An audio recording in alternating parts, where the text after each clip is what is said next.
Hello, I'm Eagle Gardens 1 on Instagram, and this is fucking talking shit with Eagle, episode 666. Holy cow. I don't know why I've been dreading this. And yeah, I almost thought today I'm gonna put in some creepy music and all that, but tonight's guest claimed this spot a long time ago. Dokvapor, how you doing, my friend? You want to tell everybody how you're doing and where they can find you, my friend? Absolutely. I'm so happy to be here. It's been a journey, of course. I think I reached out to you when you were first dreading your 666 show, and I said, you know what? I'll do that show. If people are running away from it, I'm not shy. Um, I don't really believe in superstitions, and I don't really believe in you know uh, those things. Although I do believe in numbers and their meanings and whatnot, but um, I also believe that just because you're on show number 666 doesn't mean that you're an evil person. So I would like to dispel all those misconceptions right away. Um, I'm Doc Vapor at Doc Vapor on IG. Happy to be here. And that's where you can find me. Yeah, there was somebody in chat just yesterday saying that I'm sorry, I cut out there for a second. Somebody was just saying in chat yesterday that that 666 wasn't necessarily had to be a bad thing. It was more perspective, as you're kind of saying. But that doesn't make it nonetheless. Even this morning I kind of went, oh, 666. And even though you called this out a long time ago and it should have been super easy to plan, it was tough to plan because of the schedule I've kept lately, with maybe a day here missing and a day there missing. And so even with that, I had to take a day off to make it line up this week. I took Tuesday off because if I went on Tuesday into the Weaver world, it would have threw the number off. But I needed the break, so I'm not complaining, and I'm happy you You took do the need a number break. because You I don't definitely think need a break. anybody else. Sorry, I was going to say you definitely need a break sometimes. You definitely need one. So, especially as a new grandfather and everything that you've been through the past few I think weeks.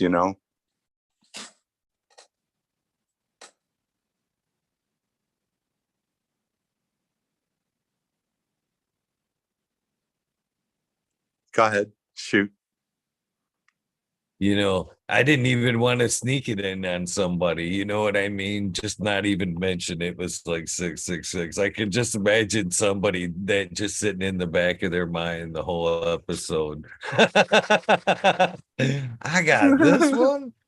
Uh, How did I get the shortest straw on this one, my friends? Well, not in this case because I took it willingly, so it's okay.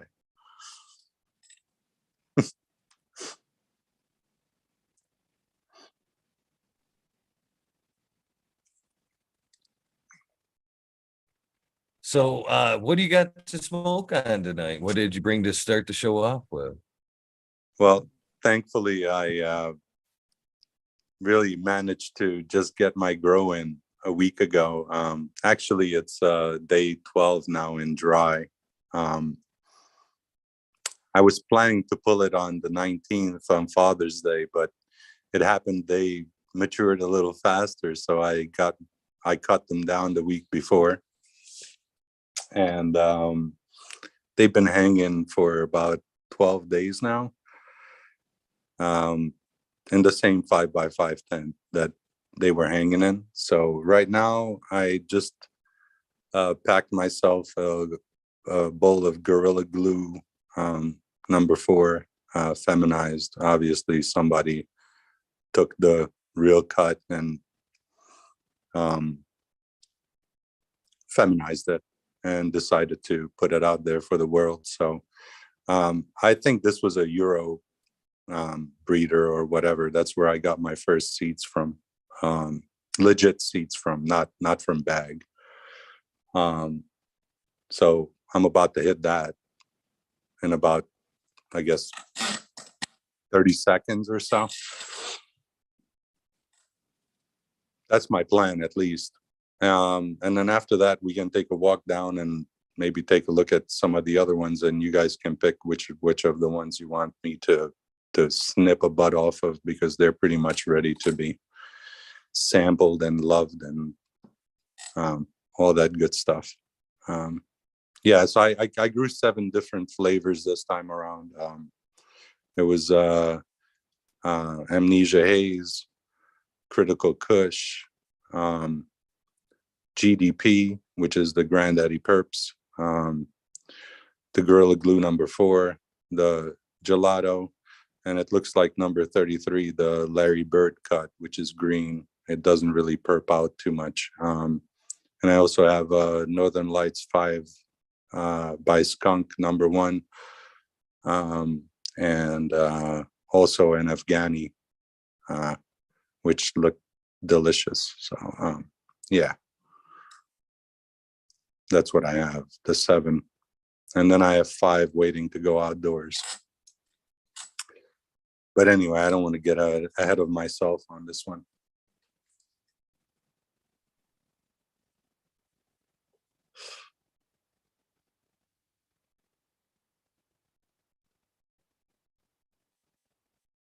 I have a sneaking They all suspicion. sound super tasty. I have a sneaking suspicion you're going to ask me, when was the first time I heard or experienced marijuana?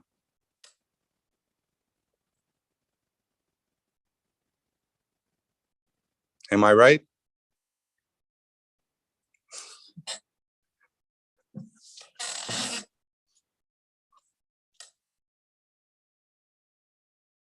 That is the question. That is the question, Doc. When is the first time you consumed or seen cannabis? Well, I'll tell you, the first time I heard about it was my parents freaking out because some neighborhood kid that they were friends with their parents found out that their teenage kid was smoking pot in the garage. This was circa 1984 in Astoria, Queens. Of course, it was an outrage. How could they be smoking pot in the garage? Stupid. They should have just joined them. They would have been better off. But anyway, the way I look at it, I spent the last, I don't know, 10 years before this past year or so, sitting in a garage getting fucking lit. So I don't see anything wrong with that. It was my man cave, so I have absolutely nothing to say about that other than kudos.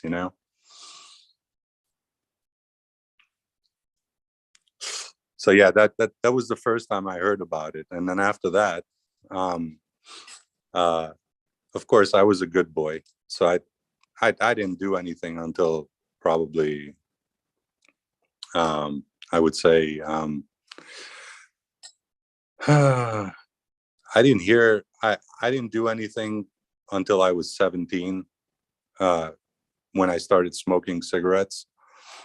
Actually, I was a kind of like a goody two shoes and very opinionated and kind of a pain in the ass, I think, to most people. But thank God I grew out of that.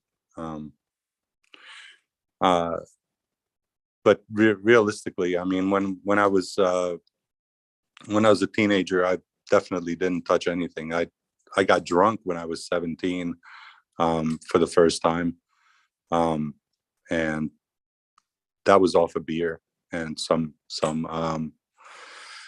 really nasty tequila, and I never liked tequila after that. So kind of that killed that one. But it was my cousin that turned me on to the sweet leaf when I was just about 18. One of my friends decided that they were going to go away for the summer, and they left me their keys to take care of the parakeets in their apartment in Astoria. So I would take my car and drive down to Astoria from my new place where I lived at that time in Forest Hills. And well, I had the apartment to myself, and of course, it's kind of nice. And my cousin lived down the street from there, so I said, "Hey, come on by." So he said, "Okay, I'll come by." So I was like, "Well, I got beers," and he's like, "Well, I got buds," and I'm like, "What the fuck is buds, bro? I never had buds before." So he brought it over, and well, lo and behold, there was probably some real crappy. I mean, by today's standards, I would say it was probably some Mexican brickweed, or definitely wouldn't qualify as anything high quality at that time. It was anything you would get, nickels and dimes, at your local bodega in Astoria. You can stop by and buy it at the time, if you knew the code words or whatever. And he would have the hookup, and we went, and he would roll blunts, and I had no idea what a blunt was.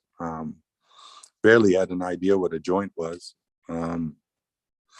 So then, before we knew it, he was giving me shotties, and I was like, okay, this is pretty interesting. And getting high was interesting. I don't know about you guys, but everyone that says that they didn't get high the first time, I don't know. I got blitzed. I mean, I probably smoked a lot, several blunts, I would say, according to my cousin, because he was the one in control of the dosages. So it was probably a few 40s of some malt liquor or whatnot, plus some blunts. And honestly, I'm not really a blunt smoker now. I don't really prefer it. I think it changes the taste of the weed. So I prefer, either, well, mostly a bowl, mostly a bong, small bong, nothing huge. And, maybe a joint here and there, but I do like a joint, a nice finger-sized joint, Marlboro. They called me the Marlboro man. My friends did, because I would roll joints the size of a Marlboro, like on a regular. And because I didn't give a fuck, because I wasn't cheap. I wasn't going to roll a pinner joint for anybody. It's, if you're hanging out, we're smoking a fatty. Fuck that. Yeah, it cost me a lot of money, but again, fuck that. Money comes and goes, man. Just like hoes.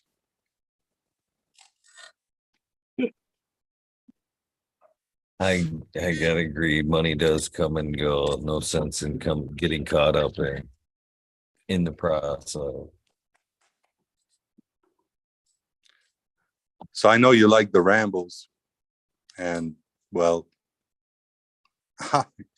I can ramble, man.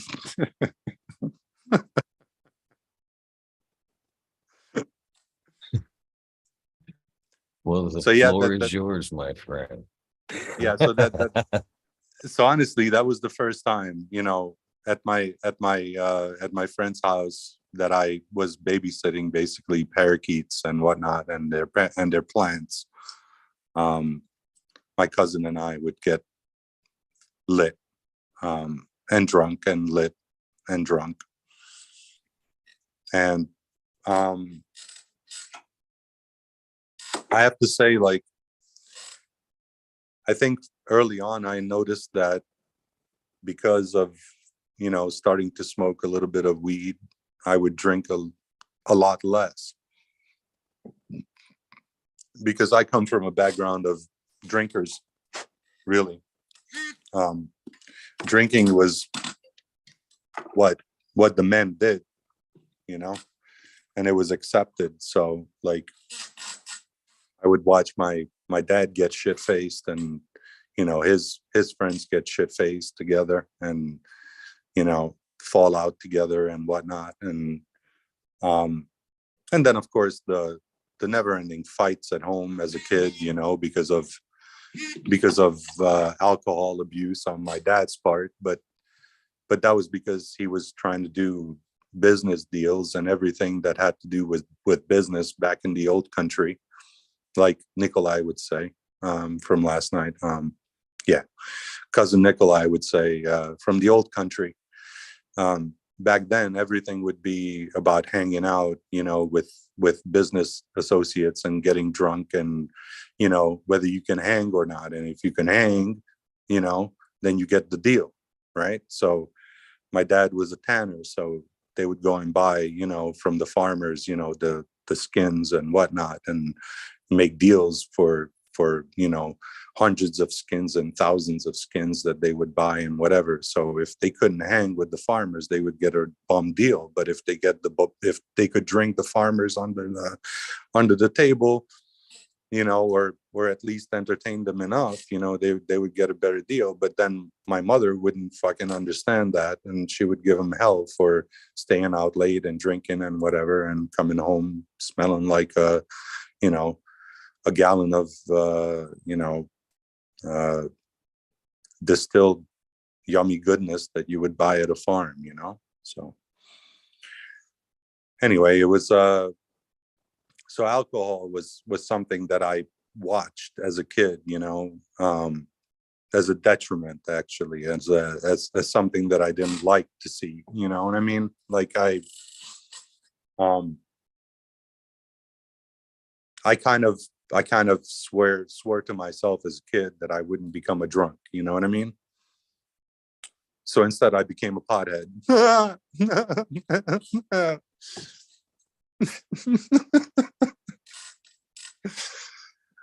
But you know what? That's a much better option. It's a peaceful solution, you know. Although I do like a drink, you know, I like a beer here and there, and their sister plants, of course, the hops and the marijuana. They separated a long time ago, but if you look at the leaves and look at the way they're growing, yeah, that's the same kind of, you know, leaning plants. So the two go hand in hand, and I'm enjoying a nice Beck's right now, some of Germany's finest. Um, Although that's not all I drink, but right now I have a Beck's.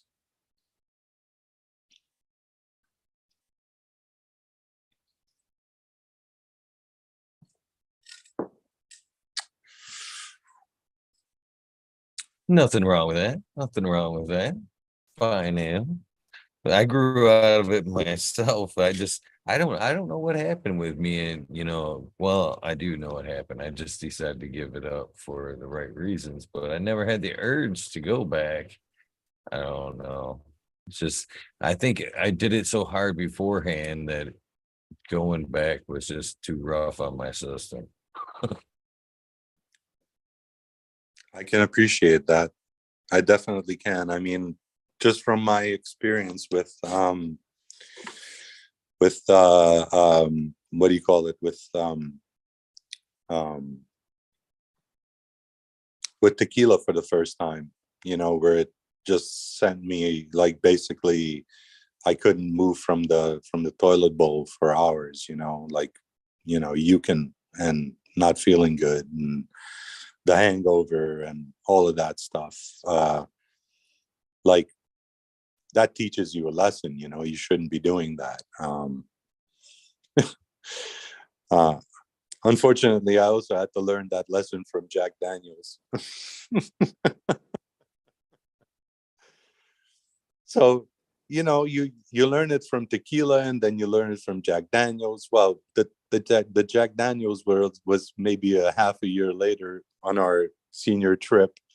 When we graduated from high school, we went to Killington for a ski trip, It was our senior trip.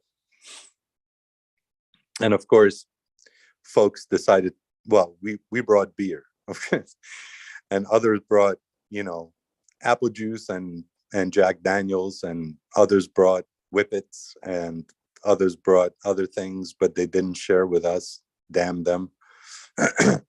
At that time, so this was before the pot. So they didn't share any of that with us, but we did have some whippets, and I laughed my balls off. I don't know why that shit worked so good, but I've never laughed so hard in my life. Uh, it, it was pretty cool. And then we drank some Apple Jacks, which is basically apple juice with Jack Daniels, watered down with a little bit of ice. Well, if you're drinking it from a bowl, it's probably a bad idea. You probably wind up hugging the toilet bowl the rest of the night, which I did. And I also wound up doing the same on the way home on the bus the next day. I had some probably stage 3 alcohol poisoning there.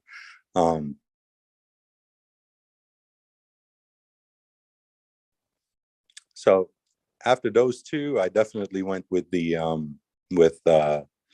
with sticking more to the herbs, and less to the alcohol.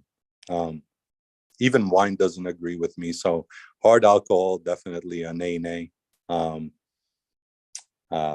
Wine is definitely maybe one glass and done kind of deal. If I go to 3, I might have a blackout. It's happened before, so it's very embarrassing, and don't need to go there. Yeah, change subject. Whoop. No. Anyway, so yes, alcohol was always a bad news for me, and it always resulted in bad situations coming up. So yeah, definitely more of a fan of the herbal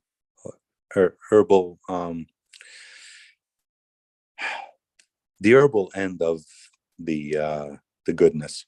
I would say from the perspective of dealing with the alcohol at home, I definitely didn't learn my lesson as a kid, because I went through it a little bit myself, but it didn't transfer into my home life, which I'm thankful for as an adult. So I guess I got all that bad stuff out of me early on in life.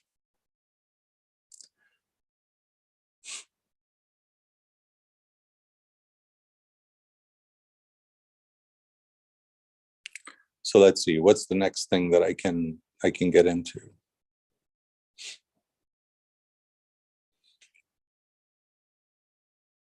We definitely had a lot of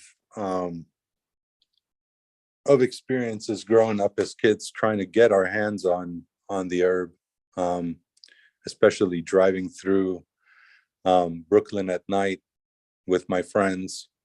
We heard about this particular street, this particular house, and you had to go and drive down to that particular house and knock on a sketchy door with a latch on it just big enough to hand you out whatever you were buying, and you hand in the money, and basically that was the way you got through it, unless you had someone that you could call, so it was always sketchy on how you were going to get your um I can tell you, it's been like from the time when we first, I know I got down the rabbit hole and we squirreled, right? So got down the rabbit hole with alcohol, but I didn't want to go down too far that hole. But it was a lesson worth learning. But I'd say from the point of the herb, if I didn't drink too much, but I smoked maybe more than I would have thought I would smoke, the next day I wouldn't really have a hangover, you know what I mean? So I would, start feeling like, okay, there's no headache and I don't have that weird, alcohol hangover or whatever, maybe I should just stick to that. So I guess I've been medicating myself with marijuana for, you know, holy shit, 31 years at this point. On a daily basis, maybe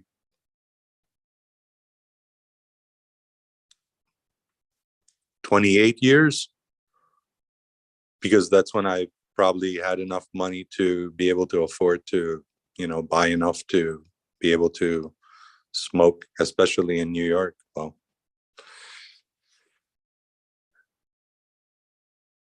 New York City prices were never forgiving, especially on things like that. So, the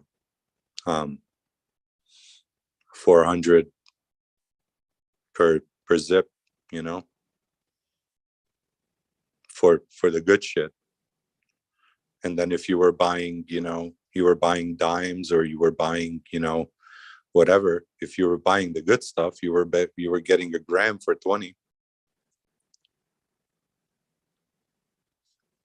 And really the first thing that came through that I remember that people actually named was Northern Lights. That's the first thing that I remember that was named, when it came through, somewhere in the 90s, I guess, early 90s. That's the first thing I remember in New York getting that was a named strain. Other than that, it was always the Dro or this and that, the Hydro, the whatever. So yeah, there were never any names attached. The names really started coming, maybe the last decade, I guess I would say. You know, Once you started to not have to deal with people on the street or these sketchy corners, I'm serious. Like I would get in the car with my friend and he'd say, okay, we need to get to this street in Brooklyn and we need to find this house that's got, it's this color, and you need to go down the steps and you need to go to the left and then you need to go to the right and you find a metal door and then you knock 3 times and then someone tells you, hand me the money, and you hand them the money and they give you the stuff and you don't know what the fuck you're getting, right? So I definitely got some really interesting stuff, like strange stuff that was pressed into bricks, into some crazy shit, smelling all chemically, and what the fuck, sprayed with some shit. Like, I don't know. The stuff I'm growing today and I'm drying myself and all that stuff, it smells nothing like that. And I think some of that stuff was adulterated and sprayed with some chemical crap, you know. So maybe we were getting high off of some crazy fumes or something, but it was probably not cannabis, I would say. And everybody's heard about going to the city and going to, your famous weed spots in New York City and getting, and buying some cannabis, and instead it turns out to be some, some herb from your spice rack or whatever. So people have been scammed out like that a lot too. But now today, well, there's open markets now. Everybody's hanging out, selling whatever they want to in New York City. So I guess if that's what you want to do, I guess that's where you want to be. So I know my guy that used to sell to me for a long time, 20 years almost. He's now got some connect that's got 8 trucks driving through New York City, and he's selling pre-rolls. You know, that's what he's doing. because he had to adjust. He said there's a lot of crap on the market. So he has to differentiate somehow, because people are going for the low price now because they don't have the money. So that's the reality of it, right? Now let me shut up for like literally 1 minute and take a bong hit, because I'm stone sober. Well, we can't have that, Doc. We can't have that. I mean, the recipe is cannabis, and Doc is in the name. I mean, you have to prescribe yourself a little bit of cannabis at some point, I would think. Fuck yeah, doctor's orders, baby.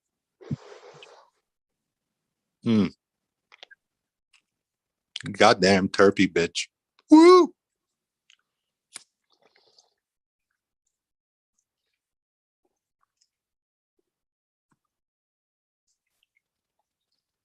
That's the beauty of growing your own, sir. That's the beauty of growing your own. So I guess I have to, since I've got the chance, the opportunity. So when did the doctor realize that the cannabis had a medical side, or was it always wrecked? Has it always wrecked? There's no shame in that game these days, right? By the way, I missed the Sorry, my brother. $400 as update. Sorry, man. I was coughing. I didn't hear the last part. When did I discover that it's medicinal? Yeah, when did the doctor discover that cannabis actually was a little bit more than just, catching a buzz or getting high? When did the doctor to go, oh, this is something I could prescribe or use for medicine? Well, for my own personal use, I would say as soon as I stopped, drinking a lot, and drinking less, because I was smoking, and and not feeling all like fucked up the next day. I may feel a little bit like like maybe just a little slow getting going, after a long, after many smoke sessions per day. You may feel a little slow getting going in the morning, but throw an espresso at that bitch, and all of a sudden your engines are rocking again and you're good, So I don't know. It I think after many years of smoking daily, you become accustomed to just what it feels like to just be stoned normally all the time.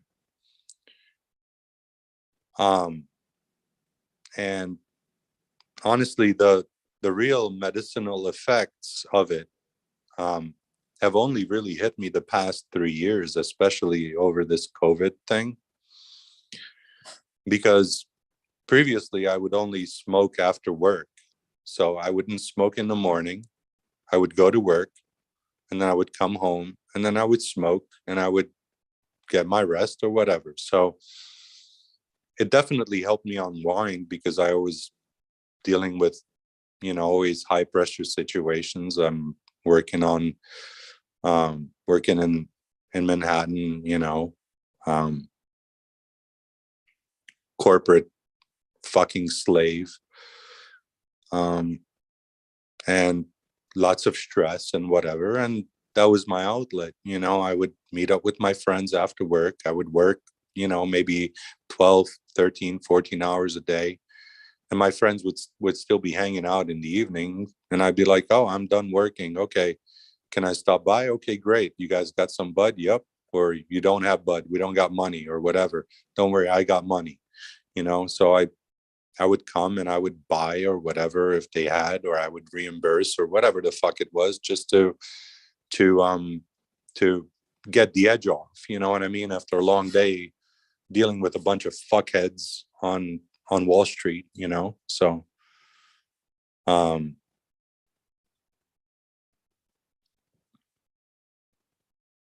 And most of them were probably coked up and whatever the fuck they were doing themselves. So, you know, they it it's all bullshit. Everybody knows it, you know, everybody gets high. There's no profession where there isn't people getting high. There are no doctors that don't get high, you know. Um, those that pretend that they don't get high, they're full of shit. First of all, if you drink, you're getting high. Okay. So fuck you. And then if you look down on people that smoke weed, fuck you too, because you're a cunt. And that's it. That's my opinion. And that's where I stand because, well, you're a cunt. You're ignorant. You know, like ignorance breeds cunts. And that's where I stand with that. So um where the fuck was I before I went off the deep end over here with cunts?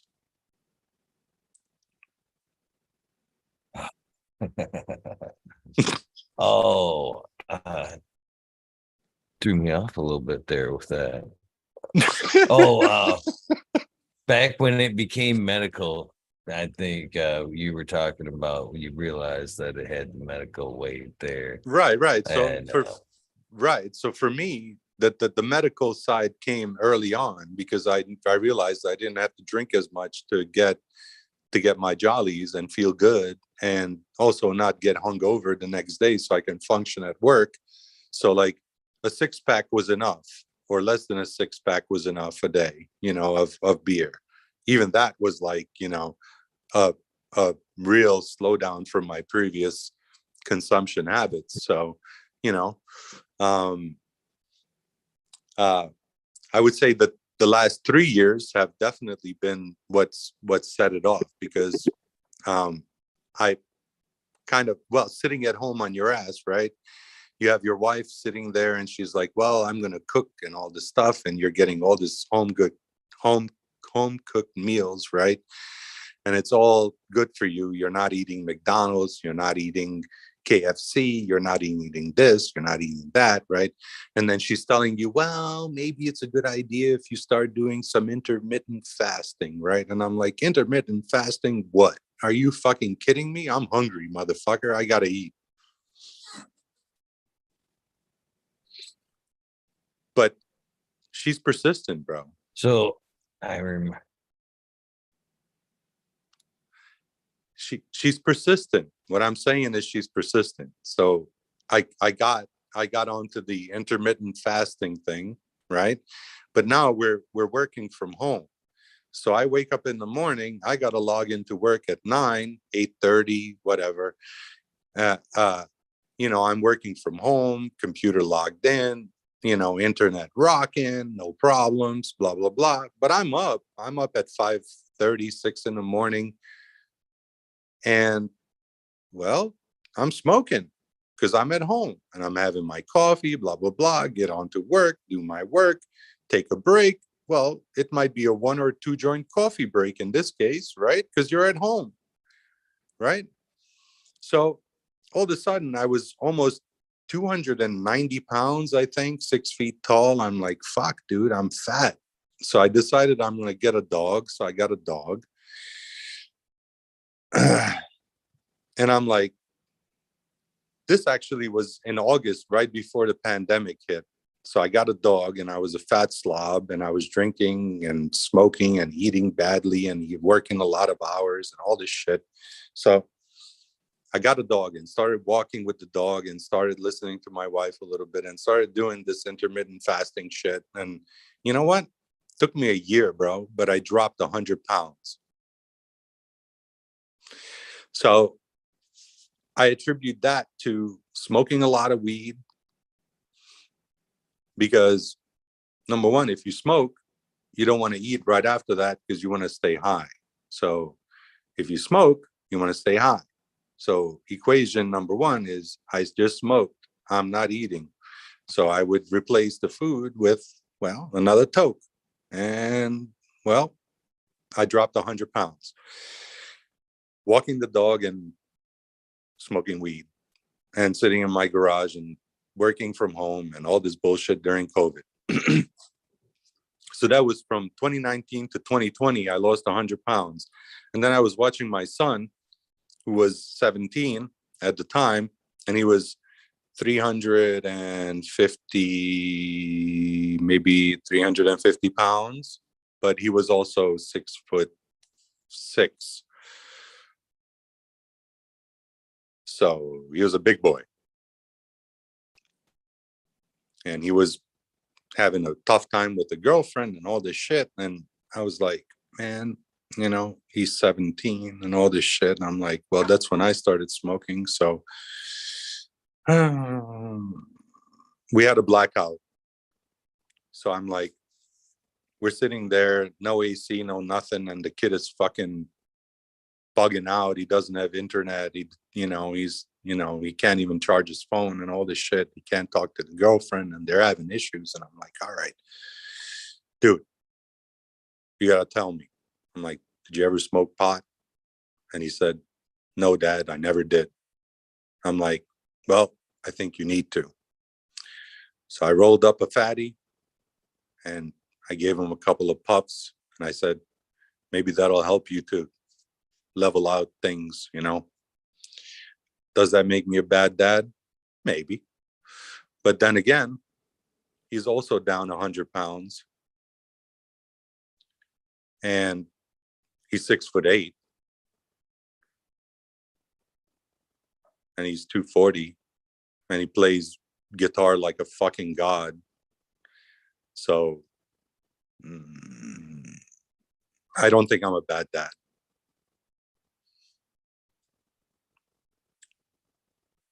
He's on the same regimen as I am.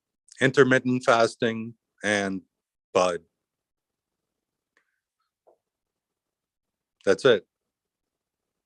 Well, he also does push-ups and shit, but I'm not doing push-ups. Fuck that. I'm too old for that shit. You're never too old, Doc. Never too old. Oh, fuck that, bro. Throw that out. Fuck that. Fuck that. No, you know what's funny? I was looking at myself in the mirror. I'm like, motherfucker, bro. I look better than I did when I was fucking in my first years of college, dude.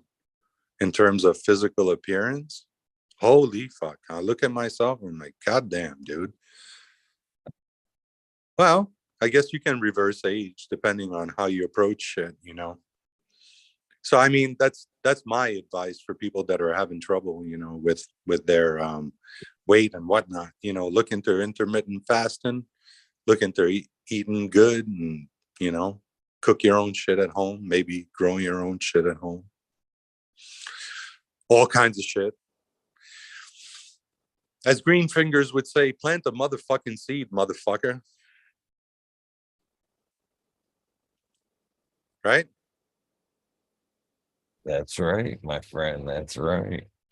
Yeah. So I kind of want to flip back to, I remembered where we were before we squirreled a little bit there. You mentioned Wall Street. I can imagine that being a fucking stressful fucking thing to do there. Has it changed? I remember at one point when I was a youngin', I dreamed of being a Wall Street trader there. Is it still just as like you would the movies, everybody on the floor screaming over top each other, fucking, or has it changed since the digital age? Is it more of a sit back and push a button thing these days?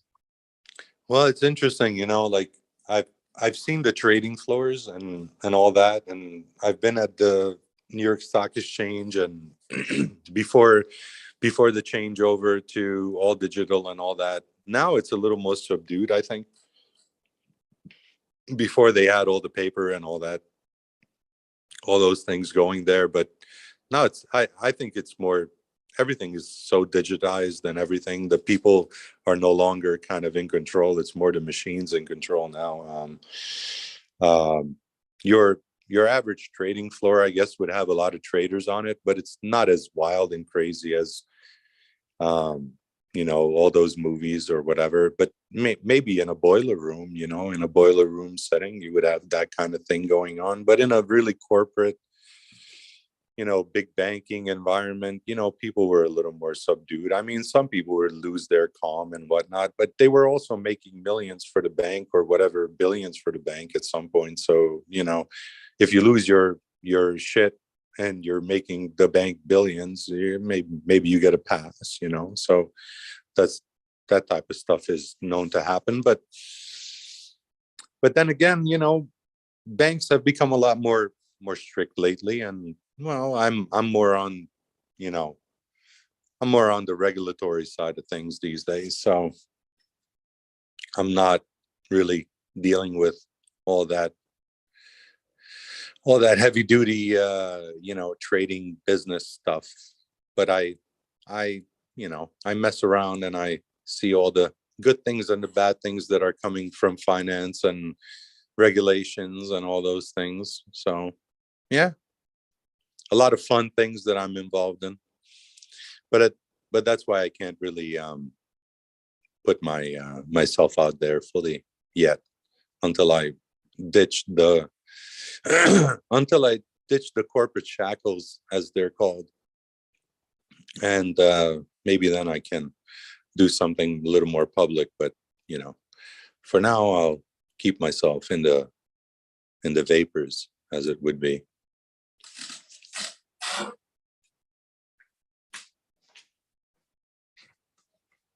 Right on, right on. So, what have been 28 years of solid smoking some good ass herb? What has been a favorite so far? Has there been a favorite? Do you remember a certain particular score? For me, I know there's been a couple of good scores where I remember you heard mention that real laughy shit.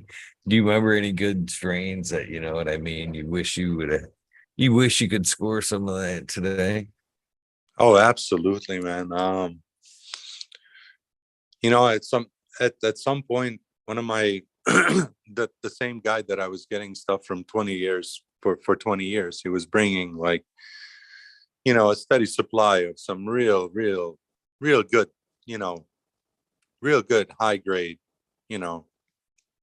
But he wouldn't really put a name on it until lately, when things started to, maybe the last 4 years, 5 years. So Northern Lights stands out. There was something that we got from Humboldt for New Year's once, which was just beautiful. It was in a jewelry case, kind of see-through jewelry crate jewel. I can't even speak. Jewelry case that was see-through, so you could see the bud, and it was beautiful. I can't even tell you what it was, but it had Humboldt County on it, so it was some nice stuff. Um, Cheetah piss. I don't even know if that's something real, but that was something that was given to me as something called cheetah piss.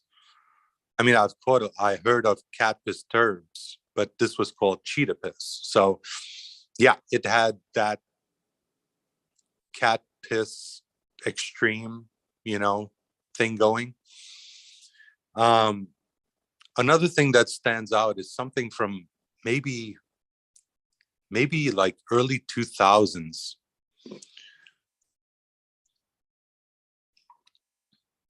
It had to be a skunk variety, because you could not, like, I don't care how many bags you put that fucker in, it would smell. And like really pungent, like you could not escape it. It was impossible to escape. So I got laid off, right? And in New York, well, you have to go to the social, I don't think it's Social Security, it's whatever, the administration that handles unemployment, right? So you have to go to these stupid classes. So I'm sitting there with fucking college degree, 10 years of experience. I'm out of work at this point for the first time in fucking 15 years. I'm out of work, and these motherfuckers are trying to tell me how to find a fucking job. So on the way to this motherfucking course, I rolled up a fatty, smoked half of it, threw the other half into my fucking Marlboro pack, and threw it in my pocket. Walked into the class. 5 minutes into the class, the guy sitting next to me goes, "Damn, do you smell that, bro?" I'm like, "I don't know what the fuck you're talking about." "Bro, is that on you?" I'm like, "I don't know what the fuck you're talking about." He's like, "Bro, that's you." I'm like, "No, it's not, bro. I don't know what the fuck you're talking about." Of course it was me, but I'm not going to tell the motherfucker it was me. I stunk the entire fucking room up. Why? Because I didn't give a flying fuck.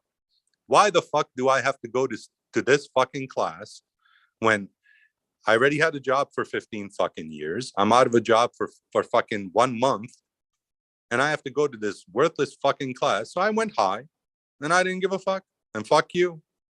So yeah, I did that. And that was some memorable fucking weed, let me tell you, bro. And here's to not giving a fuck.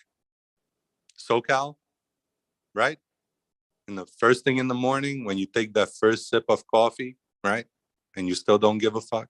Well, I didn't give a fuck. Still don't give a fuck.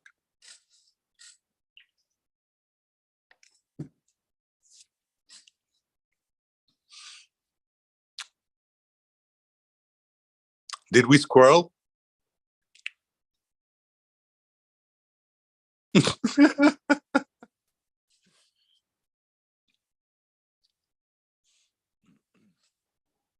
Yeah, so that was No, we didn't memorable. squirrel. We didn't But wait, squirrel. so hold on. So yeah, that was But I memorable. couldn't. Yeah, go ahead.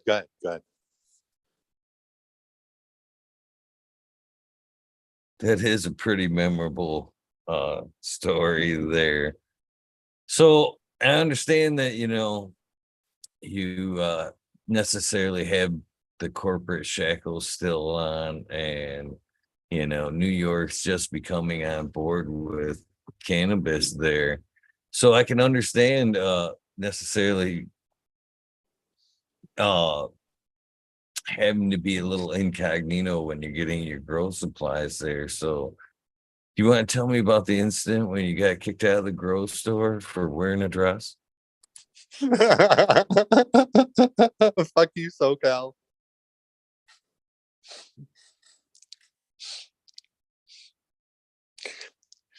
He's the only motherfucker that would have asked that fucking question.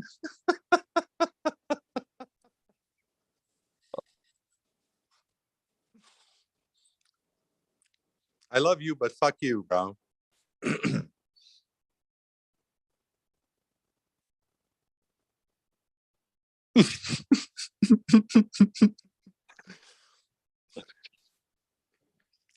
Yes, Am I sir. right? I'm surprised you actually couldn't Did hear I the catch the dinging in the culprit? background. If it could, it would have been a nudge. Somebody standing behind me with a little stick. Going, come on, do it. I know the little devil. I know the little devil. I know. It's okay. It's all right. I love him anyway.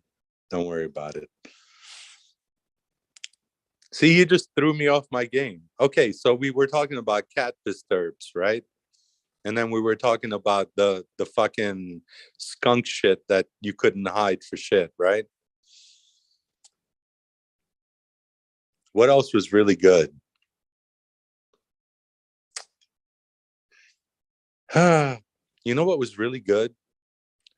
When my mom found my bag of weed and my easy widers and my denim jacket when I was like 19, and she decided to wash my jacket, and I was stupid enough to leave my shit in there in the inside pocket.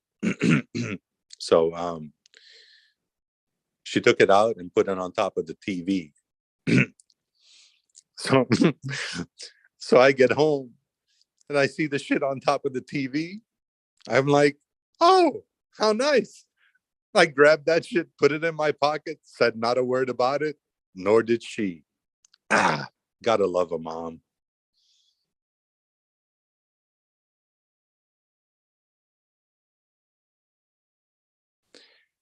Mind you, I'm not from a family that actually consumed cannabis before So like my cousin, he was the probably first in his clan, and I was probably the first in my clan to consume the wonder herb. So yeah, my mom and dad would never. And they were all like, you know, when they first heard about the kid, down the block, the friend of a friend's kid smoking in the garage, they were all like flabbergasted and, oh my god, as if it was crack or some shit.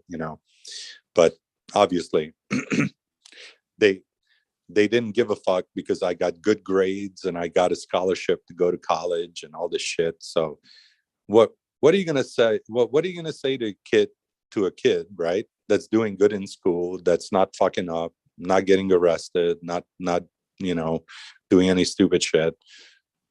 What are you gonna say? Oh, so what? He smokes a little weed and he drinks a little beer with his friends. So fucking what, right?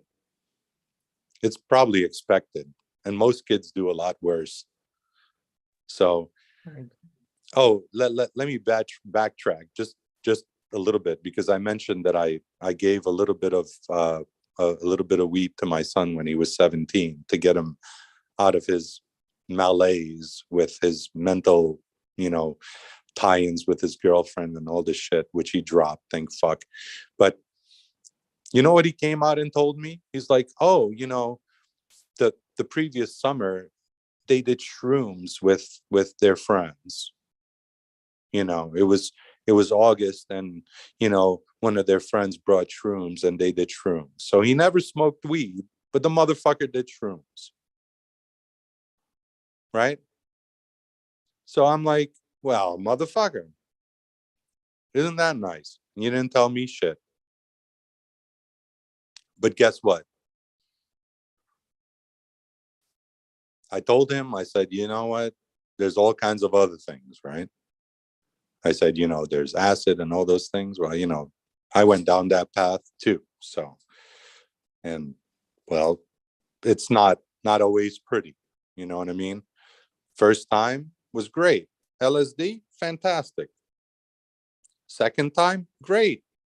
LSD, fantastic. Fun times. Third time, not so much. Was it LSD? I don't think so. You know what I mean? So, uh, you don't know what you're getting. So, like, that's why I like to grow my own, dry my own, cure my own, smoke my own, right? Because then I know exactly what the fuck went into that, you know? So that's why I decided to grow. And it's the stupidest fucking thing how I got into doing this shit too. It it came from a so-called fucking pandemic that everybody knew was bullshit from the fucking start. But let me not go there. Anyway, so in my travels for those many years of smoking my buddy's cannabis that I was buying at 400 and a zip, New York prices. Hey, listen, it was great stuff. Don't get me wrong, but it wasn't organically grown. It was all, it was all salt grown, California, transported over to New York, whether by air or by rubber tire. Who the fuck knows how it was gotten to New York and then distributed, right? But we're talking about mostly salt grown indoor cannabis, nothing outdoor. I don't think, honestly, that I've ever had an outdoor varietal that I can say was fully grown outdoors, because I I started smoking way after the whole, Acapulco Gold and all that shit came to the US. Like, I'm not sure if I ever got some real sun grown stuff, honestly. Maybe in the very beginning, but that was all crap. It was full of seeds, and I wish I would have kept the seeds. Knowing now, back then I was pissed off that there were seeds in there. Stupid me. Imagine the number of varietals that you could have probably found in those seeds. I have no idea, but I've thrown out hundreds and hundreds of seeds, and I only started saving them maybe the last 5-6 years, and then when the pandemic hit, I had a handful of seeds. So what did I do? I took a tomato planter. Well, it's not really tomato planter, but for any herbs, you have those little um, honeycomb layout racks, and I took some whatever soil. I have no idea what the hell it was. Smushed it in there, threw some seeds in there, put some water, and put it outside. Giving zero fucks, like, you know, uh, paper towels and all this shit. No, nothing. Just took the seeds, put them in, let them do the thing, right? What happened? 2 popped out of all like 40 seeds. 2 of them popped. One turned out to be a male, one turned out to be a female after growing him through the season, right? So this was 2020, when the pandemic hit, I guess, right? That's when it hit. 2020 March. We were all locked down, so I popped the seeds into the ground, and off we went, right?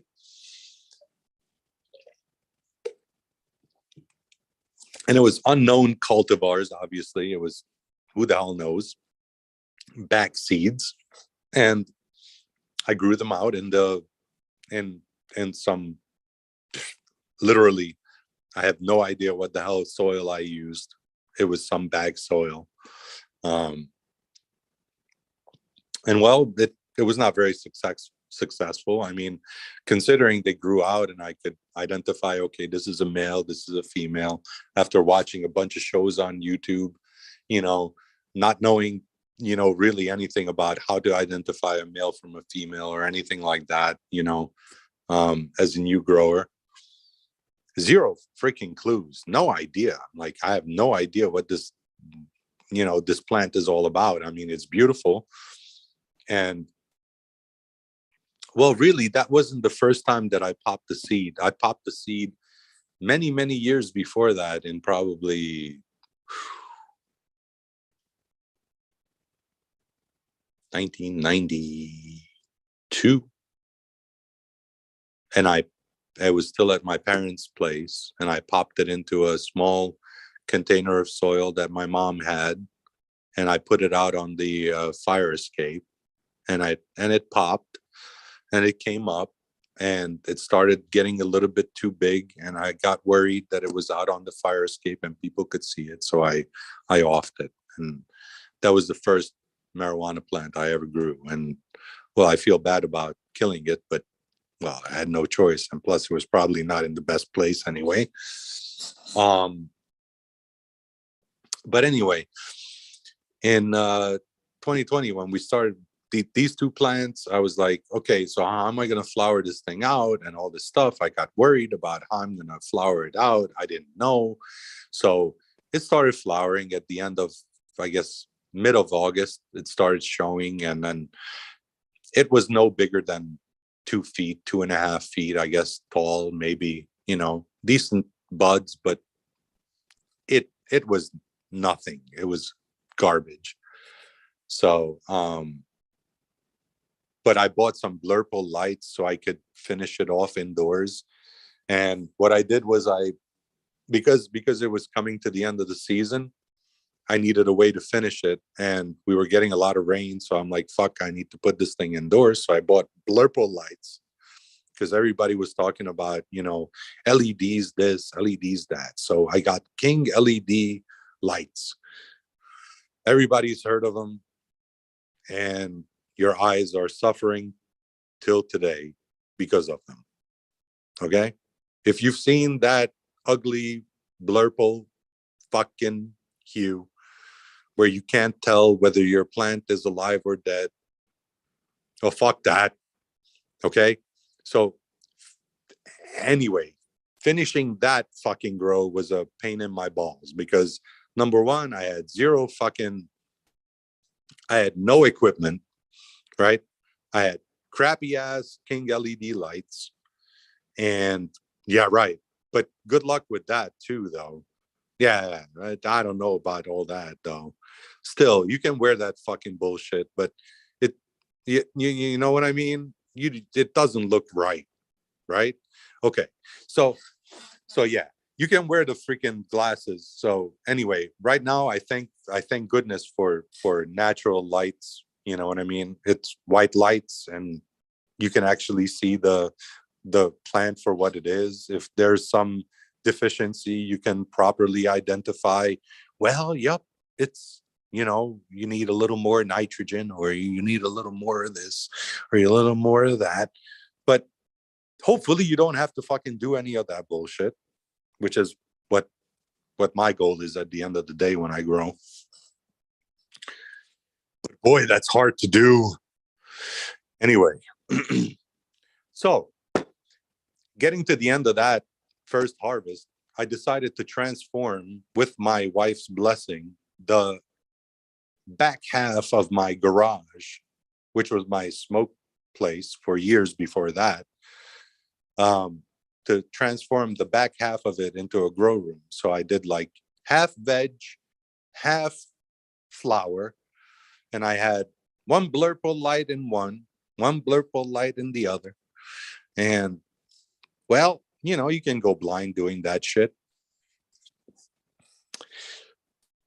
So it only took one grow to decide, well, I'm going to ditch the blurples and spend a little more money and step up my game on the LEDs. So I got myself a HLG Scorpion, whatever the fuck they call it, Scorpion Diablo. Yeah, that's what it is. HLG Scorpion Diablo, fucking Wonderlight, right? Which I decided to flower out my next run on. So what I decided to run then was Granddaddy Perps. Do you see a recurring theme there, sir? Because I decided to, break all rules and buy seeds online, right? Because I had no hookups, right? Because the guy that was selling me weed wouldn't get me seeds, right? Because selling me weed was more lucrative than getting me seeds, right? So I asked him numerous times, bro, you got so many hookups, get me some seeds. Ass, nothing, right? So that's okay, bro. That's all right. No worries. There's Euro hookups, no worries. So I got myself some GDP. But obviously, even the crap that I grew in the beginning was good enough to get me hooked on that shit, because I'm still growing it. I grew Durban Poison, which is an unforgettable fucking plant. If you ever grew Durban Poison, you'll know Durban Poison, right? It's got a certain smell that you can't deny. If you got the real shit, you'll know it. No other herb smelled like that, right? It just got this very specific smell that Durban Poison has, which you can't deny. So every single one that I've grown, whether it would, I've grown several of them already. Thank fuck. In 3 years, I've managed to squeeze a few runs in, but they've been great, and they've been my staple. Like morning wake up coffee, Durban Poison, rock and roll, right? My go-to nighttime has been Granddaddy Perps, and I fucked up my Gorilla Glue #4 grow previously. I don't know what the fuck happened. Bitch just died on me. So not this time though. Oh, baby. Wait, hold on. I can show you guys. Wait, this is good. Hold on. I can show you this. Yeah, I can show you that. Yeah, let me switch this. Oh, Hold on. I think I might have to. There you go. Hold on. Let me see this thing. I need to switch my. Wait. So for me, I think that I would have saved the Gorilla Glue for my good night and maybe the GDP for the daytime. I don't know. GDP puts me to sleep, man. That linalool, man, it's just a sleepy freaking. Hold on, I gotta see. How do I turn off my background here, buddy? If you're on a phone, you would go to the three dots, virtual background, and select none. Oh, yeah, there you go. Okay, got it. All right, I can show you. All right, here we go. Is it dark? Yes, it is.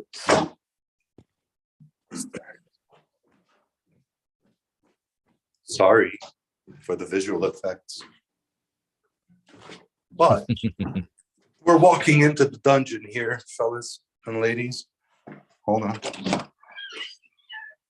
Oh, even sounds ominous. This is our virtual blindfold. You're entering into the abyss. Okay? You It is cannot abyss. see the secret location. You will not see the secret location. Hold on. Okay, here we go. Da, da, da. Oh, the door. Here it is. Yep, there it is. Woo, baby. Let's see. What are we doing? Drying at 60, 65. Not too shabby. Okay. As cousin Nikolai would say, and also Borat too. My My friend, favorite. you will be liking if I show you what I show you. Hold on. Oh. Woo! Baby. Nice.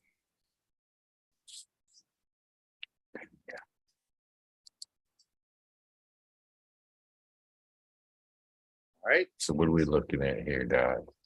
That's where they grew Looks up. good. You see, I cut them from over here. That was where the GDP was.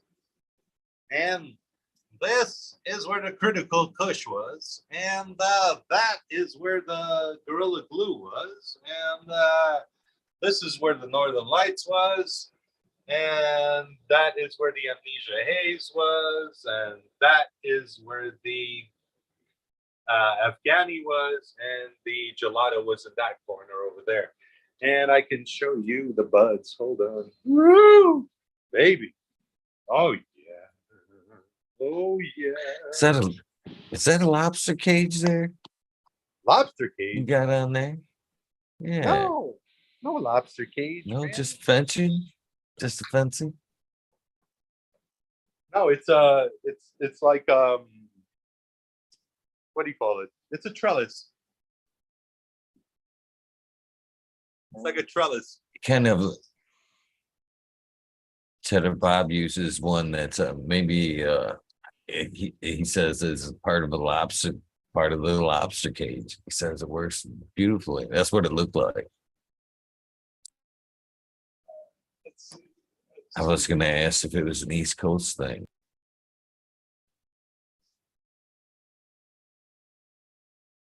So this here is Gorilla Glue that I've been picking off of, as you can see.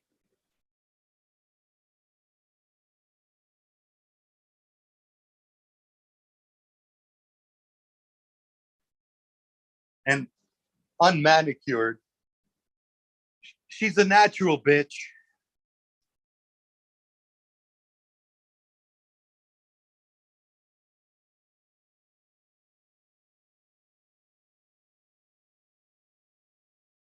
That visible?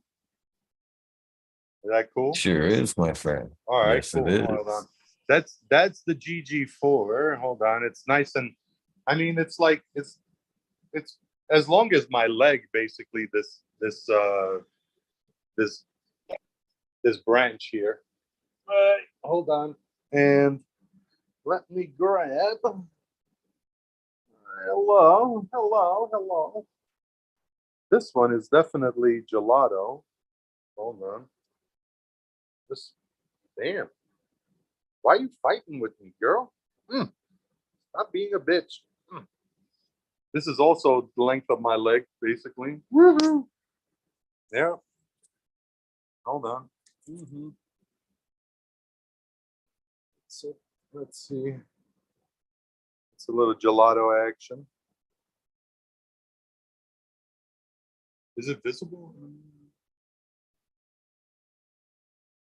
It is. And of course, there's all kinds of other goodness, but I can't probably reach all of them right now. Anyway.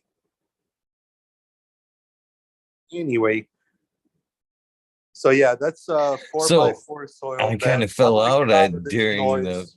Hold on one sec. Let me get out of this noise. Hold on. Hold on, my friend. Let me get the fuck out of here.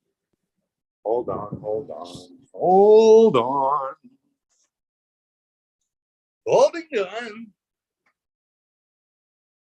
This is veg tent, number 1. This is flower tent, number 2. It is great. Number 1, Borat like.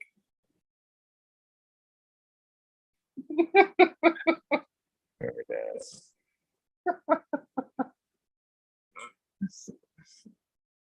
Hold on. One sec. We're back in the dark again. In the dark ages. The dark. Back in the dark Nikolai ages. was a fun guest. And obviously, I know my way around in the dark in here, man. It's a fucking maze, bro. Holy shit. Woo! That's what you say right before you stub your toe. That's what you say before you bust your face. Hey, that's why I got the feelers out, man. Woo! Here we go. Okay, good. There we go. Okay, door there. Okay, good. Holy shit, man. This is not easy at the dark. Woo! All right. Rocking, baby. All right. So you got to see my hang low dry. They're at 60 degrees and 65% humidity.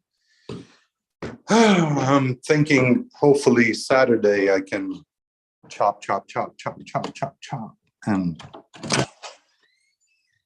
chop and jar, you know? What do you think?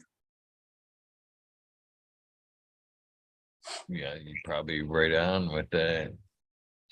You know, looks good. Definitely looks good, my friend. So you, what sir. I was asking there is I kind of thank you very much for covering a while my shitty internet fell out and I had to switch internets there. You were nice enough to not skip a beat, but I missed the beginning of the first grow there. Has it always been organic for you, or did you grow into the organic? Well, I guess that would take us back to my childhood, really.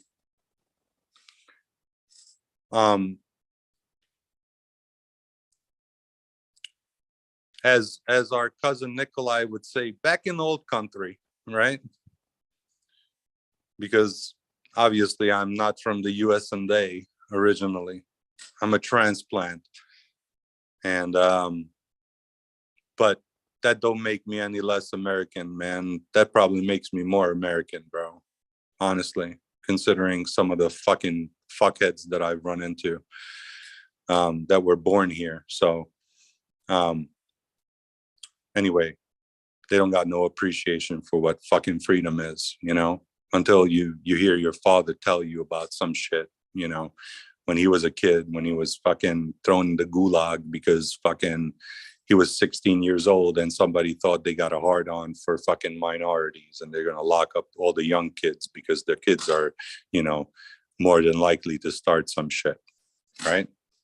So anyway, for me, authoritarianism never fucking worked real good. So, you know, which is why I don't give a fuck. And well, still don't give a fuck. But I'm wise enough to play the game. You know what I'm saying? So you don't have to bow down 100%. right? Just got to be wise enough to play the game, you know? And you may think it's bullshit to do this, it's maybe bullshit to do that, but sometimes it may be advantageous. Like when I went to college, for instance. Am I changing fucking subject here, bro? Because I think you asked me a specific question and I'm fucking going off. You squirreled a bit there. You Oh, squirreled fucking, a bit. I'm really squirreling, bro. Sorry. I asked basically about the organics, if that's Okay. the way you Okay. started. Where did Stick to organics, baby. Stick to organics. Okay. As a kid, my grandpa and my grandma owned a farm. They were farmers. So they lived on a farm. They had their own like little probably acre behind the house that they would grow grapes and peaches and not nectarines, but what's the other the smaller version, apricots, right? Plums, walnuts. They had pigs. They had rabbits. That's the first time that I saw animals fuck, actually, was on my grandpa's farm, when he would stand in front of he was standing there laughing with my dad, right?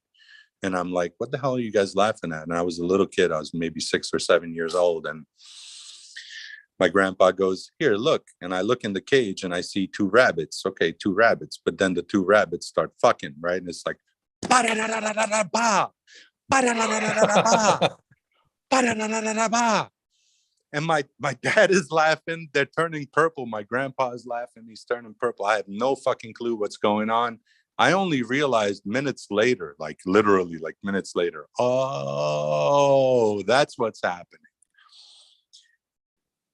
Anyway, so my grandpa had a farm, right? So everything that he did was all organic, right? So he did his own composting. He did all that stuff. Like it was all old school, like real old school, you know, like fucking old school. When you went to grandpa's house, you went to the fucking outhouse to piss and shit. Okay. No indoor plumbing, motherfucker. Get the fuck out of here. Hot water, running hot water. You want that? Sure. Put a pot on the fucking kettle and you get some hot water. You want to take a hot bath? Sure. We'll fill up the basin for you, you know, in the morning, and in the heat of the day, it'll warm up to lukewarm, and then you could take a lukewarm bath, right? That's what they had, like real farm shit, okay? With the fucking artesian well where you have to pump your water and all that shit. So anyway, for me, it was always grandpa puts the seeds in the fucking ground and he doesn't do much else other than, you know, maybe weed, and, you know, he'd till here and there, but he wouldn't like fertilize or anything crazy like that. And that ground was always dark, you know, just what you want to see, you know, all the organic shit in there. And he made his own wine. He had his own, you know, he basically grew enough enough grapes himself to make like 500 to 1,000 liters of wine per year. So it would be enough for him and my dad to, you know, consume.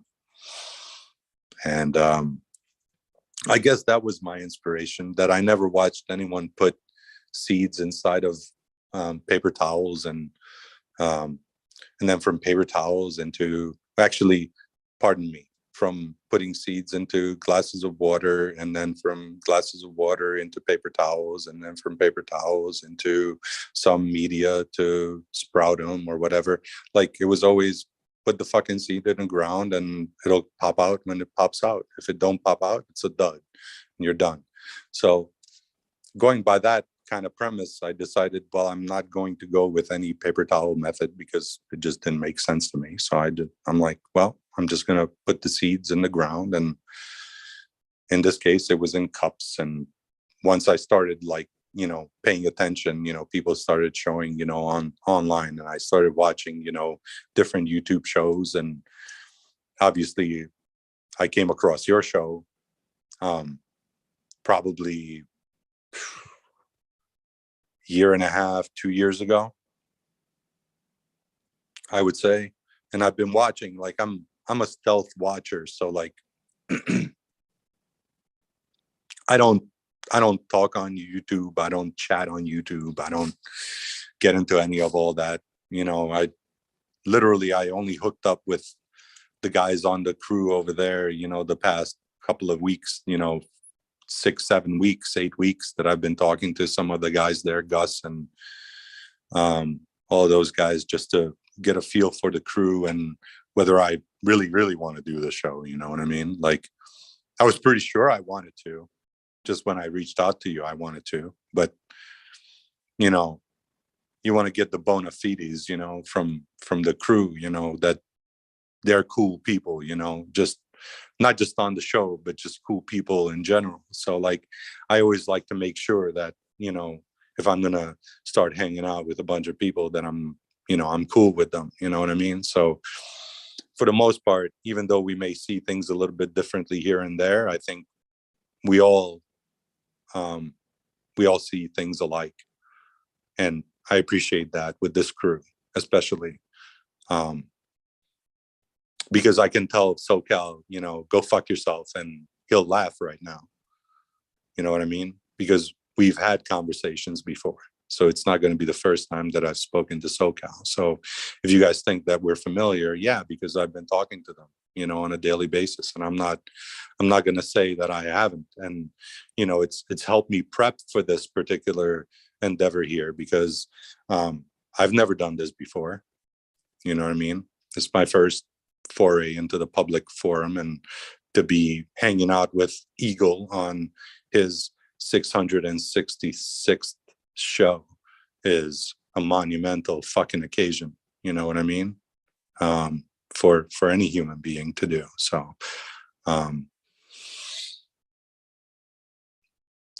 back to the organics. I gotta say, before you get back to the organics, I appreciate those kind words. Thank you, my friend.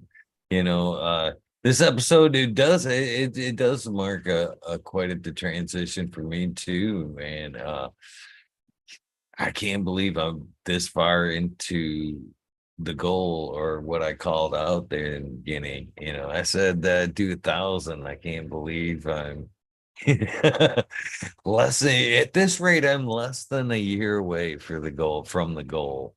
You know what I mean? Of hitting that mark. So it's almost scary to me, not in the sense of the number, just in the sense that I almost want it to slow down. Well, in that sense, I can understand that. At one point it was, let's get there, right? Let's get to the number. But I think once you reach the number, you've already surpassed your goal, and then at that point it's all bonus, right? So take it for that, bro. And you know what, I applaud you for not, I don't even know how to explain it, because I can tell that at some points you were really torn about continuing, even about doing the show. I could tell from the way you were,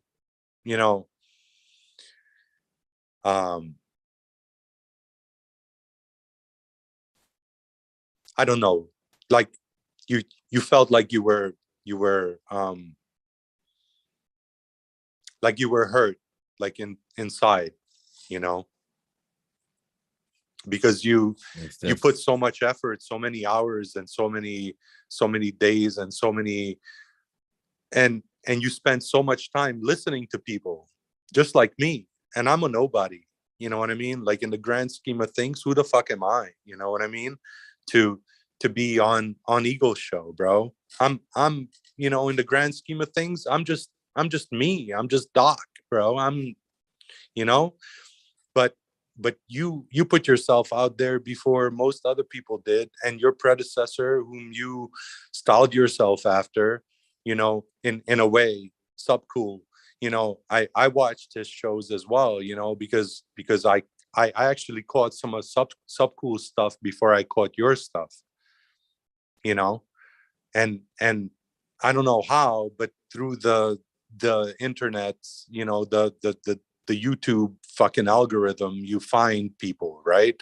And it's almost like, to me, it felt like when I found you guys and I found Michigan Bros Grow Show and fucking and the Dude Grows, those three were my staples, man. I wouldn't go a day without catching you guys, you know what I mean? And it means a lot that you were always there, bro. Even in the darkest fucking times, man, in the fucking pandemic when shit was fucking garbage for me and I was looking at fucking the depths of hell, you were there, dude.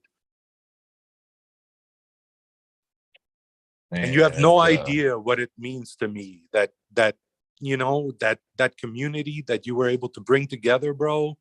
And it really fucking, it helped me get through a lot of hard shit, dude. And I'm gonna get into it too because, well, the night is still fucking young, so there's a lot for me to say anyway.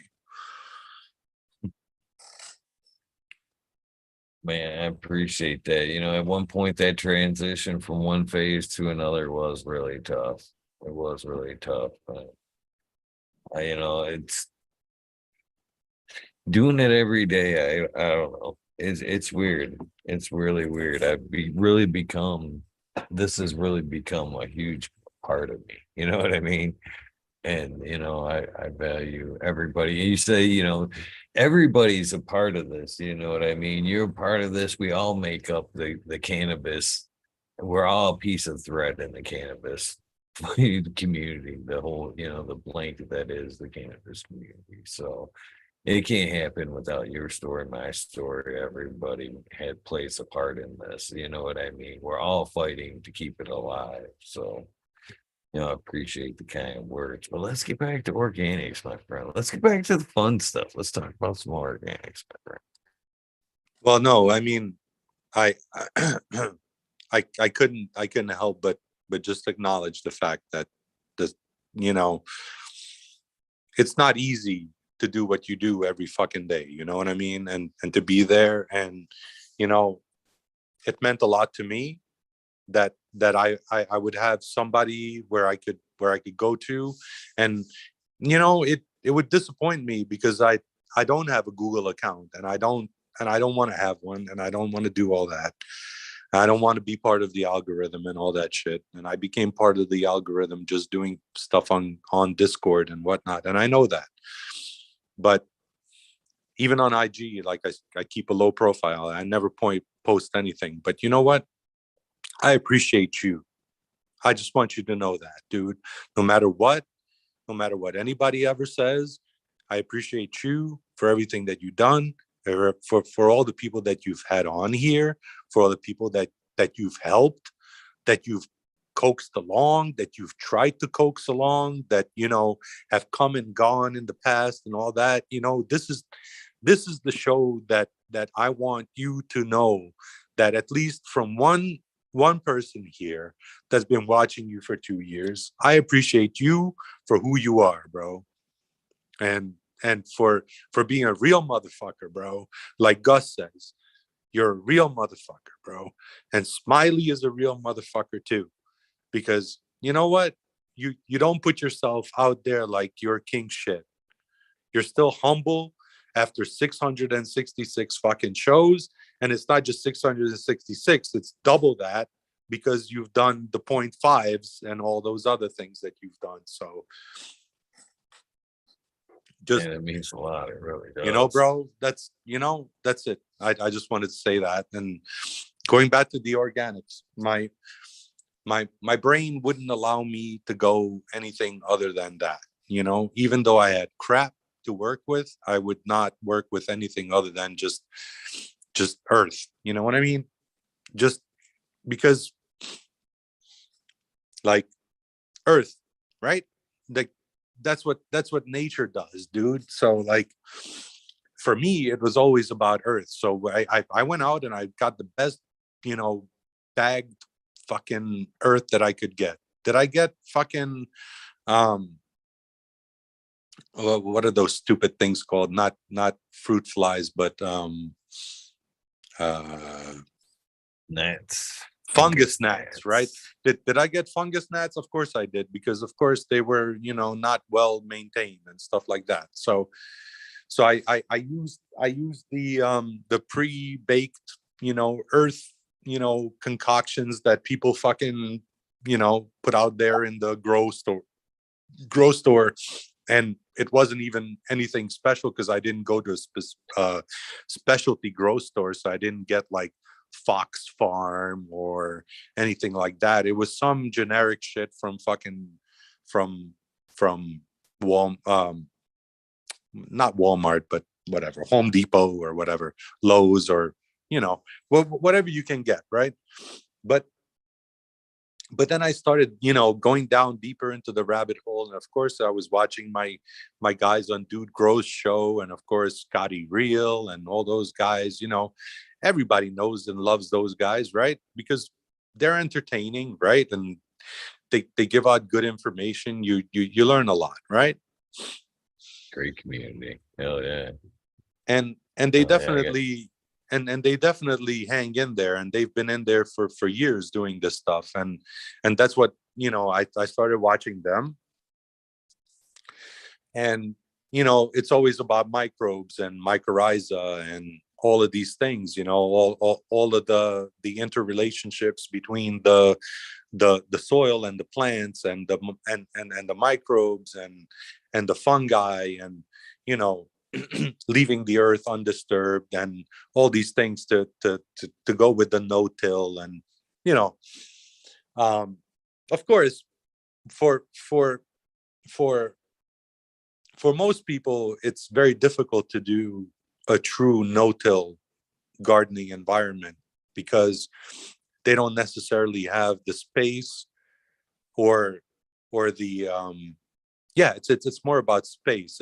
If you had a space that was set aside, that I'm not sleeping in that space or whatever, it's set aside from my normal um living quarters, and I can do organics, and even if it has a little bit of smell or whatever, although mine never did have anything you know awkward here, even though I have a 140-gallon soil bed going. um it's not for everybody, right? So you have to choose your weapon. You have to choose which growing method is right for you. So if you're stuck in a small space and you still want to grow, you might want a small tent, and you might want to go with you know uh um rock wool, or you want to go with any of the other inert media that you can do some sort of salt based feeding with, and you can manage your ppms and all that stuff, and geek out and do all the good things that you have to do as a grower to make it happen under those circumstances, right? DWC is another thing that works in a small space, and Weed Nerd DWC, or Crack Babies DWC as we know him, would be another guy that would come on here and say, well, for him, for his particular situation, that's the best thing he could do. And it is, because it's clean, and it's maintained at a certain, it's maintained to a certain degree of perfection, where he can grow in that space where he's got what he's got given. But if you've got a longer term thing, where you're like, well, I bought a house and I'm going to be here for 30 fucking years, and I've got this space that I can grow in, well, I would say, please try to go organic. Try to go organic, because it makes your life easier. Um, okay. We're not, okay, this is not rocket science. We're not going to the moon.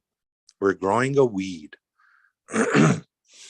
Ladies and gentlemen, this plane is not leaving terra firma. Okay? We're growing a weed. The weed will grow as long as it has what it needs to grow. Okay? So you want to give it the environment that it needs. So if you have that space, do what I did. My last grow, what I did was I went build the soil 100%. Hats off. Jeremy, God bless you, bro. You put out some good shit, bro. I bought 2 of their take and bake, build the soil mixes. I mixed them up separately in 70-gallon bags.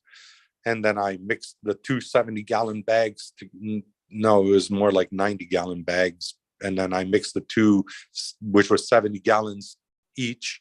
I mixed them together for 140 in a 4x4 bed, right? Total work was 1 day to mix, and I let them sit for 2 weeks after that just to get the melange going together. And I had a nice formation of mycelium at the top, and I basically mixed the 2 of them together. I cover cropped them with a 12 seed mix, and I essentially let that cover crop come up. And once the cover crop came up, I chopped and dropped. And then once they came up a little bit again, I put 9 plants in that space that you saw. I actually cut 2 of them down because they were males. They were back seeds. The others, I knew what they were. The others were not 100% sure what they were. So I had to call them. But there were 9 originally in that 4x4 and wound up with 7 full plants. Probably around 2.5 pounds at the end, I think, dried. That's my guesstimate. Yeah, so I went full organic. I never did anything with hydroponics or anything like that. It just never made sense for me because of my time constraints and because I didn't want to baby the plants. You know what I mean? I kind of like what I told DWC, was that I trust nature, right? So I want nature to do the work, not me, right? Like I want to do whatever I can, obviously, but beyond all that, let nature do what it does.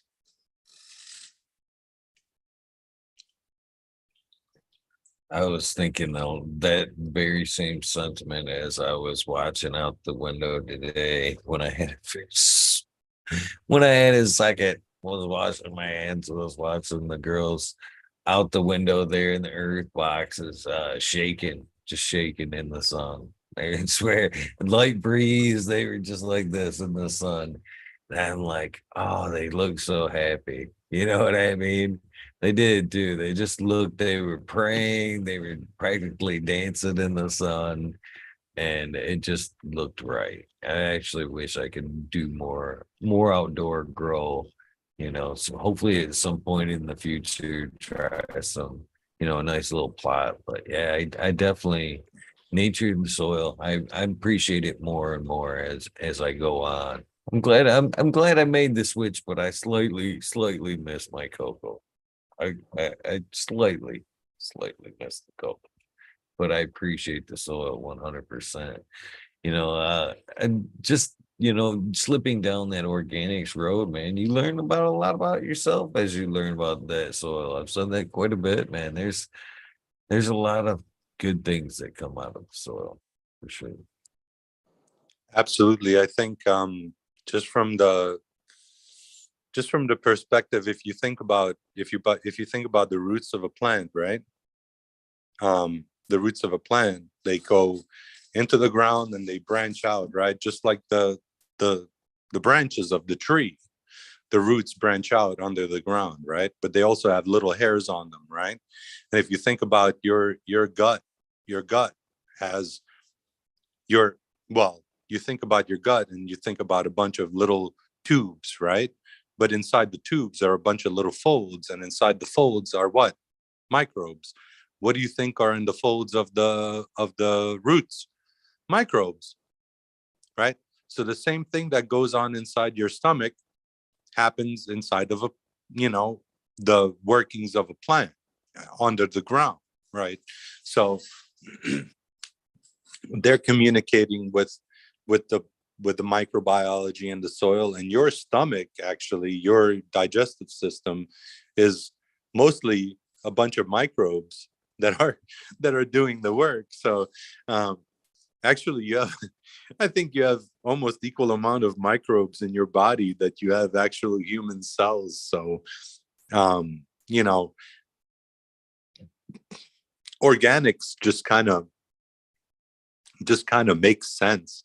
Although I can understand, like, see, I can understand a grower from your perspective, where you came from the old school, where you were like, okay, I've got CMH lights, or I've got whatever double-ended this and that, and I've got bottled newts, and all I've got to work with is some perlite and some cocoa. What can I do with this? Can I make a fucking living? Right? Right? And even though it cost you money, what you came out with at the end was worth it, because you knew that you had the recipe down to do that particular thing, right? So if you're making money, okay, if it's a money-making enterprise, let me make it clear to you guys, okay? I'm not going to start to argue with anybody about what's better and what's not better. It's all about what you're looking to do. For me, Big Daddy Doc Vapor, right? Big Papa. Daddy Doc. Daddy Doc doesn't want any fucking I don't want any chemicals in my shit. I'm already almost 50 fucking years old. And I just want the organic goodness, bro. I don't want any weird shit. I don't want any chemicals. I don't want any colors. I don't want something pink and something purple and some shit that I have to mix that looks funky. How about something clear that looks like fucking water that I water my shit with, and that's it, bro? You know what I mean? That's it. So, like, that's what I'm going for as a grower. I'm going for the au natural, baby. And really, honestly, that's all I want. I just want to grow some quality stuff that I can be happy with, that'll smack the shit out of me, like this shit has been. Bro, I only took one hit. What the fuck is up with your show, bro? If I'm on your show, I don't smoke. I can watch your show and smoke all fuck. But if I'm on here, I'm flapping my gums and I'm not smoking. I need to smoke.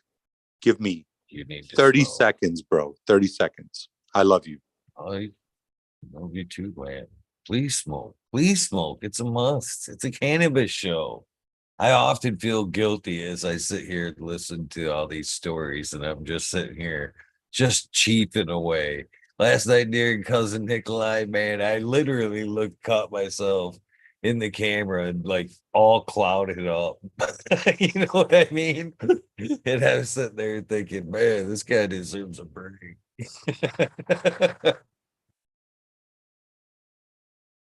So take your break. Puff away, my friend. Puff away.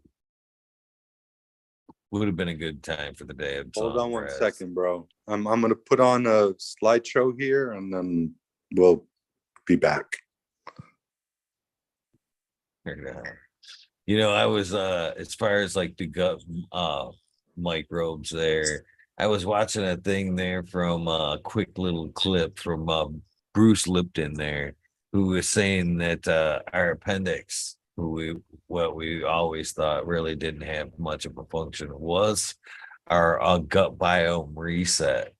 That there was like a sample of what our gut biome should be, and it was stored in our appendix there. So when our gut needed a reset, it just kind of secreted the proper microbes out there. I didn't mean to interrupt your slideshow. Cheers, that.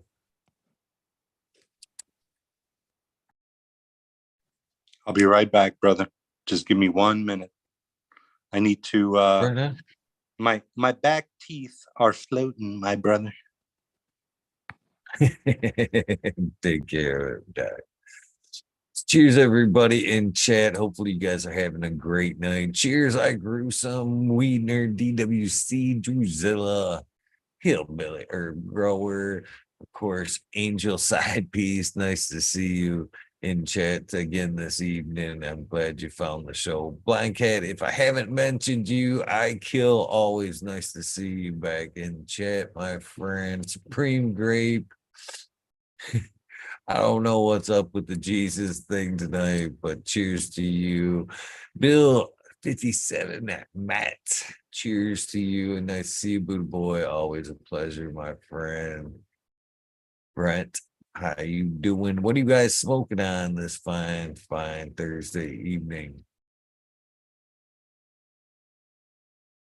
It's dab time.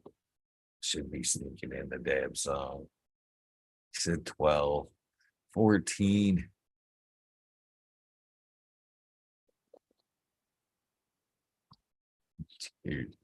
13 seats. I missed what conversation. Question to everybody.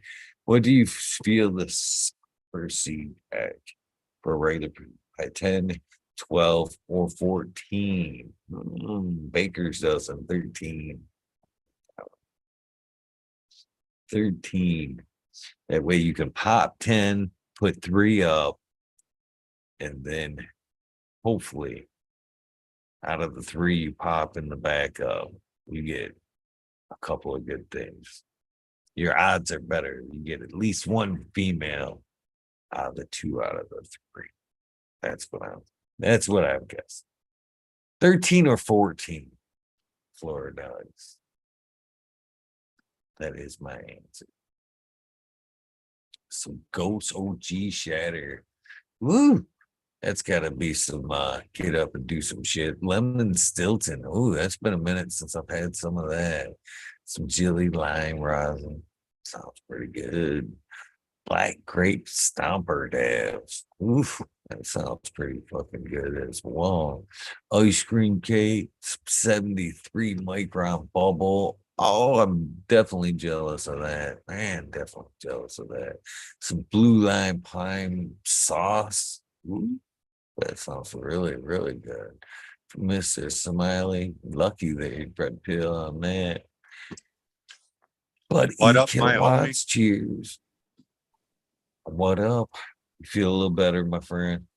Oh, thank you. My bladder thanks you, sir.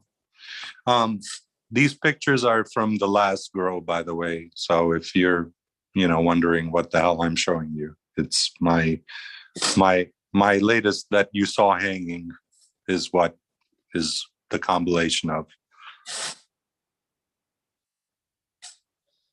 Definitely some nice looking ladies there filling up that double scribe well.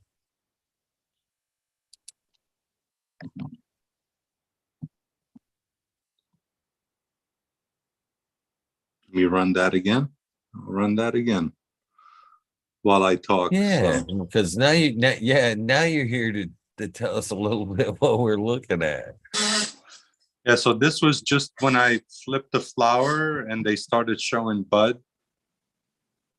So before I put the second layer of trellising on. And this was like, I mean, that's how bushy it got, like in the stretch. And they were beautiful the whole way through. They were not like, causing any sort of trouble. Here, I'll stop it. I'll go one at a time. Hold on. I'll go through it. So this was what we were watching, right? Let's see.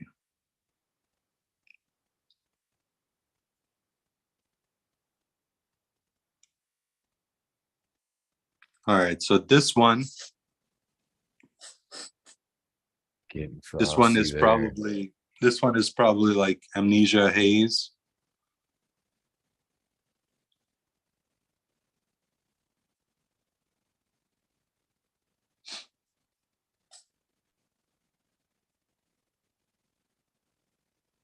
Oh no.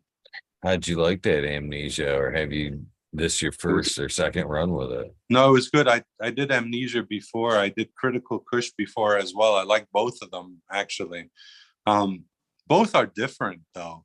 One is more of a berry kind of interesting, like the Amnesia tends to be like a berry kind of flavor that I can't even put my finger on. Um,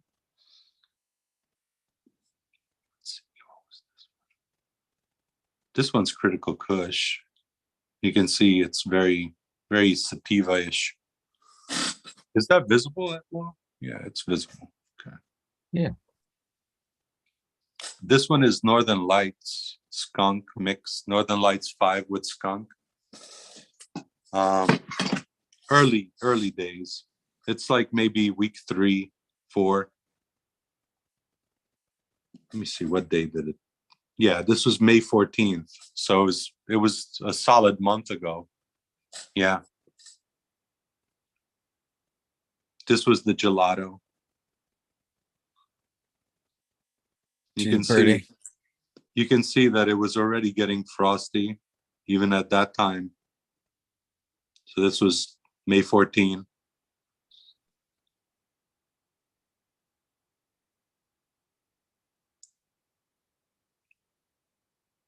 This one's Critical Kush for sure.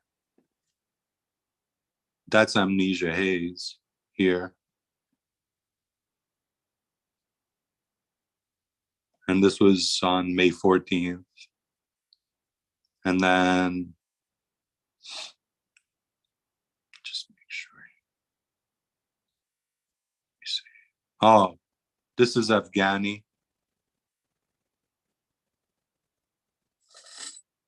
And I mean, she came out super frosty. You'll see if I go through it, right? This Already is got a nice little gelato. purple hue to her. Yeah, this is gelato, She nice and stacked. right? It does have a nice stack. And she got huge. I mean, she was probably maybe 3.5 feet wide by probably 4.5, 5 feet tall, because she was as tall as I was, looking into the tent. You can see the top of her is at the top of that viewing panel kind of, but you can see. So this is what it looked like from, this is GDP, this is Granddaddy Purps in the front, the Gorilla Glue in the middle, the gelato in the back, Northern Lights in the side here, Critical Kush on the side on the right side, and then on the back I had the Amnesia Haze and the Afghani in the back, but I'll show you guys in a sec. So that's what it looked like when it was starting to bud out.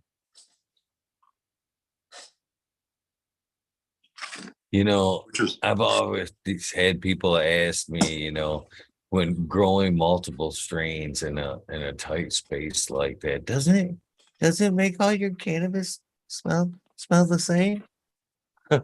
You know what I mean? I No, actually it don't. think it works the opposite. I think they kind of like work against each other to make their terps just a little stronger. Yeah, I don't think they miss a beat on their own. Like they express what they are as a plant. If one's the Granddaddy Purps with the linalool, overtones and all that. Yep, you get that. And if you grow something else in there, it'll have its own overtones for whatever terps that it comes in as. And actually, I think them having the roots touch each other and interrelate with each other probably makes a bigger difference than we give them credit for, honestly.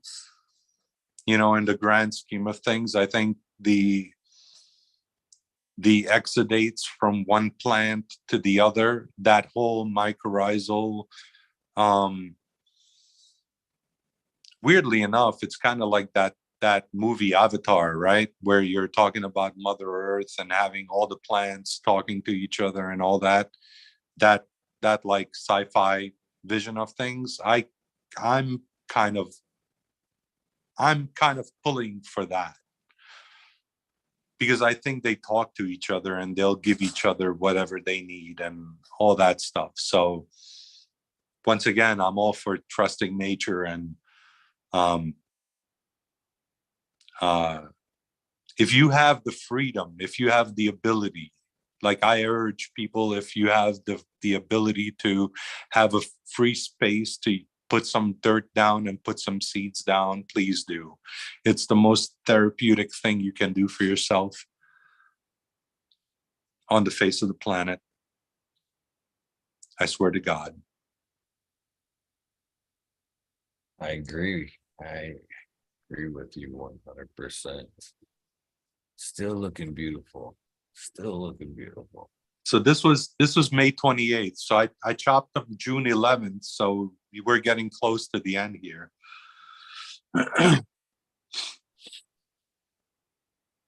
Like the fact that you're obviously not afraid to let it ripen on the vine a little bit, go into its senescence. Oh wait, hold on. You know what I mean? I'll show you the. Okay, we'll go through them again. Hold on. I'll get to May 28th again. Hold on. Sorry, bro. I apologize. Okay. So this is Gorilla Glue, right?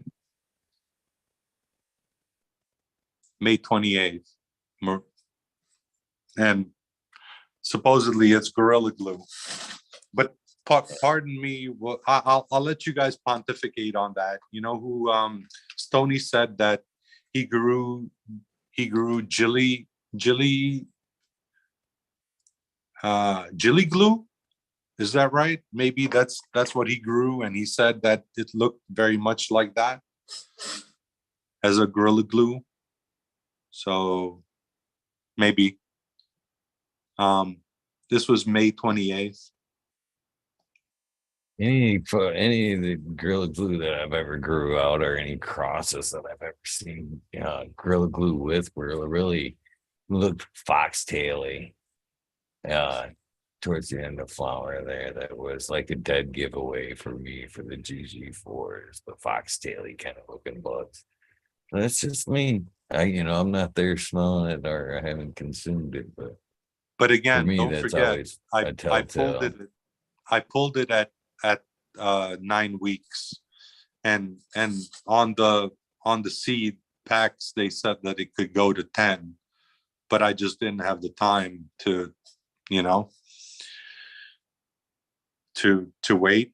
I could have waited another week for sure, and it would have gotten foxtaily for sure, because you can see, look, this is May 28th. I'll show you the end, so you can see the later pictures as well. I do have some later ones.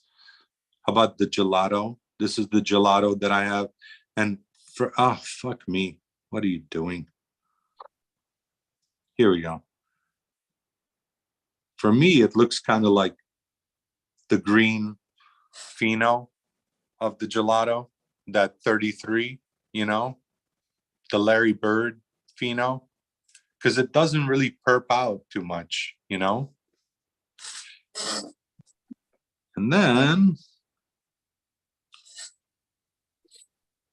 this was Critical Kush for sure. It was very pretty. Oh, that's pretty. Yeah. And this is Amnesia Haze for sure.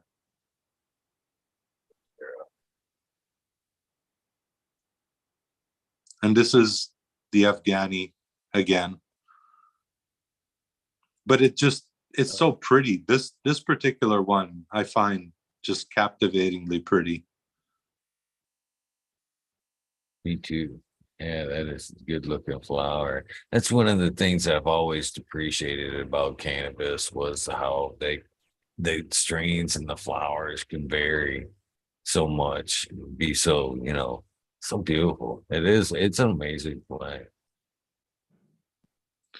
So these are the ladies that are supposedly going out into the ground, supposedly. Tomorrow or the day after. They're off to a good start. They're much bigger actually than they are in these pictures. This was May 29th. So yeah, they're probably more than a foot taller, I think, at this point. I'll show you.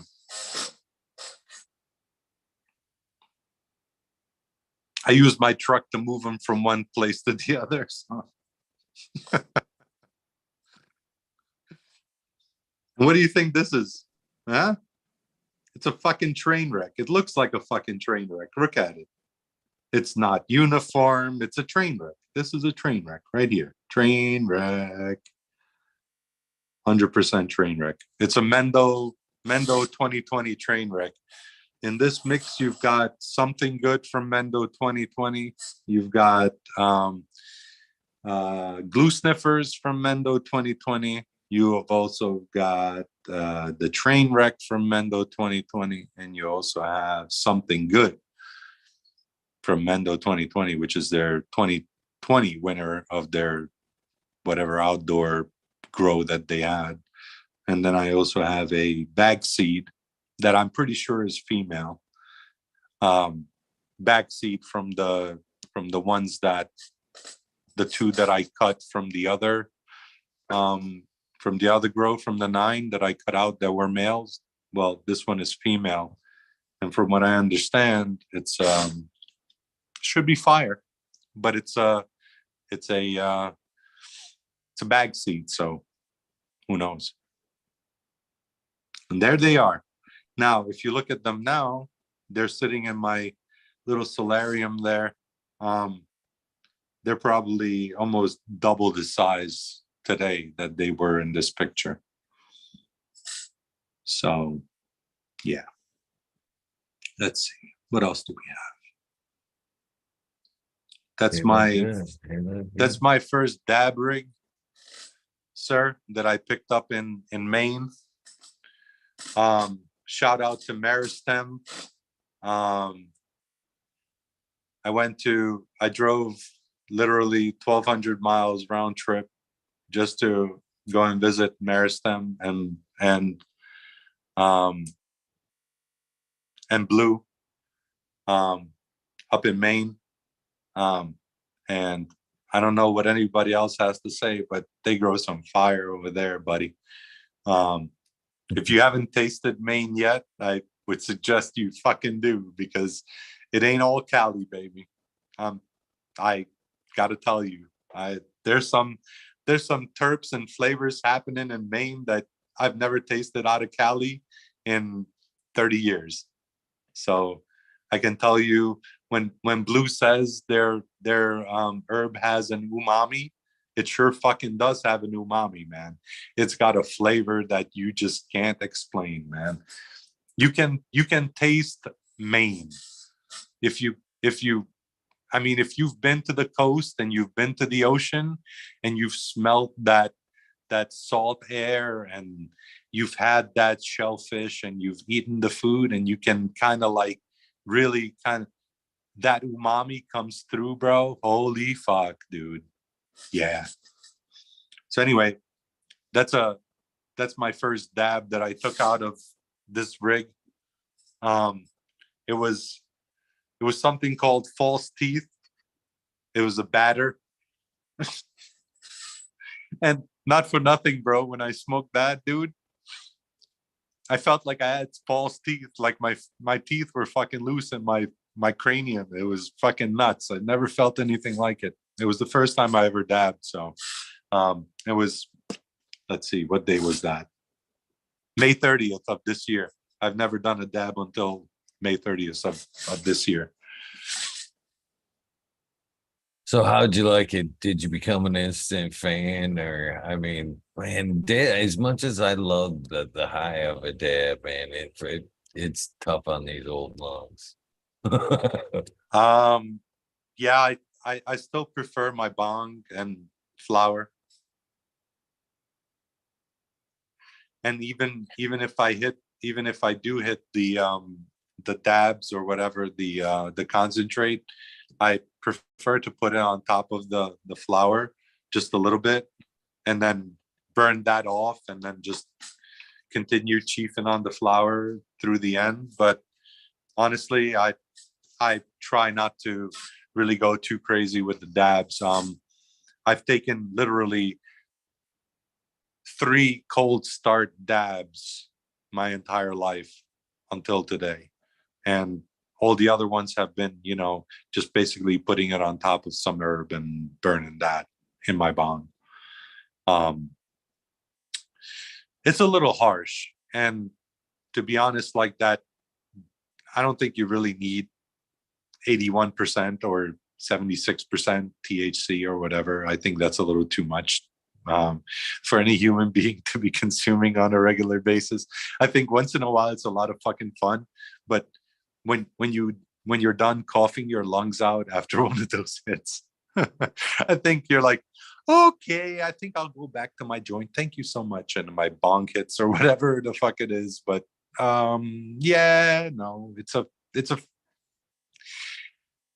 okay. I think there's a difference between collecting your trichomes and making your own hash and smoking that versus smoking some heavy duty extract that's been put through whatever process that they've put it through, whether it's BHO or whatever extract process that you want to think about. If you're going to collect your trichomes and press them into hash, or just save the trichomes and just fucking smoke a little bit of trichomes on, add a little bit to your, bowl or to your weed, to your joint or whatever, that's perfectly cool with me. But I'm not sure it's necessary to go to 80%, bro. I mean, really, it's how much higher can you get, my homie? Really, like at some point it just becomes too much, I think. And do you have to show off to somebody or something? Like, is it really necessary for you to be smoking that high percentage of a THC extract? Are you missing out on anything in that process? Is anything lost in the process? Are you losing any cannabinoids? Are you I mean, I think RSO is probably the purest thing you can get, and maybe just straight, trichome heads, if you can collect them and purify that and just smoke that, without any other additives or chemicals or chemical processes. I think that might be the best thing, and that's what I'm trying to hope to go to. I want to get RSO going because I need to for myself and for my wife, I think. So that's what that was that false teeth. I gotta agree with you on the extract thing there. To me, I think, that high THC label there, we're just getting a little bit off base, it takes me in one aim direction, and that's anxiety. If I keep going dab, dab, dab, dab, dab, I think, and we lose so much through that process of extraction. You know what I mean? That's the bummer. I like to keep it a little more full spectrum. That's why I enjoy my flowers so much. But yeah, I enjoy it. I enjoy my bubble hash, that's for sure. On top of a bowl and a joint. And I appreciate other people's work like that, but I don't like the dabs constantly. I'm right there with you. Throw it on some flour, throw it in a joint. That's the GDP, by the way. And for whatever reason, it always blurs out the top. And then you're looking at this beautiful trichome thing over here. Look at it. And it's all organics. I didn't put anything weird in there. I mean, honestly, I can probably rattle off everything that I used in this grow. I can, yeah, here it is. This is beautiful, actually. This was June 2nd. Not bad. This was 9 days before chop. And if you look at this, this is GDP. And if you look at the structure, it's doing that classic fucking, the spiral going around the stem. And this was so like the internodal spacing on this, if you have like tight spaces, this plant would be perfect. I mean, it doesn't go much beyond what you see here. Maybe 3.5 feet tall and trichomed as fuck. I mean, look at that shit. You can't even front. It's almost 9 days before chop, and it's frosty as fuck. Right? And I put nothing on this stuff. No artificial shit, nothing, bro. I think this is Gorilla Glue, pretty sure. Yep. Yeah. I can probably find some right there. Oh, here? Yeah. This yeah. this was June 2nd, right? And like you said, it kind of gets foxtaily and it shoots out and it gets really fat at the top, and it's kind of like, yeah, seems like it, right? Weird. It even had some pink pistils on it, which was weird. Yeah, she's definitely looking a little more foxtaily now. This is the Northern Lights skunk mix. I think this was one of the prettiest ones. This bud particularly, look at that. It's just so unique. I've never seen anything like that. Taking on the distance too. What's that? Natural. I said, shout out to you for taking them the distance, getting that natural swell out of them. A lot of people don't like to see their hairs get that color while the flower's still standing. And I'm like, that's good though. Nice job. Nice job there. And this was still June 2nd, so it's still 9 days before chop, right?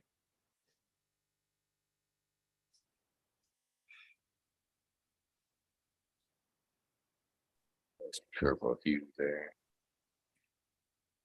That's red. And it's under white lights, so it's not under, weird lights or anything like that. Is this under the Diablo? The HLG no, Diablo? Actually, no. Actually, I switched. So I have the Diablo I'm using as my veg light now. And this was done under Think Grow Model H, 8-bar LED. And I bought a ultraviolet replacement bar for, swapping out for the last, I guess, 4 weeks of flower, a little bit of UV thrown in there. So this was June 2nd still, but you can see it's already senescent, kind of, right? You can see the senescence going into these.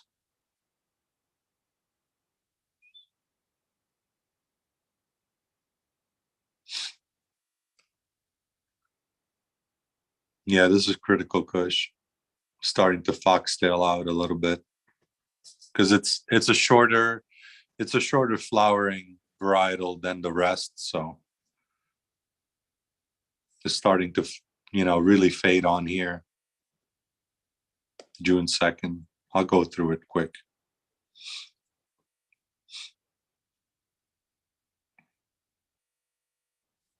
Yeah, this is, oh yeah. What day is this? June 2nd. Keep going. Let's see. June 2nd still. June 9th. All right, there we go. So June 9th, we were a little bit fatter and fuzzier and more faded, as you can see. Start getting all the fading going in the leaves and whatnot. And I'm not controlling ppms or anything. They're just doing that on their own, right? So the senescence is coming without a flush. It's just happening, right? And it's pretty much universal across the plants. All of them kind of started having that.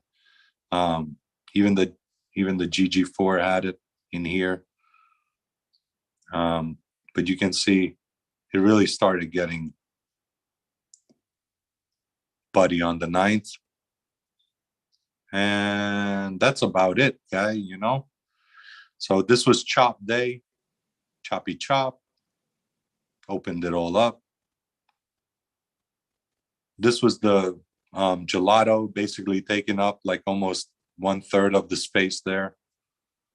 And yeah, lots of bud, big bud.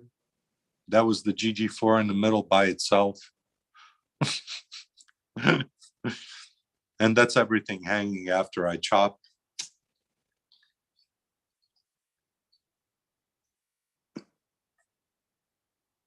Definitely a nice little run there for sure. And then a little bit drier still. That was on Monday this week. And then you saw, I showed it to you guys earlier. So yeah.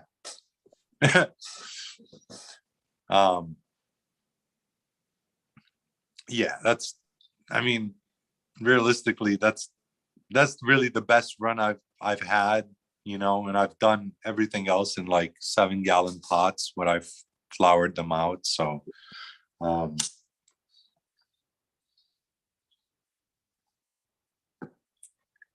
Great job. So do you have an in particular favorite breeder that you stick with, or do you just go with whatever sounds good? you know what, to be honest with you, because of the precarious, I guess, uncertain situation that was here in New York before, right? I didn't know whether it would be a good idea or not to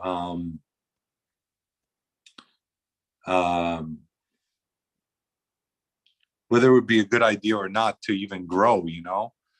So I've had only my experiences have been backseed, right?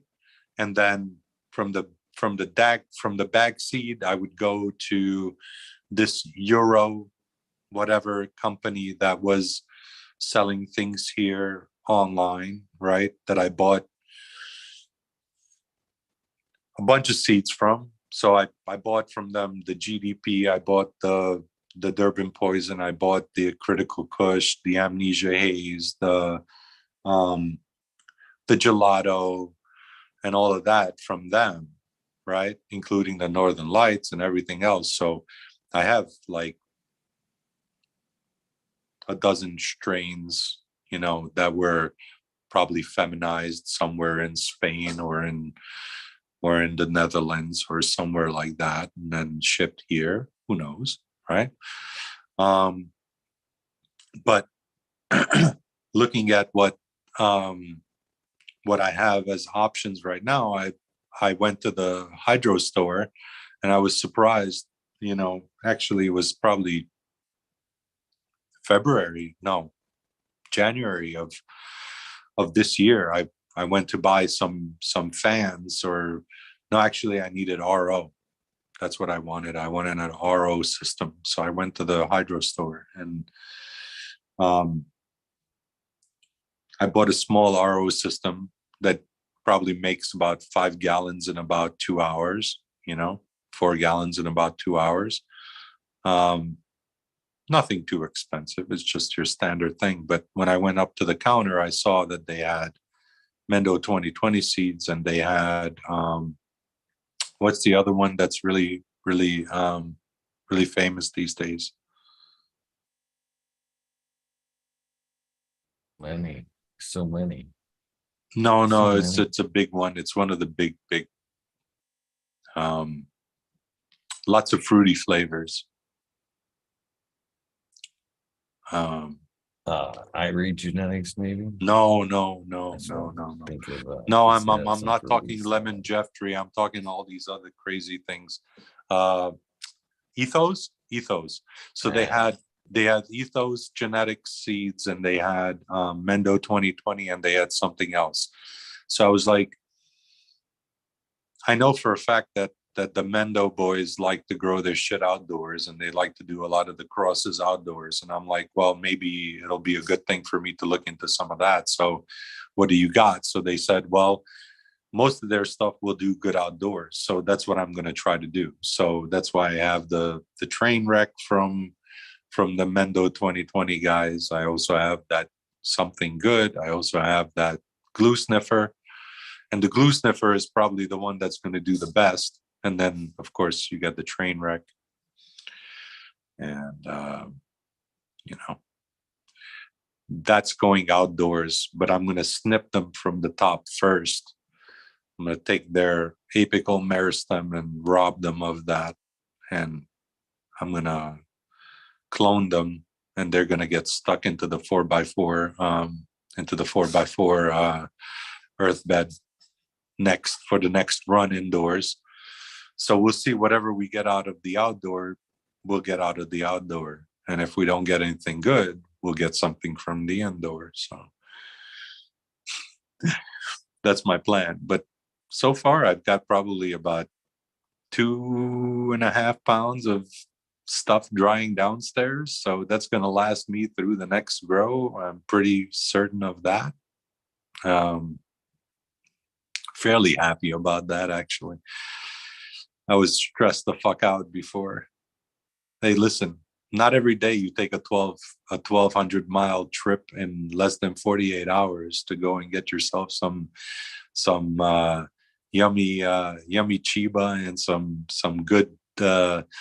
good food from Maine, dude. We got the best lunch, my son and I. Holy shit, dude. Oh boy. If you're ever up there, guys, Beals. Go to Beals. You will love it. It's been there for, I don't know, 90 plus years or some shit. It's just when you eat the food there, hey, okay, that's why they've been here. So yeah. And just where Meristem is, where they located, that place is beautiful. So you guys got to go and check them out. Blue of Green Tank. He's a cool dude. So what do you think that makes the Maine cannabis so special? Is it the East Coast wind, salt in the air? What do you think it is? No, I think it's the amendments. So I think it's the amendments, man. They're using, well, it might be multiple things. It might be that salt breeze. It might be some of that, but I think it also has to do with the amendments that they're using, that they're getting a lot of stuff, like lobster and kelp and crab meal and all those things that are from the area. I'm sure they're using a lot of that stuff too. So, and you can actually taste the difference. Like, there's a dankness to it. You know what I mean? Like, the first few times when you try it, you're like, holy shit, this thing it's tasting like orange, but it's also got another something to it. There was something they gave me, was something called Alaskan orange tree. And that shit was fucking, it's so dank, my bro. I finished smoking it a week ago. I can open that bag right now and smell that bag. It'll stink just like it did before, when there was weed in there. Like, it's that dank. Another thing I smoked from them was Lazy Dog. Another thing was something New Lime, was dank as fuck. Orange juice, I don't know. That thing was just, when you took that first hit, it's like orange juice, man. The first thing we got from them when I walked out, he's like, all right, you're going to need something when you leave from here. You're not going to be trying to fumble around and roll something. He's like, here, I got you pre-rolls, pre-roll of this and a pre-roll of that. So I got 2 pre-rolls. We smoked the fucking orange juice, half of that, me and my son, bro. Wrecked. Holy fuck. Terp fucking nation, dude. And it tasted like oranges. It was beautiful.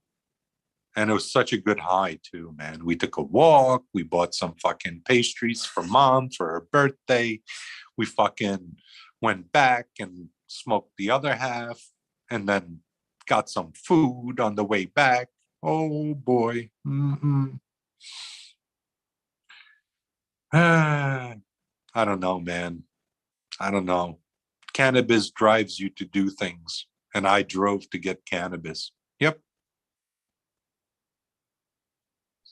Nice. There's nothing wrong with that, man. There's nothing wrong with that. I know a lot of people in this here community have drove a long fucking way for cannabis and just to hang out with some cool cannabis people, man. Fucking, that's awesome. I definitely appreciate that, and you appreciate it so much when you get there, and you, as I can tell when you talk about your experience there.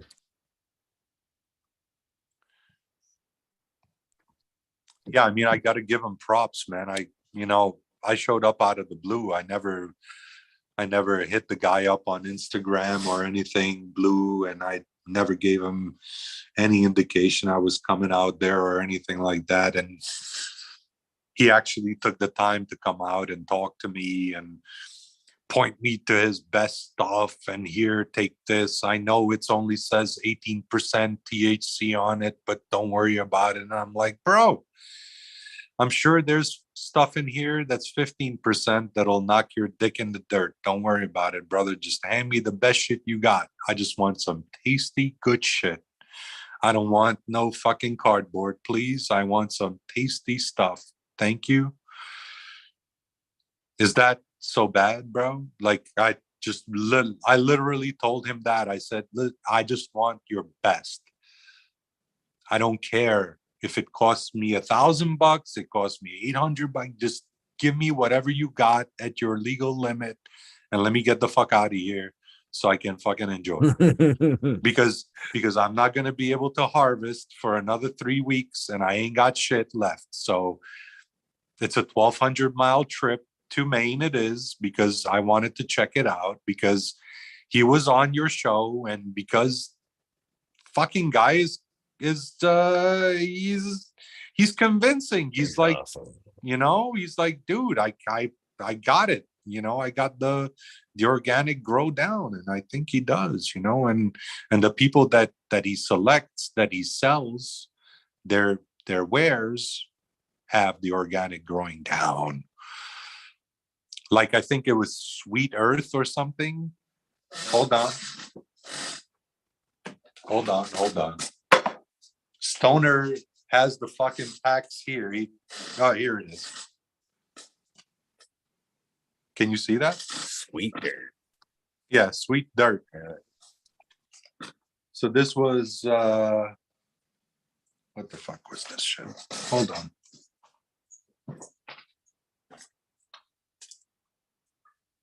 I actually tried a new cultivar. Yeah, this was the lazy dog. This was the lazy dog, right? But the lazy dog, was it true to his name? Hell yeah, dude. Did it make you a lazy dog? It's only 21%. Hell yeah, dude. It's 21%, right? 21% THC. But let me tell you, dude, it does put you on your ass, man. It should be the last thing you smoke that day. I almost think that them testing results right there are still probably still accurate, to be honest with you. I think cannabis realistically isn't still in the lower numbers that, they're hyping the numbers to some point. I think a lot of times these companies are being pushed to give higher and higher numbers, and I think they're actually almost higher numbers for higher. You know what I mean? It's getting to that point where Some of these bigger scale growers will shop around. Oh, you're not going to give me that high THC number? Well, you ain't got my business. I'm going to go take all my testing up the road. You know what I mean? And I think they're almost blackmailed into that higher number. Some of these testing Oh companies fuck are. Yeah. There's, Oh fuck you know what I'm yeah. saying? It's just like a competition to the top, right? But then once you've scaled Everest, right? How much higher can you go, right? You can only go to the moon. Okay, from the moon you can go to Mars, but I mean, what are you gonna have? I mean, 100% THC is what? Like, okay, so I bought something that had 82% THCA, right? It was the crystals, the THC crystals. So it's like literally fairy dust, right? So when you smoke that, you're like, woo, yeehaw, cowboy, right? But but it doesn't really have the terpenes, right? So like I'm sitting on the same bowl that I started an hour ago. I took like 2 or 3 puffs and I'm wrecked off my face because it's just terpy and it's powerful shit. I don't even know. I grew it myself, so I'm shocked myself. Like when the first time that you grow some fire shit and you actually smoke it and you go, oh shit, that's fire, dude. Like, and I've been so harsh on myself every fucking other time, that I grew anything. I've always been like, oh, that's not good enough. It's not good enough. It's not good enough. Well, you know what? This time it's actually fucking good enough, bro. And for that, I thank the community because I learned a lot from you guys. Like Smiley drops a ton of fucking knowledge every fucking time he's on your show, right? He's always trying to get something going on the organic discussion or something, and so I admire that. Like he's always trying to push for that, so like I'm always trying to get some new information, some new insight into like either whether it's genetics or whether it's expression of the plant or whether it's, oh, is it a phenotypical expression or whether it's a genotypical expression. Is it the genes that are expressing or is it the environment that's expressing something in the plant, like you had with your uncovered grate and covered grate, right? With your terpenes, you were looking for pine but you were getting dragon fruit or whatever it was. Yeah, so like um clearly I've been paying attention, so sorry about that.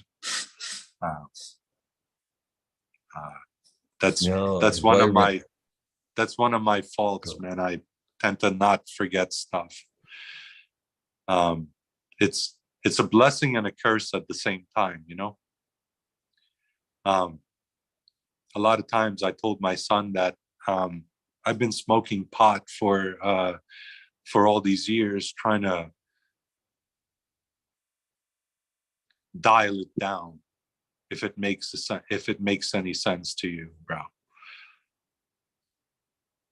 Because for me, everything goes so fast. Like in my head, everything moves so quickly that I need to slow things down to bring it to human level, I think.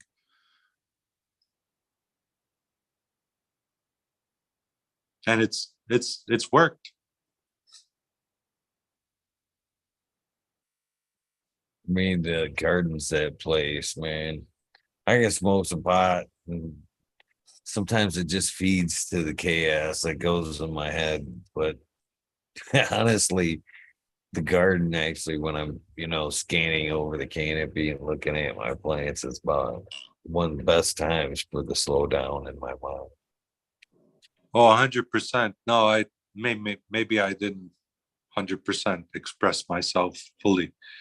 Um, the act of growing and taking care of a plant will 100% impact the way you think about what you put in your own body on a daily basis. You know, I think whether that be food or drink or whatever it is, you're going to think about it, because you're going to be like, well, I'm feeding my plants the best things I can give them. So why can't I feed myself the best things I can feed myself, right? So 100%. The growing should help you as a human being.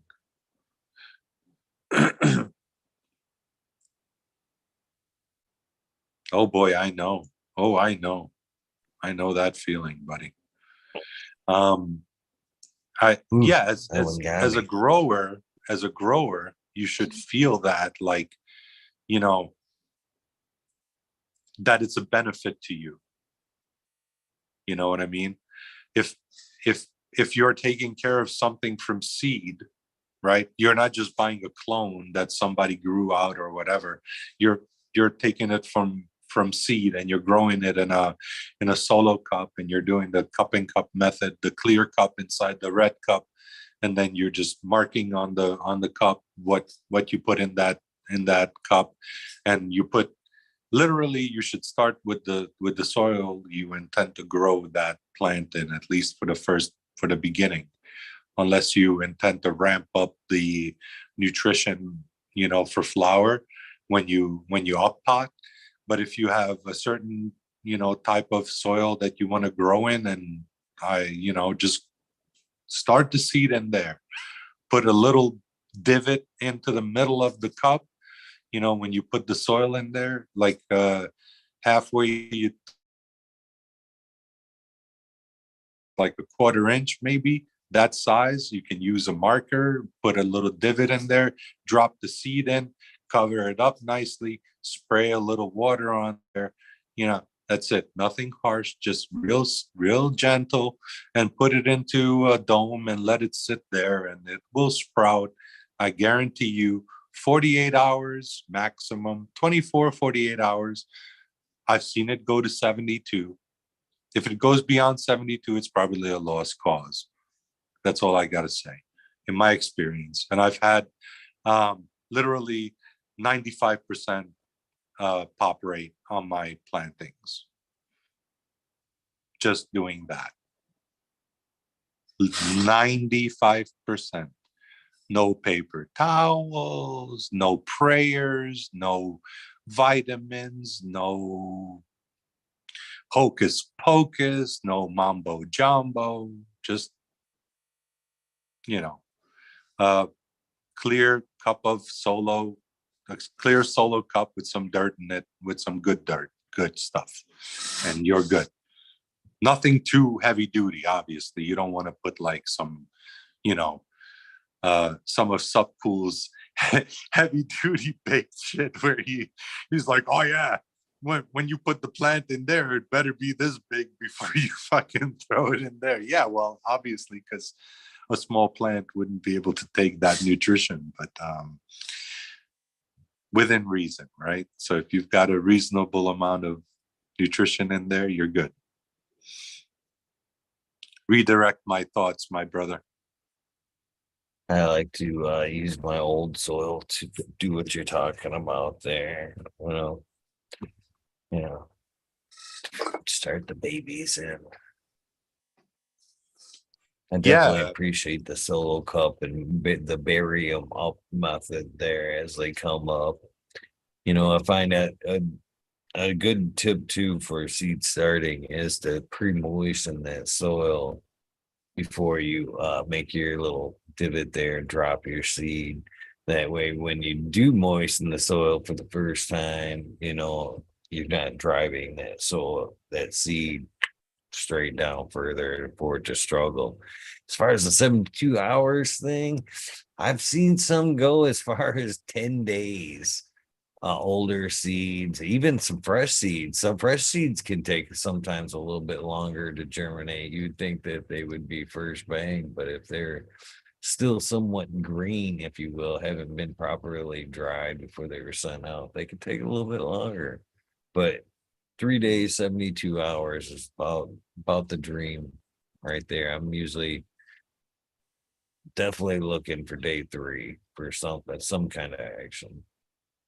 Yeah, I mean, I got to be honest with you. I've used the same method all along, so I've deviated very little from my planting method, other than moving from that weird composite, whatever it is, that grid, to solo cups. And I think the solo cup is a far superior method to sprout your seeds, because you actually have a volume that can support that seedling up to probably about a foot tall, 10 inches tall.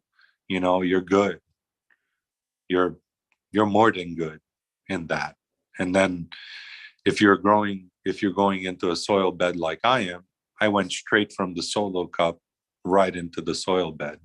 So like that that transition was like one transplant, one transplant up.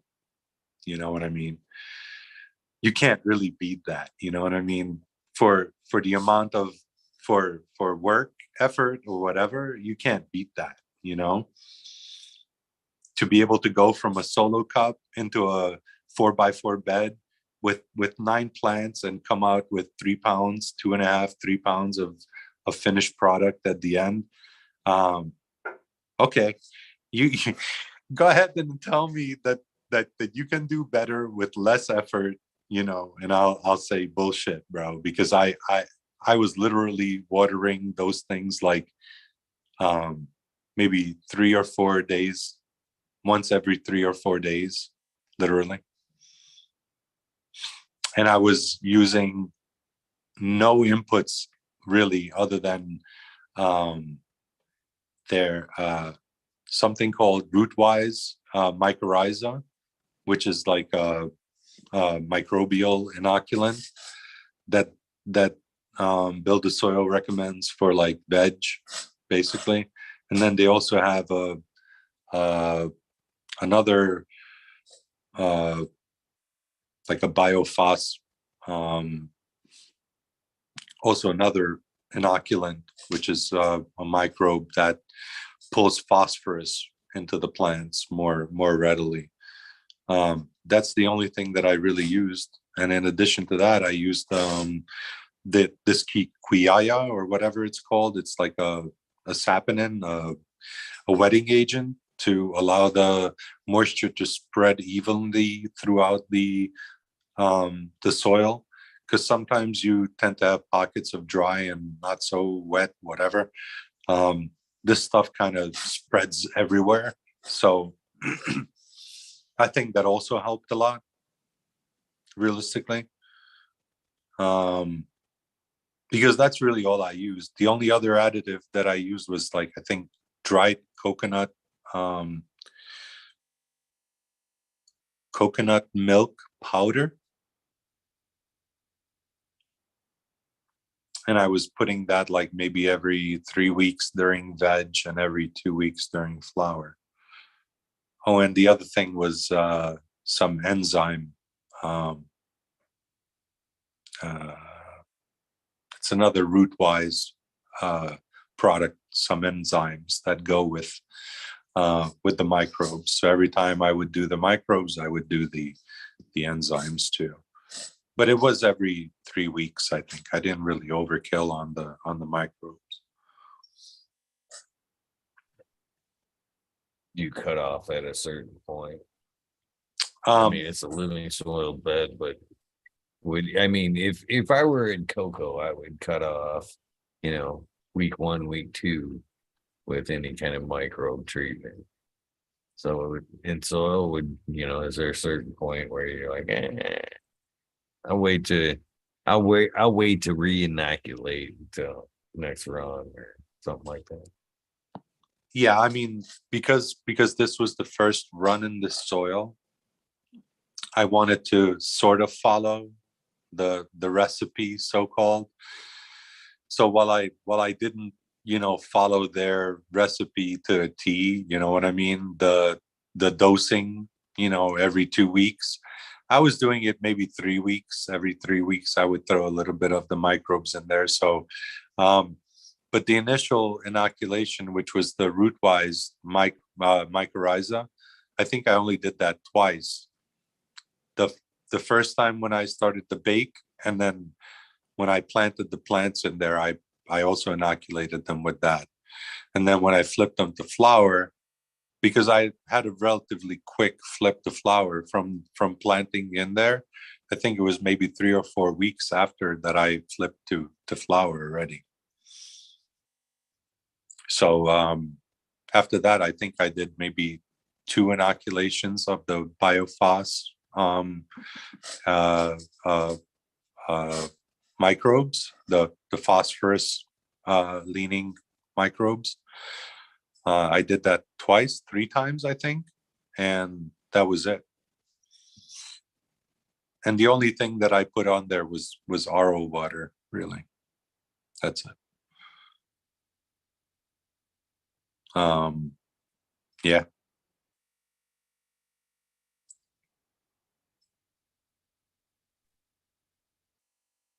So do you do anything with the leftovers or the good stuff after you clean up your buds there? Do you make any kind of edibles or extracts? Oh, I want to, man. Holy shit. I so want to, dude. I've not had enough biomass available to do like RSO or whatever, but I really need to do that because unfortunately I think my wife really needs it, and she's like, you know, being a naysayer about it, and like she's trying to like do everything else that she can, you know, but I think she needs it though. Because she's starting to get some bumps and whatnot in places where there shouldn't be any, and she doesn't trust the medical establishment. And honestly, I don't want to get your show flagged for saying some shit that I shouldn't say. So I think a lot of people don't trust them, and she doesn't want to have anything to do with them.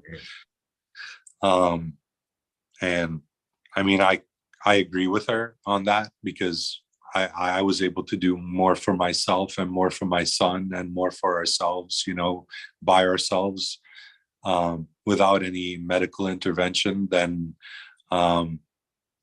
you know, I mean, think about it. How many people do you know that lost 1/3 of their body weight? That's a good fight for the, you know, a good reason for the cause right there. Right. I appreciate that.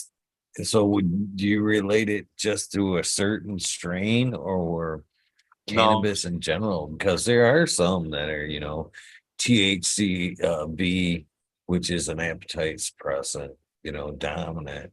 So do you think it was just cannabis in general, or one you just happen to have in the garden that just works really well for killing your appetite? No, well, I told you that I really like the Durban poison, and that's one that's heavy on THCV. So like, but I think it may not be everybody's cup of tea, right? Because when I first smelled it, when I first grew it, I thought it was very perfumey. You know, it smelled very perfumey to me, like a flower. You know, as opposed to weed. You know, because you expect that skunky, gassy, dank. You know, but Durban poison was more like literally like a flower, like a perfume, but it tasted slightly fruity and flowery at the same time. But it was more like it was more uppy.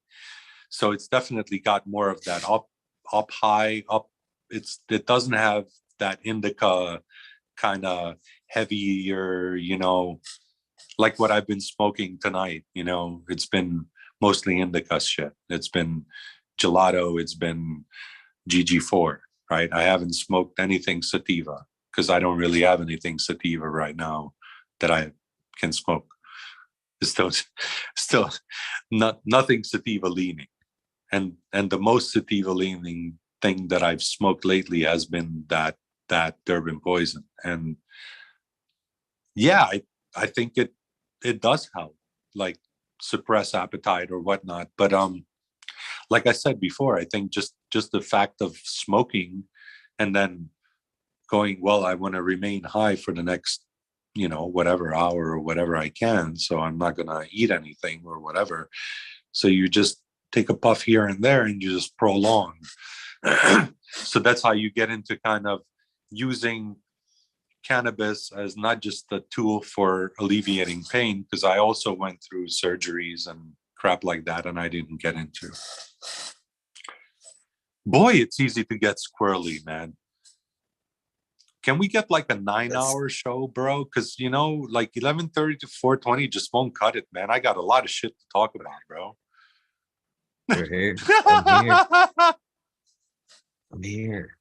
And that's why. Well, then, if we don't make it tonight, there's always the weed nerd world. So we come and hang out. Holy shit, dude. We've been at it for almost 3 hours already, man.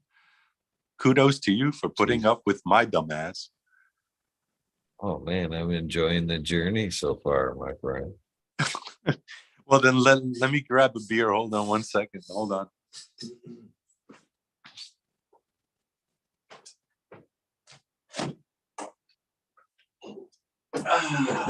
Cheers, everybody in chat.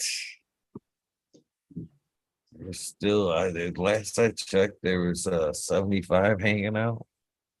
Still 73 cool can of folks hanging out. Wow, I really appreciate you guys, man. I'm sorry I was advised not to look at chat under any circumstances because SoCal would be talking a lot of shit.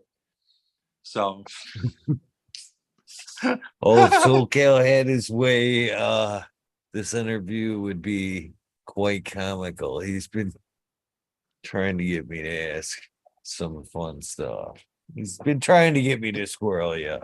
I'll give him some credit. There's definitely some effort. Oh, go for it, dude. Just let me hear some of it. Let me hear some of the bullshit that he's been trying to throw in there. Because, he's been threatening all kinds of things. Me and coming out of the closet, getting dressed in dresses, stuff like that. I mean, come on, SoCal. Bring the heat, baby. You ain't got shit. There was I believe at one point some comments about when you were walking through the dungeon and a maid somewhere. I don't know. I try at some point you gotta follow the advice. You can't watch too much. At some point you gotta look away. Go, oh, you fuckers. Because I have definitely, there's been a few episodes where I've actually had to like bite my cheek at some of the shit they were talking about in chat. You know what I mean? Gotta love chat. Gotta love chat. They're the reason. They're huge reason why I do this the way I do this.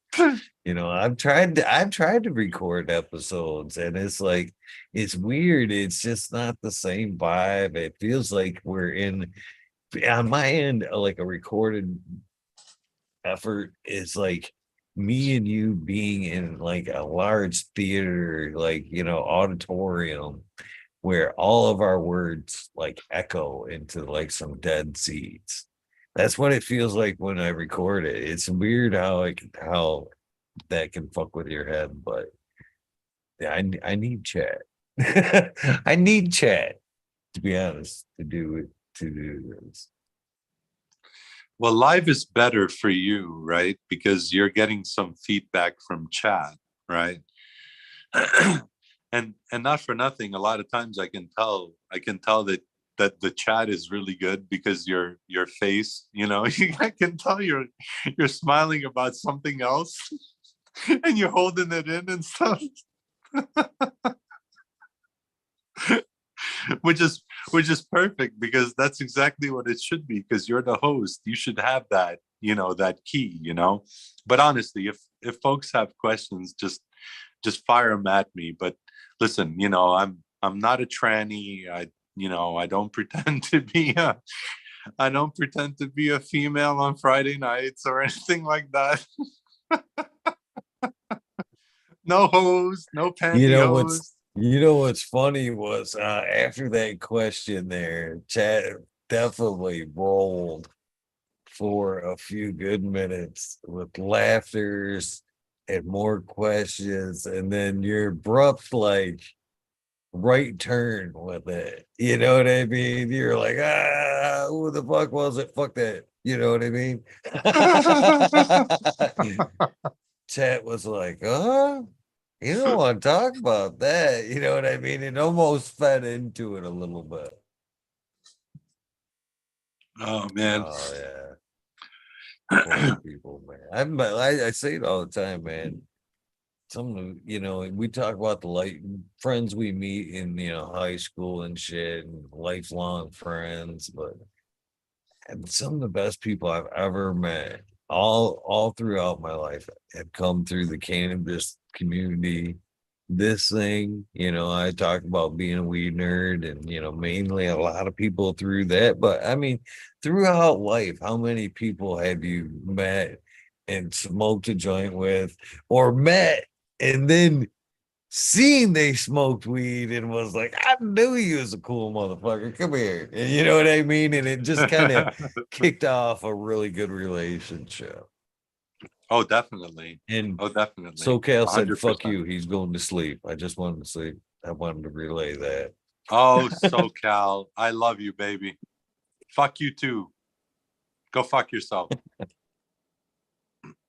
Too funny. I didn't mean to squirrel. No, it's okay. It's okay. I wanted to tell you about a few fun situations that I ran into, especially the first time that it was I actually tried LSD, man. And obviously psychedelics, fuck, man. The kids of today, they're ahead of us, man. My son beat me to it. He was what, 16, almost 16 when he did that shit. Holy shit. I'm sitting there going, what the fuck? I was fucking 19. I'm like, having LSD for the first time, and we went upstate, right? Into the woods. Yeah. It was a camping outing with a bunch of friends and whatnot, and we were waiting for others to show up, and my cousin, of course, the one that introduced me to the magical herb, brought along the tabs. So we split one half for me, one half for him. Man, an hour and a half later, a few blunts, right? A few joints, some beer. All of a sudden, we have some minor lighting, from there was one light off on this building going off, and you're looking at some bushes like reflecting off onto some other structures, and it looks like those fucking things are alive. So I said to myself, there's no fucking way. How are they moving like that? It's like shadow figures moving in the distance, It was the weirdest fucking experience of my life, and it was probably one of the coolest too. I got so high, actually, that particular evening, that I had the opportunity to go to town on a pretty cute chick, and I just couldn't, man.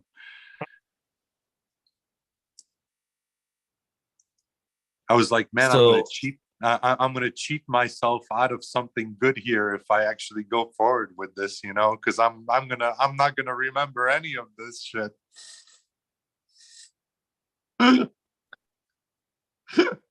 I don't blame you. I Yeah. probably went there as well. It's funny, I've said this a bunch of times, a lot of my best experience have come from beautiful psychedelic chicks. It's weird. I would have, I never would have guessed, that just kind of happened to stumble through with a pocket full of acid and was like, "You want a trip?" And I was like, "Yeah, okay, sure." But I'm definitely down with some. I used to take quite a bit of acid at one point. It was pretty regular. But man, I don't know with this day and age, with the internet and stuff like that, and then so many, DUI people or DIY people, there we go. I would almost be afraid for an LSD fad to come through because I think there would be so many people trying to become, closet chemists Yeah, I'm not sure. versus the mushrooms. I mean, look how fast mushrooms caught on now. It didn't take much to bring the mushrooms back around.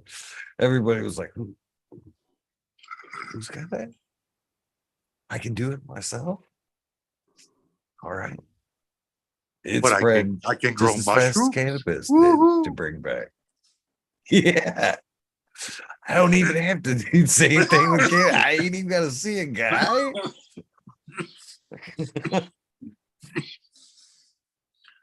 Nobody will know. Right. And with mushrooms, it's even easier, right? Because it doesn't really give off that pungent smell. And I think the growth cycle is a lot faster too for mushrooms than for marijuana.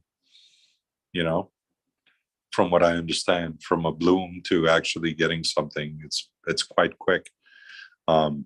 Gus is fucking expert at that shit. I don't even know. He does some expert level chemist shit with a normal fucking kitchen. I don't know how he does that shit.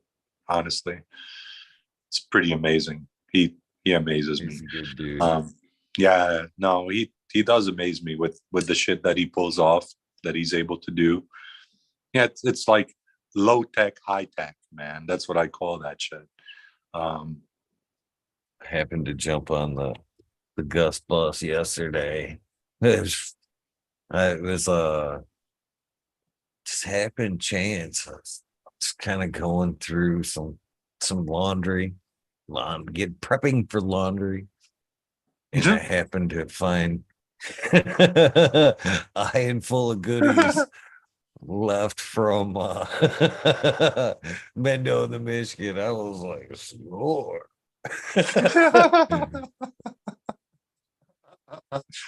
Hell Pretty yeah, good dude. day. Hell yeah, man. Definitely fun times.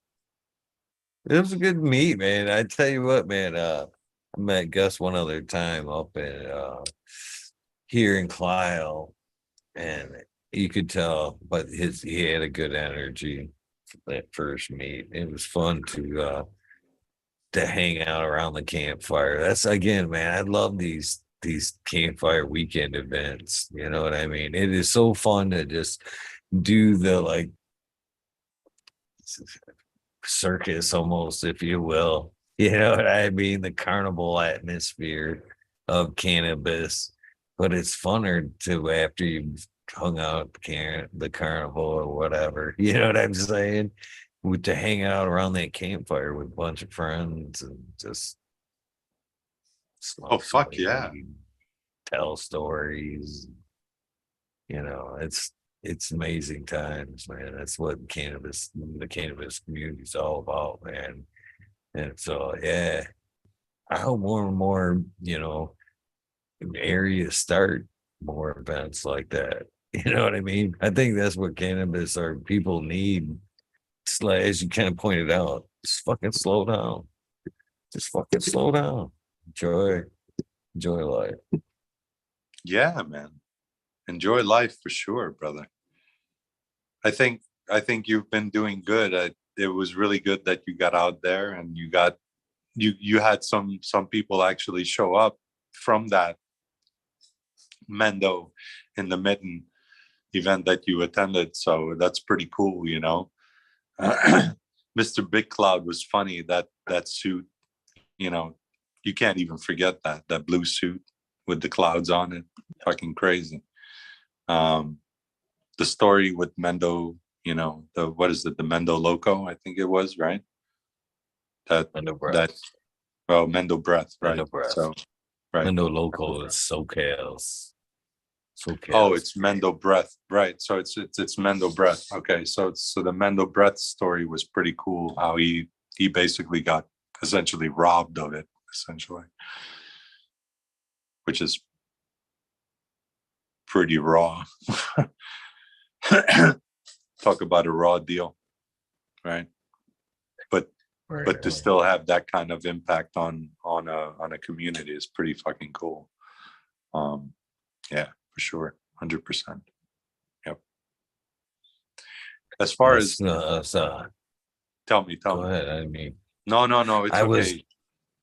We were talking about the vent there, and I just happened to be smoking some samples earlier. I almost cut it in earlier when we were talking about some different terps that we had, you know, and it was right around the time you were talking about Maine and some of the tasty new cannabis you had tried there. I had actually one of the ones that I had tasted that it was kind of, you know what I mean, was right here in this pack. There it is. And it was well, they were all good. And so far they've all been good. But I made it down to the raspberry beret today, and it was given to me. I don't want to. I'm terrible with names. I think we all know that. This is who gave it to me. Super great guy. Met his wife. Him and his wife, super great people. And that raspberry beret was different. It was really good, man. It was kind of. I described it more as like it was like a raspberry lemonade. I think would have been a better term or description, because it had that like berry flavor to it, but it had like a lemon, like a lemonade on the back end. It was really good. Oh, that's awesome. That is awesome. Yeah, it was. It was good. Shout out to you, brother. Good stuff. That's a rare I like, one, that's the thing I love about cannabis. Man, it's isn't that amazing how many different profiles, you know what I mean? How many times have you went, yeah, there can't be any new flavors and shit, and you were like, huh? And you did. It's true to its name, you know what I mean? And you're like, no shit. I mean, have you ever had anything that was like literally like a biting into a fucking hamburger with onions and tomato and fuck? Yes. No. Yes. That'd be good though. No, there was one that I actually got that tasted like a fucking burger with onions and meat, and I don't know, was it a Donnie burger or something weird like that? Does that sound familiar? Donnie burger? Well, that could be. Well, there is a Donnie burger, obviously, but it's supposed to be very good, but I've never had it myself as far as like it was meaty. It was meaty. And there was something called like a meat breath or some weird thing like that, like where you actually get like a meaty or a cheesy or whatever it is. Like, yeah, it's weird. No, from a fucking plant, you're getting cheese. What the fuck? When I met Mr. Smiley, the sample that I smoked with him initially was I had some ethos insane in the membrane I had grown, and it was the first run with it. It was pulled somewhat early. I didn't take it the full distance like I normally would. I like to experiment when on new strains, harvesting in different times, even though I like to always go to senescence. I really believe that's the best way to, fully get a good bud swell naturally, let the buds harden up without adding bullshit. But in this case, this it is what it is. So I pass it to Mr. Smiley, and I'm like, what do you pick up there? And my description was like a sour cream cheese taco. It was kind of like slightly meaty, but it had like this like almost like taco-y sour cream. You know what I mean? There's a yeah, weird description, but that was my closest to anything kind of meatish I've ever had.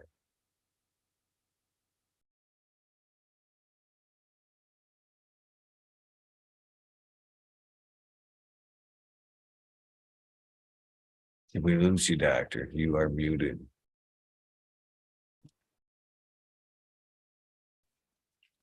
Just gotta plug you in, bro. Hold There on. you go. He's dying. He's dying over there. I got the choke.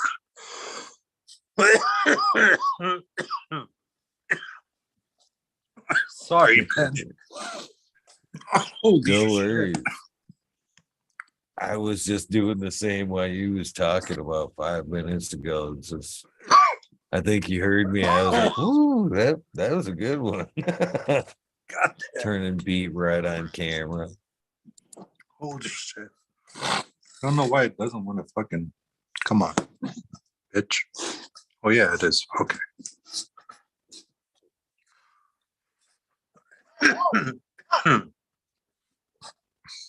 Wow. That one grabs you by the old pooper, eh? Hey, Doc?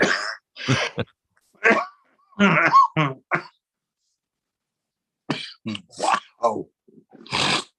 That was Holy out of the shit. Cheech and Chong movie. Yeah, after they smoked that dog turd fucking joint shit. That one guy grabbed you by the old pooper, didn't Oh yeah, dude. Holy shit.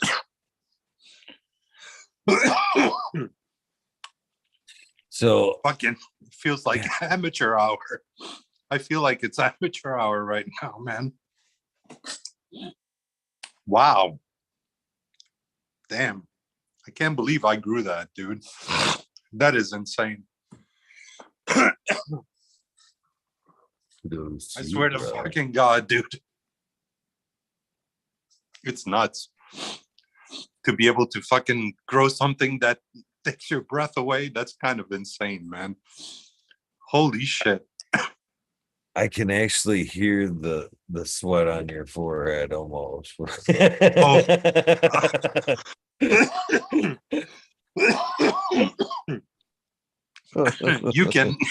You can hear it. I can feel it. Wow. You're trickling like a small waterfall. Wow. Wow. Wow. Wow. I'm telling you, dude, I can't believe I fucking grew that, man. That's just insane. Wow.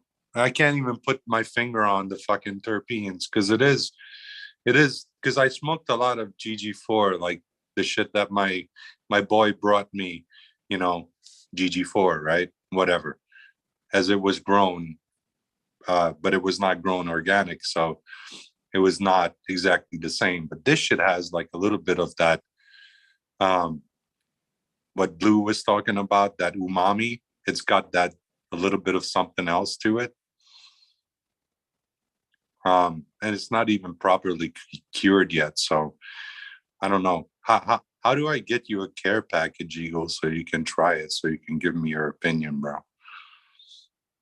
Do we have an underground way to like zap you some shit, like fucking, you know, Star Trek style? Be like, yo, zap me some shit, dude. People find a way. People find a way. That's all I know. can say. Exactly. We will exactly. talk. So We will talk. there's off got to air, be my some. friend. There's got to be some way to transfer the fucking terpenes via fucking good vibes or something, man. Man, I've actually received an offer to come out to the East Coast to to do a little bit of my second profession there. Some remodeling stuff. And I'm halfway tempted to come out to the East Coast for a week or two and hang out with some cool ass fuckers.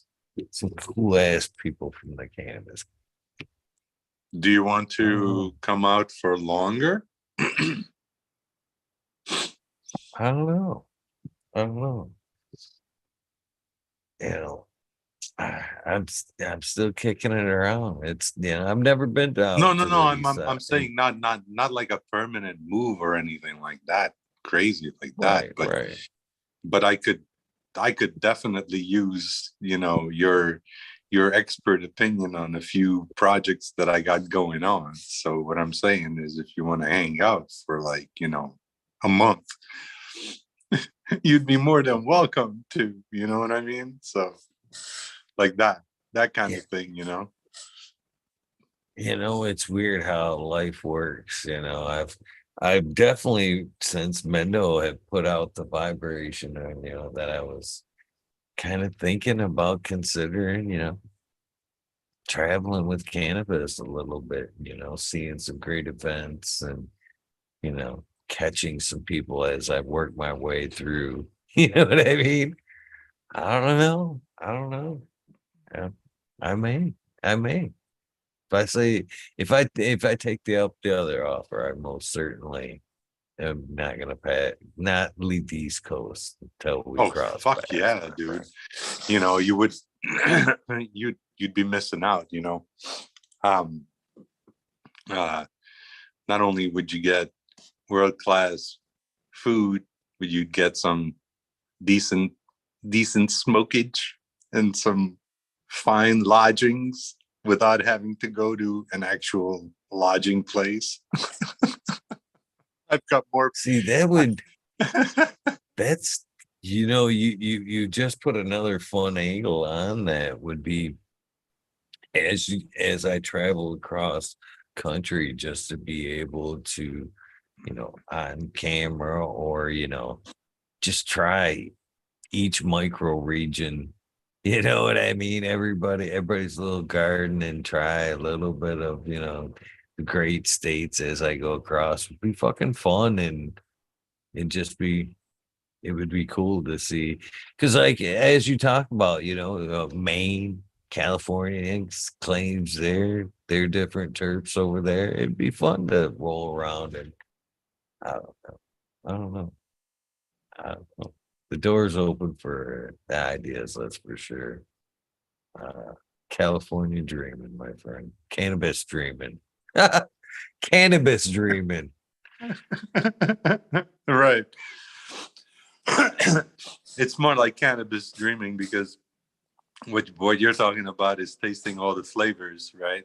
Going, going on a tour across the US and seeing what you find, what are the differences. Like, even if you try something, are you going to find something that's different or something unique because you're at a different place or a different height or different elevation, or East Coast or West Coast, or what amendments people are using, because I think that has a lot to do with it, obviously, and the flavor that you get out of something. Like, you guys were talking about whether something burns or doesn't burn, right? Whether you used molasses to so-called sweeten up your bud at the end of your grow, or whatever it is, or whatever bro science thing that somebody told you to do, right? So, like,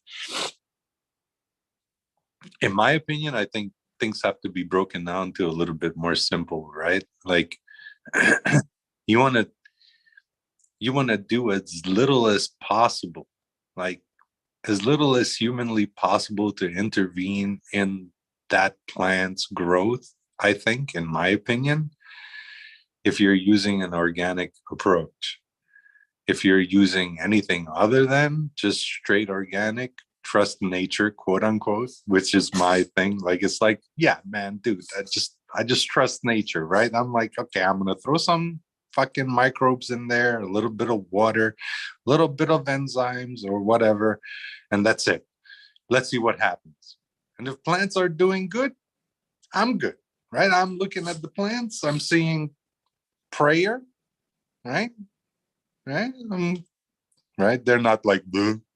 They're like, oh, you can even strike a tune to it. Is that there's a particular, there's almost a sound to it. It's like, oh,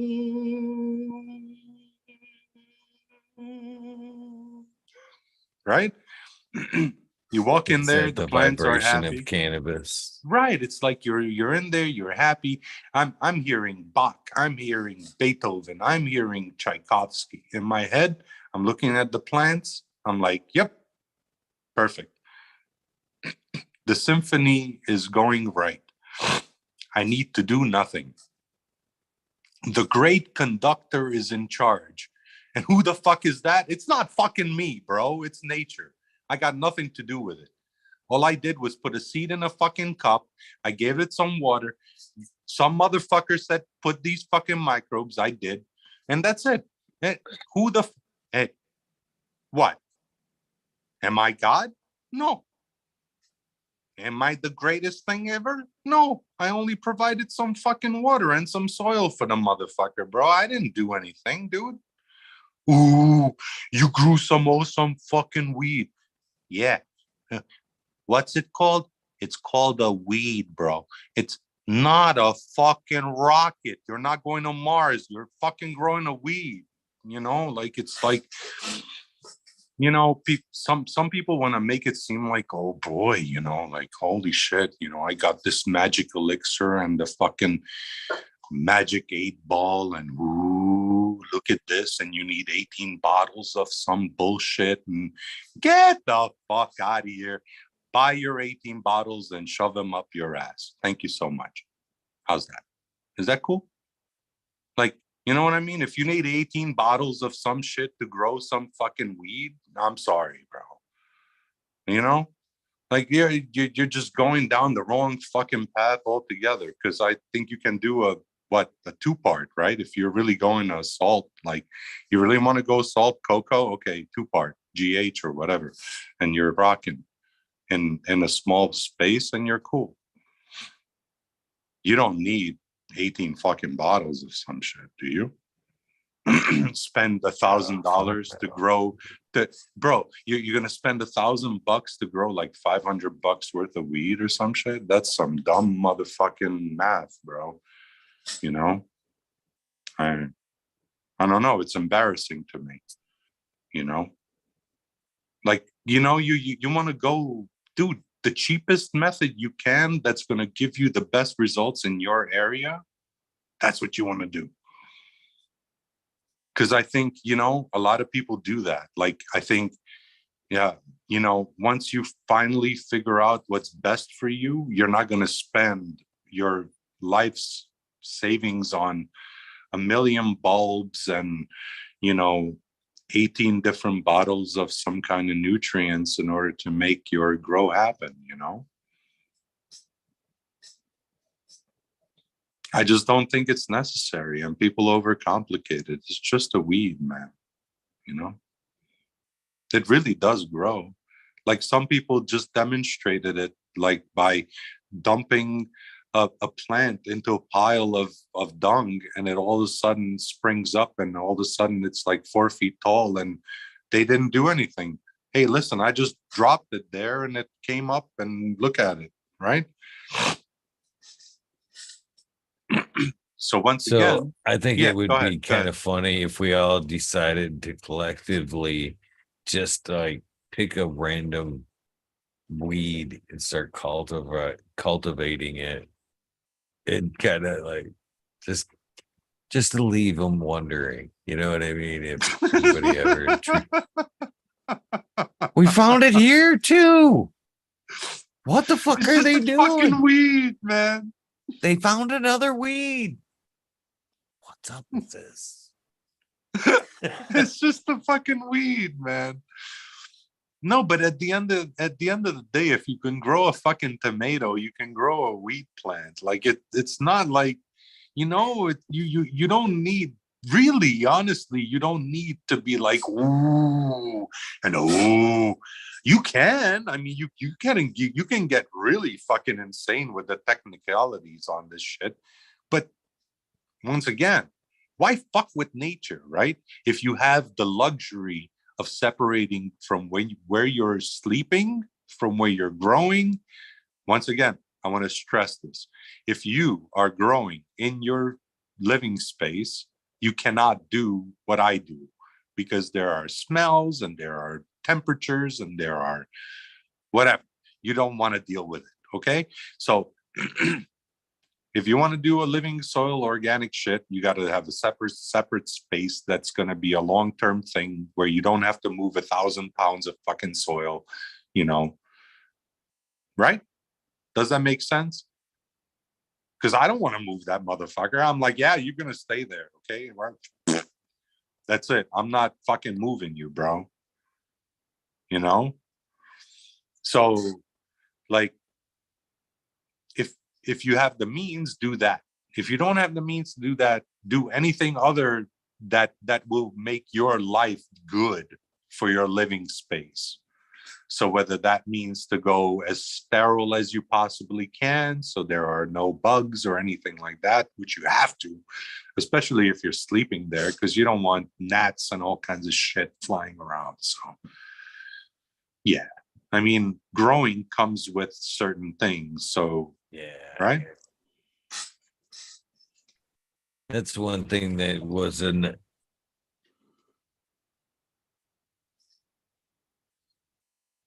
Tell me.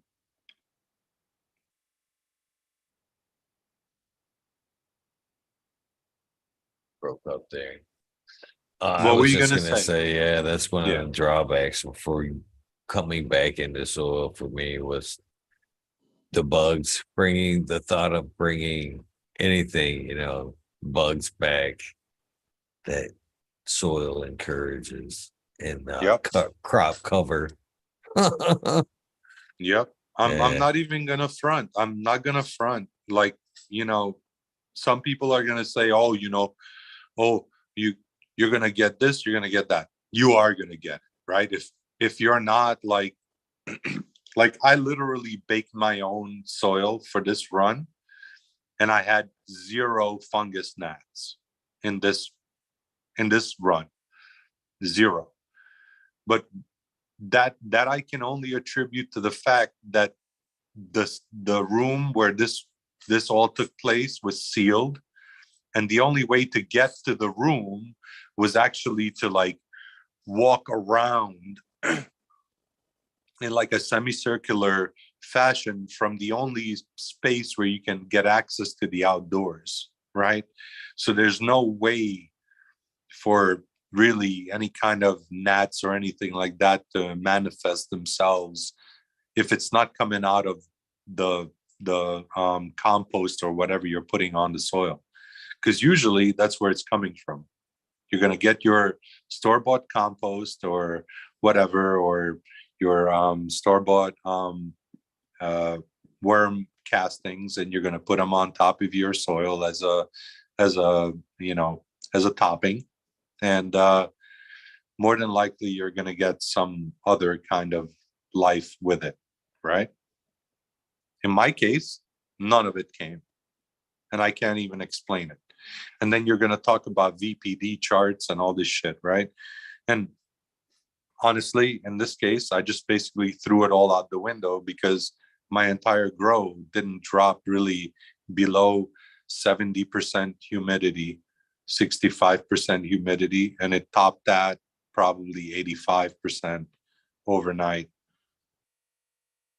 Yep, the entire grow. Yeah, yeah, I see. Yep, your face says a lot, and a lot of the guys that I was talking to, were like, "Oh my God, really? You let it?" But I had no choice, right? Because I was trying to maintain the temperature below 70, below 80. So I didn't want the temps to go above 80 degrees, right? So at night, the humidity did go up in there, probably to the 80s, but I never sprayed one thing on those plants. So that means those plants never saw 100% humidity, right? Ever. Because unless you spray something on them, if you're indoors, right, those plants are it's 100% humidity. They might get close, right? But I had my exhaust fan running percent of the time, right? The AC Infinity, I think 6-inch running 24/7, and they pull out pretty much everything from the 10, every minute or 2 minutes or whatever. Everything that's in there gets sucked out and whatever recirculated. And so whether it was luck or whether it was just the fact that the microbes that were already inoculated onto the plant before it ever popped out of the ground, because it germinated in the ground and with the microbes and everything. Because I believe that there's a lot to that when that seed pops and it's in soil, it gets that microbe covering, and there's a lot to that, I believe, in terms of the health of the plant that ensues from that, and how it grows and all of that. You know what I mean? And to me, it seemed counterintuitive to take a plant like when the seed pops and you have that fragile little taproot sticking out, to start fucking with it and pick it up and with a tweezer or with your hands or whatever. It seems like a recipe for disaster to me. I'd rather wait 10 days, like you said, for an old seed to pop or whatever than to expect it to go in 72 hours. You know what I mean? Or 48, which has been my experience, 48 to 72 hours.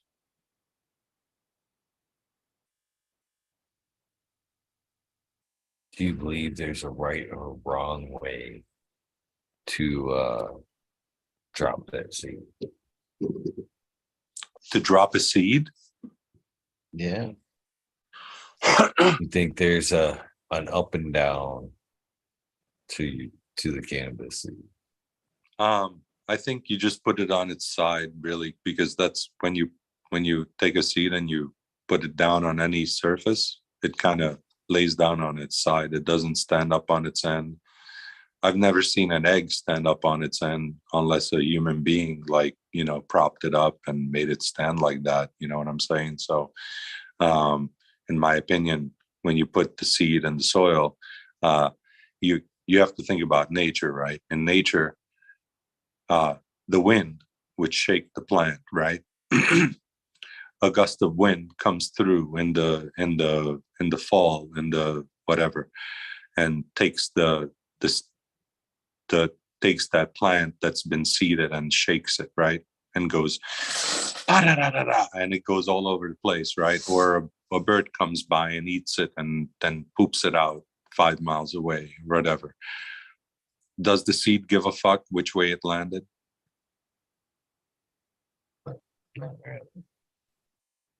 What does the seed give a fuck about? Whether the surrounding area is good enough to germinate in. You've seen plants, right? Trees growing out of places that shouldn't have anything growing out, like crevices of rocks and shit like that, right? Explain that. I'm always Go for amazed. Right? I'm Nature always has its amazed to this. right. Nature has its fucking ways. So like I like that's why, like, when people try to tell me that they need to understand every nuance and every single fucking thing about a thing to be able to do something, it's like, bro, no, dude. First of all, you have to start somewhere, right? Like, in order to get expertise at something, they say you need 10,000 hours of experience at something to have some sort of experience, right? So according to me, when I came in here, I told you I'm nobody. Remember that? When we started this conversation, the only reason I have any repertoire is because I'm able to do the gift of gab with you, and I'm having a good time, and we're fucking having a good time, and we're fucking talking shit with Eagle on show number 666, and fucking we're having a blast, right? So, right? So the only reason that you and I can have a tete-a-tete, a head-to-head understanding, is because we kind of see things the same way on certain things. You may not agree with me on everything, but some of the shit I'm saying resonates, right? Or maybe all of it resonates. So whatever, you know what I'm saying? But be that as it may, you're not going to agree with everything I'm saying, you're not going to disagree with everything I'm saying. We're gonna agree that, bro, we love weed, and well, this is my experience, and that's your experience, and that's his experience, and hers, and the other person's, and theirs. And do we have to get into pronouns? Oh fuck no, bro, let's not. Wait, let's drink on that. I like your attitude. I definitely like your attitude. I believe the same thing, man. I believe we should be able to sit here, smoke, have a conversation, either agree, disagree, but we should be able to walk away from this, come back and do it again tomorrow without no grudges. You know what I mean? I should be Right, like, oh no, that fucker doesn't like that. You know what I right, mean? Didn't see eye to eye on that. That's the way it should be. I'm glad I respect your outlook on that. right. We don't have to agree on everything, bro. Listen, if we agreed on everything, it'd be a pretty boring fucking world, man. Holy shit. You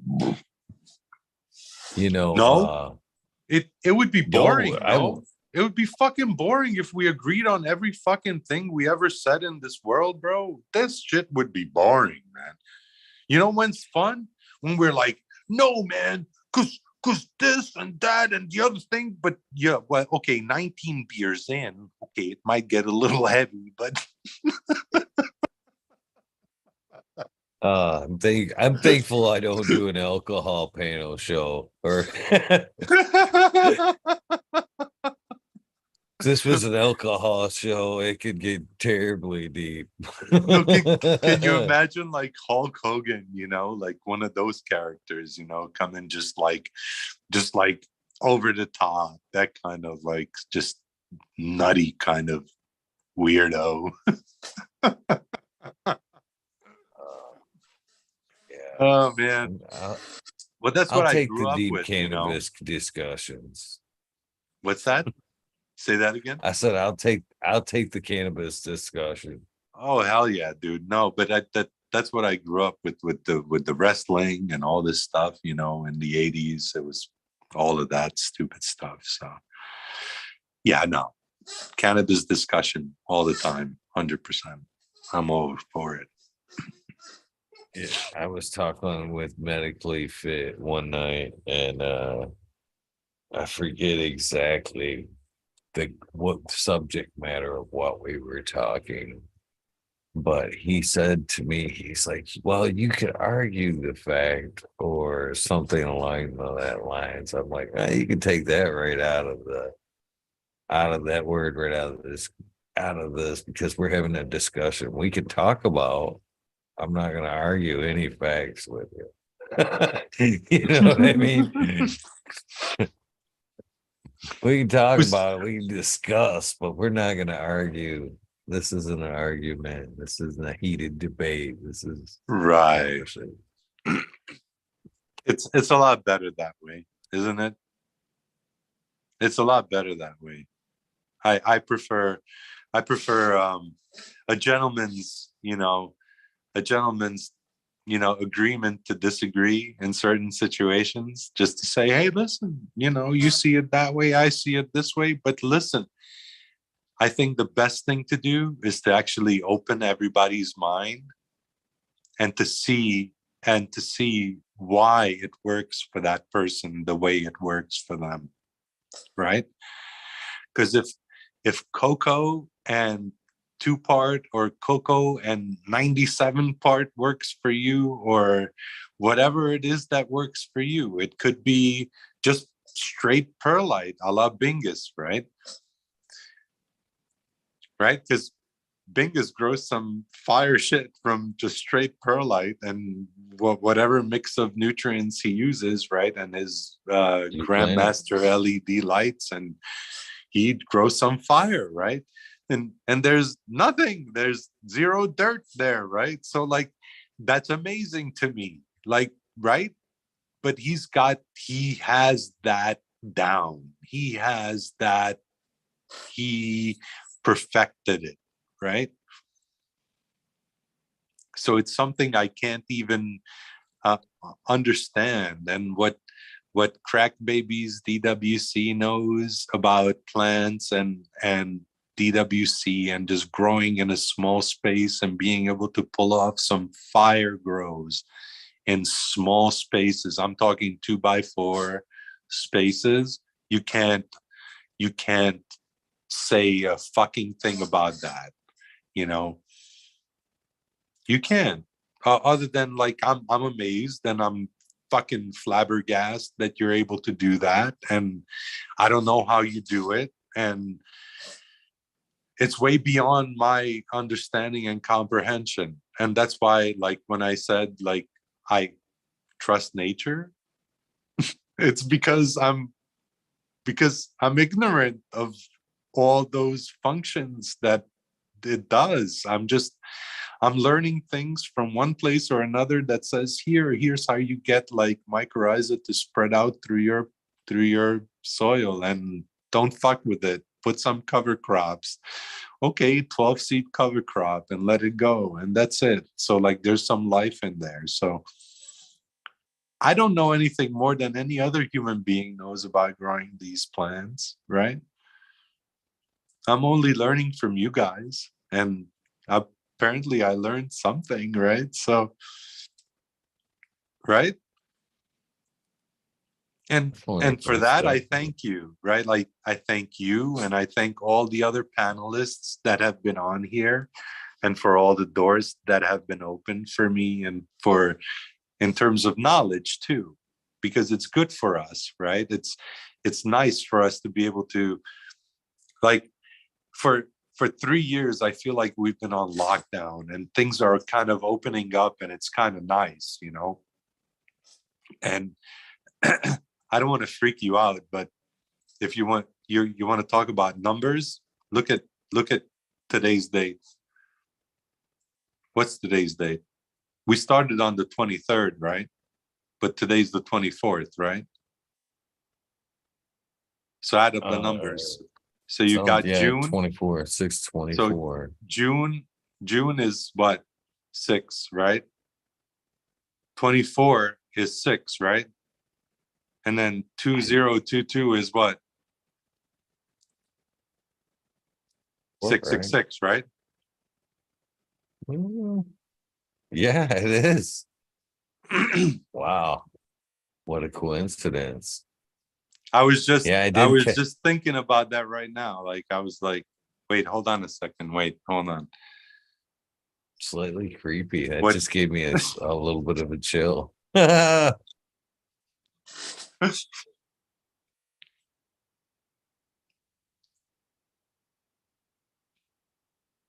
I know you like numbers and all those things, right? I do. Huge fan. Well, look at that. Well, look at that, right? Like that's some numerological shit. It's crazy. 624 2222 is 666. Yeah. No way of planning that. No way of planning that. No, That's pretty fucking weird. You know what you told me? You know what you told me? You were like, why don't you do your show on Tuesday because I have Tuesday night off, right? And we'll juggle the numbers, right? That's what you told me, right? And I said, I can't. I can do Thursday, and that'll work perfectly for me. And you hit me up with the fist bump and you said, fine, it's Thursday, right? Yeah, that's wow. But it started on Thursday, but it winded up on Friday. But if you add up the numbers for Friday, it's actually 666 if you look at the calendar, the numbers. It's- And I don't know what honestly, to say to that, when Doc. I first reached out to you, I said maybe we can do it on the weekend of Father's Day because I knew we had off on Juneteenth, and maybe we could do it on a Friday or a Saturday or a Sunday that weekend, you know, to alleviate any work pressures or whatever. But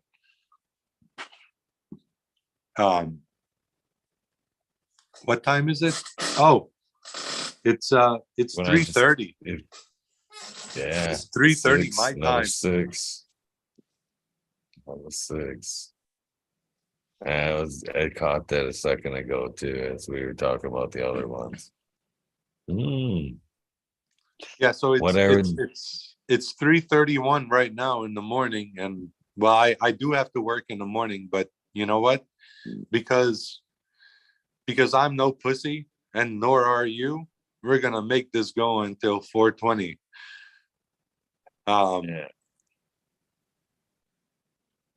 So I want to take you back a little bit when you were talking about like the medicine of the plant and encouraging or trying to get your wife to try some RSO or other avenues, edibles. You know, have you thought about juicing as well? I'm a believer too, man. I really believe the cannabis plant has a bunch of healing ways, but edibles, I think keeping it in your system for like a serious, medical standpoint is key, super key. I just think she's paranoid, man. Um, my my wife and I, we smoked a lot of weed together. Um, we we before she got pregnant, we spent probably, a good 4 years, 5 years smoking weed together, right? So but then she got pregnant, and as most women do, they drop cannabis out of their lives, and cigarettes Sad. too. And it's cigarettes. I just want to speak to this because this one hits home a little bit. There's the naysayers, about that, and this one kind of. My daughter was affected by this. I mean, and I'm gonna ask you this question too. I mean, if things were different and it wasn't so, against the taboo for somebody to smoke and be pregnant, what would your opinion be? Because in my case, my daughter smoked cannabis because of anxiety. And when she got pregnant, she did like every mother would do, like you said. Yeah. She gave up cannabis because she felt it was the right thing to do. But moreover, she was mainly worried about any kind of testing at the hospital and cannabis coming up in the child's system. And so I kind of said, hmm. And what ended up happening, I guess, long story short, I told her, I would just cut back and use moderation, smoke a little bit for your anxiety, but don't get high, is what I told her. And she she went against my advice and quit cold turkey. And was no longer taking, obviously, we didn't want her taking any pharmaceutical medicine for anxiety prior to child, much less with child. You know what I mean? So she toughed it out. And stress or hypertension was a problem or an issue during pregnancy. And I think a lot of that could have been, I mean, Chase was actually almost a month early because of hypertension issues. Could that have been alleviated if she would have, had that daily puff or two to, you know, calm herself? I Maybe, think so. maybe, maybe. It has very much effects on the cardiovascular system.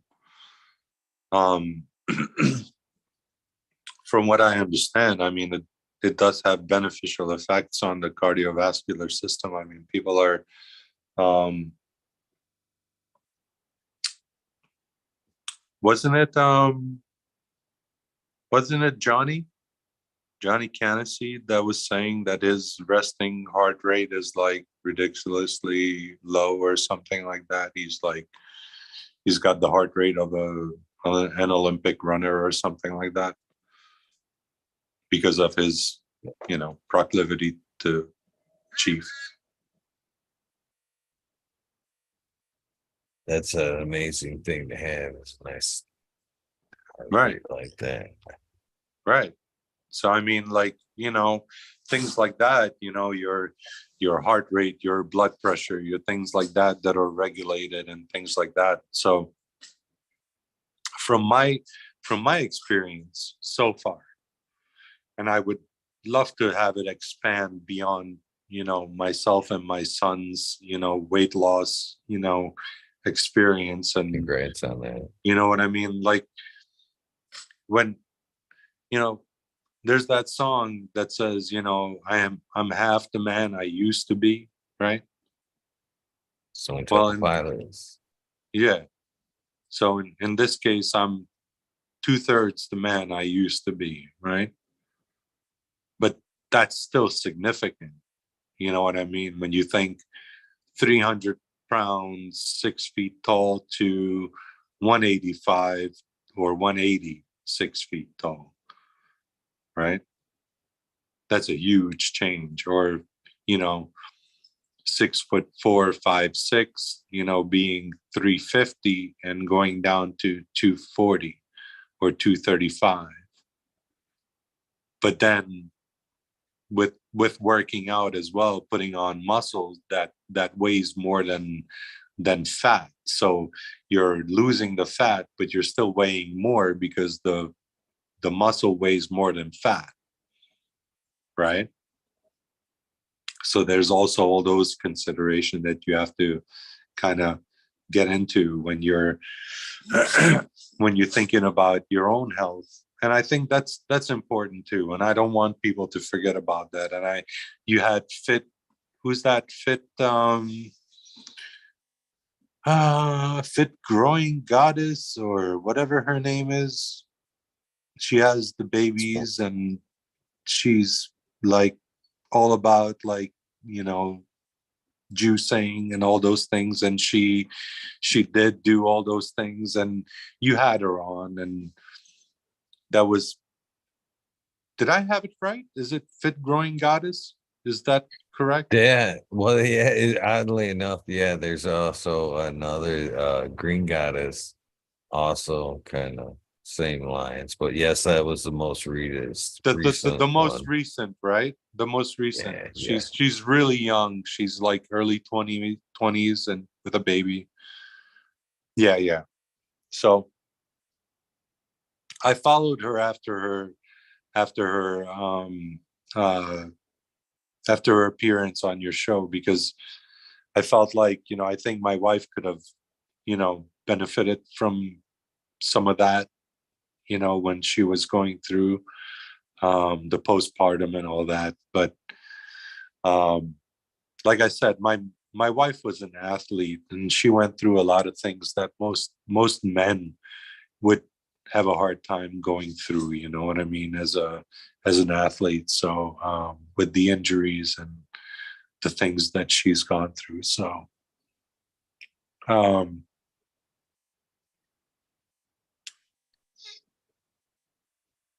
yeah.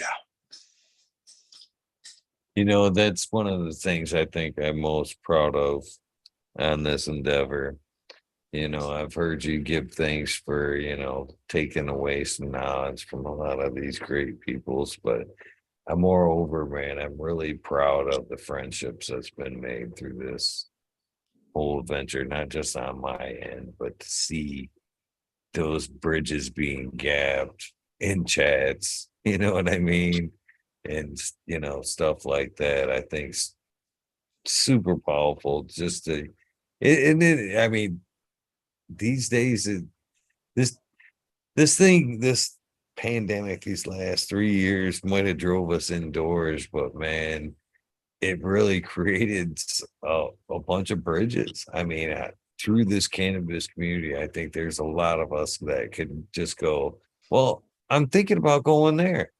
I know somebody there. You know what I mean? I could look up such why I'm over that way. You know what I mean? And I think that shit's all in itself pretty priceless.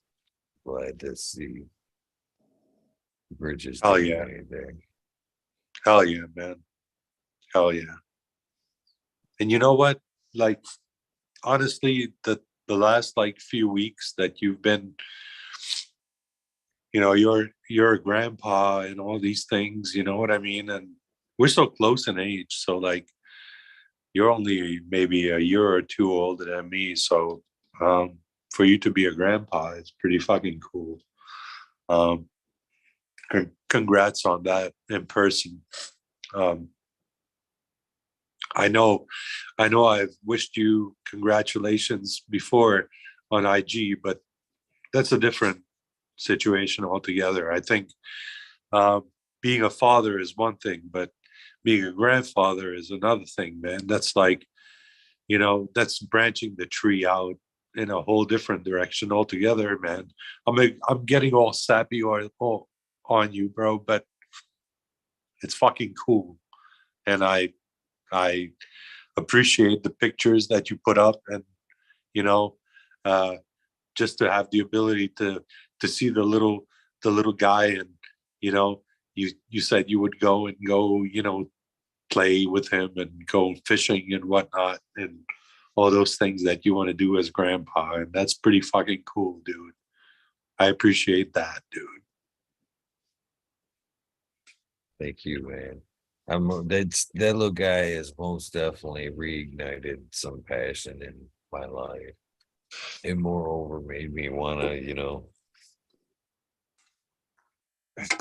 as I walk forward, do things more, and especially in this endeavor, to make sure I'm doing things more correctly, more things he's gonna be proud of, you know what I mean? As I hopefully leave this somewhat of a legacy behind. I want him to be able to see this.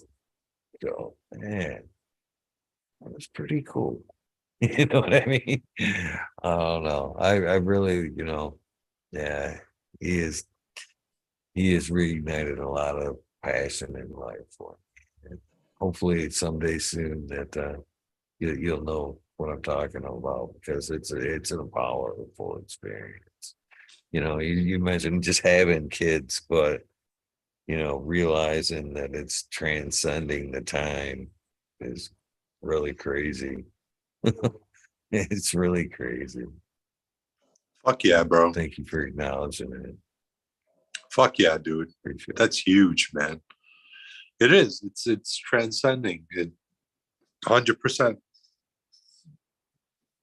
It's taking to the next generation that that tree, that family tree is expanding, right? So it's a beautiful thing, man. It's something that we should all appreciate, you know what I mean? And um I'm certainly going to appreciate it when it comes my way, you know what I mean? Whether it comes in a year or 2 years from now, whenever it comes, you know what I mean? I only have one kid, and he like millions of others got fucked out of opportunities the past 2.5 years. So I don't necessarily want to get into it, but since we're into it, and Right. and we still have time. You're absolutely right. I mean, I think I've got a younger daughter as well that just graduated from high school. And as this pandemic went by, and first year, I watched that class graduate, and they literally, their commencements was basically you driving through like this circle of pictures and stats. That was commencements. You know what I mean? Look at everybody graduated. We'll mail you your diploma. And it was probably the saddest graduation I ever seen. I thought, man, I hope this doesn't happen to my daughter. But luckily it didn't. Thank goodness for that. Well, I'll tell you the experience that my kid went through, and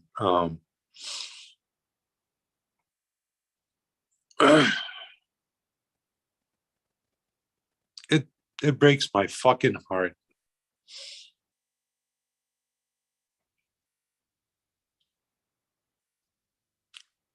The kid is super talented, right? And he got into one of the better music schools in Long Island, right? And not only did he get in, but he got in with a scholarship. After going through all the bullshit, doing all the, do this, you have to have a classical piece, you have to have a contemporary piece, you have to show off that you can do this, you can do that, and then do an interview with the faculty and all this stuff. He gets in, he gets a scholarship, pretty much a 50% ride, right? Which is not bad considering today's cost of upper education, or whatever you want to call it, right? For a private school. So if they're giving you half, then you're lucky, right? You're doing pretty good, right? So he got through the interviews with no problems and all that stuff, and then just when he signed up for all the classes and all these things, oh, by the way, we need you to get vaccinated. Well, I told him, well, under no circumstances is the boy going to get vaccinated, because number one, he's 17. So he's under no condition to make that call for himself. So I'm going to make the call for him. So I told the school that they're going to have to find, Governor Cuomo and whoever fucking was in charge to bring in somebody else to play guitar for them instead of my son. You know what I mean? Bring in someone from government to play instead of my son. You know what I mean? In your fucking choir or whatever it is. And basically told them to fuck off, right? A month later, they're telling me, oh, we changed our policy. We don't require the vaccines anymore, right? Do you still want to come? I looked at my son. My son looked at me. He's like shaking his head. I'm like, dude, it's up to you, bro. But they can change their minds next week and make you do whatever the fuck they want you to do. And once you signed up and you put all that money into it, then what? Right? So we decided to say, fuck you, motherfuckers. We're not fucking doing it, man. Fuck you. Oh, gee. Kudos to you. Not only that, not only did we say fuck you, because dude, I had a $500,000 mortgage sitting on me in fucking Long Island, bro. Because I was thinking, oh, I got another 4 years. My son is going to go to school out here, blah, blah, blah. No. This and that, right? He got robbed of a graduation. He got robbed of a prom. He got robbed of everything, bro. Those motherfuckers robbed. It's not just him. It's millions of the same stories. That's what fucking kills me, dude. It's not just my kid. You know what I mean? It's millions of stories like that, from athletes to musicians to everybody else got fucked in the last 3 years, dude. It was horrible, especially the athletes. Yeah, I definitely seen a lot of heartbreaking stuff that just kids not being able to play because they were associated. That's what I'm getting ready to go on my little land here, because I definitely took the same stance. I didn't want my daughter getting the shot and all that good stuff. And the way they handled that is, again, guilty by association up here, which, okay, you were in the same area of the school as a kid that supposedly was sick. So now you both have 10 days off. You know what I mean? Pause your repeatedly. Pause your education for 10 days. Pause. And I really believe it had a huge impact on a lot of these kids' education. The school at home, school at school, school at home, half and half. You know what I mean? Mass, the social pressure of just the mass and shit. I feel for all these kids that grew up through this whole time. It's got to be tough, super tough one. My brother, when they said we have 15 days to flatten the curve, right? I gave them exactly that, 2 weeks. And then, like any other human being, right? You have a supercomputer, right? On your neck sits the most sophisticated supercomputer that's ever been created by nature, right? And you sit there and you watch and you learn, right? And as this thing wore on, and from March to April to May, and I watched the old people in my old neighborhood, which I left, right? So I went from 0.11 acres in Long Island to 15 acres, 0.11 acres to 15 acres. I sold my house there and I moved to a 15-acre plot. Why? Because I saw exactly what was coming.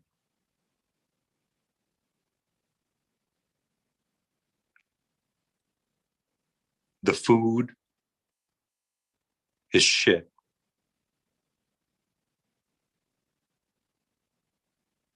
When you really think about it and you look at what you're getting at the supermarket, it's garbage.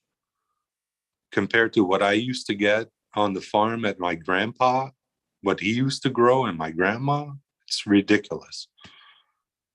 You can't even compare it, man. The flavor and what I did in 350 square feet in Long Island, because I did my own little, organic garden, 350 square feet. I had enough, you know, tomatoes and cucumbers and green beans and whatever the fuck else we decided to plant there. We had enough all season. I didn't have to buy shit. What am I going to do on 15 acres? You know what I got right now? I got 35 chickens, right?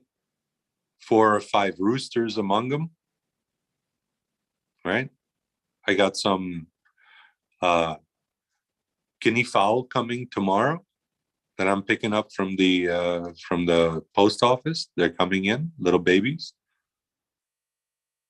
And I'm gonna build out a 15-acre fucking farm. That's what I'm gonna do. Because at the end of the day, right now, these days, the only thing you got left is yourself, man. You can't be relying on anything. Nothing. If you have a chance to get the fuck out and get a piece of land somewhere, do it. If you have a chance to do it, do it. I'm not even, you know what? I wish I was fucking kidding, okay? I'm your quintessential fucking city slicker, okay? I grew up in the city. Yeah, I spent fucking 10 years, going back and forth from the farm, but I've been a city boy all my life. Big city boy. The biggest city boy when you talk about New York City, right? How much bigger city can you get, right? Across the board. And guess what I did? I went from living in a fucking apartment to living in a house to living in another house to living in a fucking 15-acre property. Why? Because everything in my mind tells me that we're getting fucked right now. Okay? And I know you guys know it.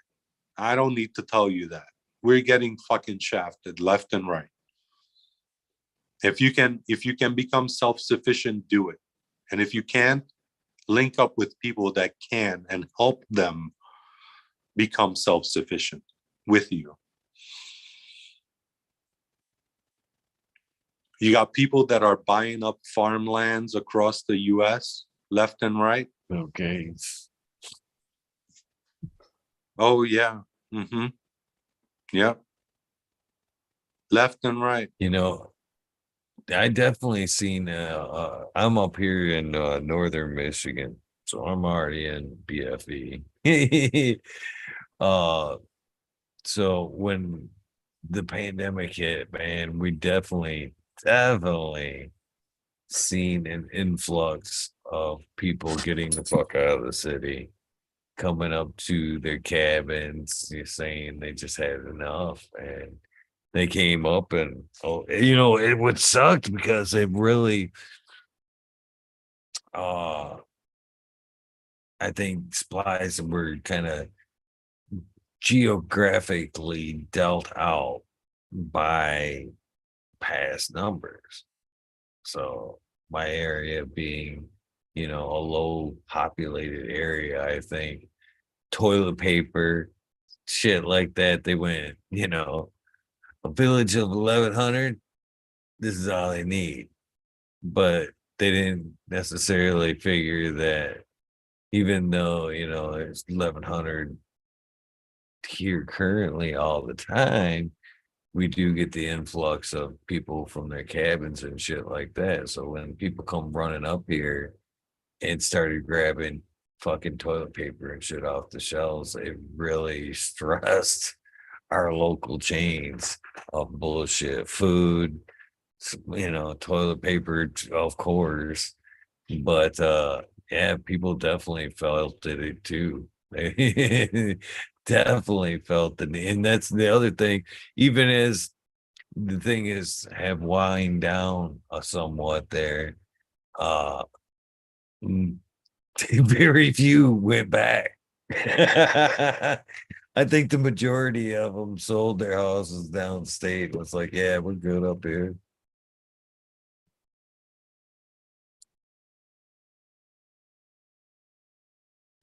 Muted that. Oh shit. Sorry, boss.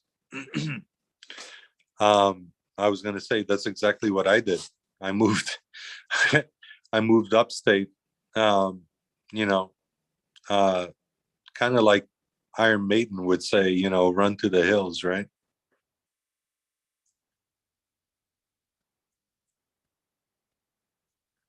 I know you're a fan It's nice of in the all hills. music.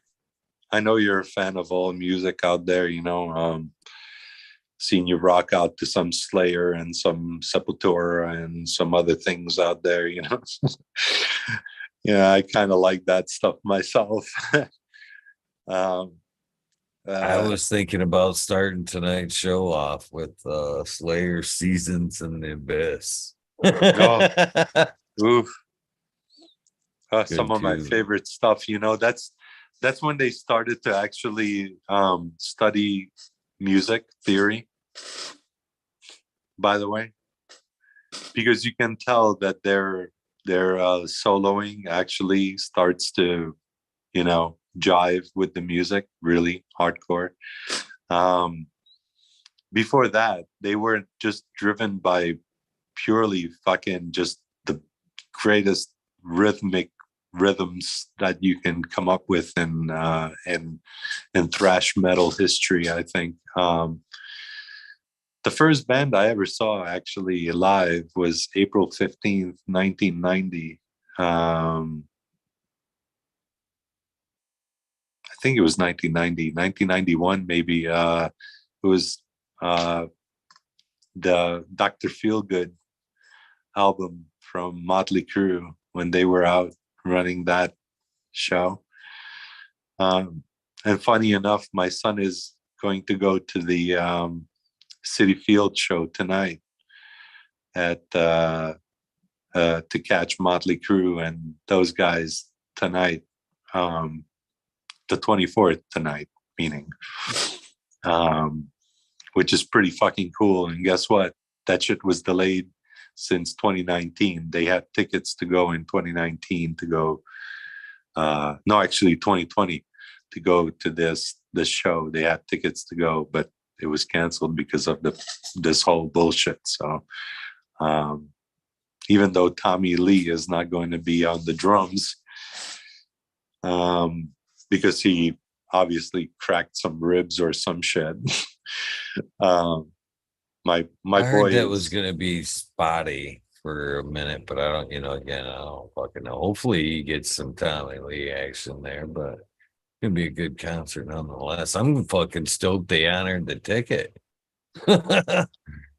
fuck yeah, dude. That's kind of rare, no? Like, you know, to let it go 3 years almost.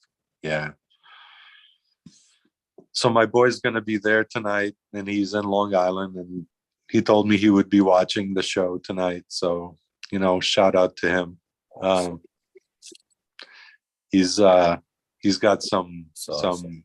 some nice posts on IG, and he's 18, so I can promote him. He's the only thing that I promote. He's the only person that I promote on this planet, on this in this universe, because he's the only thing I got. So It's awesome. Oh yeah, he's lucky to have such a good dad. It's awesome, brother.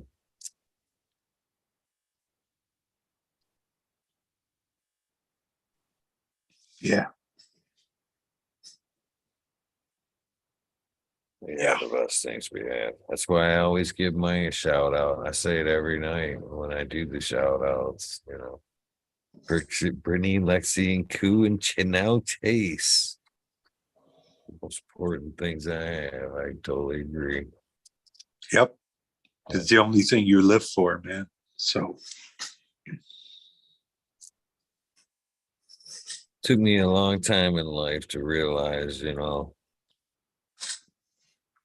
that it wasn't about necessarily the monetary things. It was the memories, the lessons taught, the days fishing, that kind of good stuff that was gonna transcend anything that I ever gave them. I even had that talk with Alexis not so long ago, on this very, very same subject.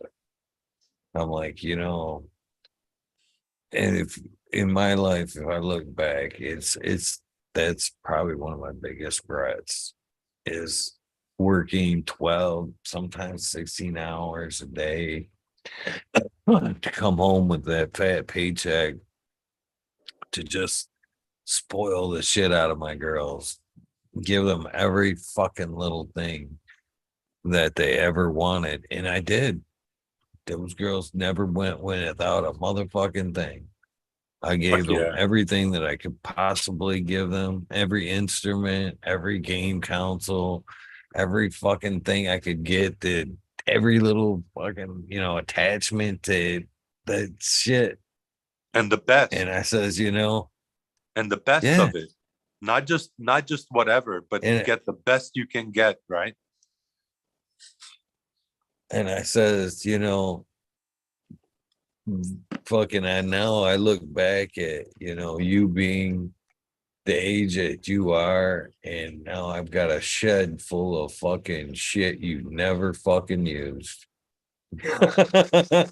You guys didn't appreciate it then, and now it's sitting there being wasted and not even appreciated now.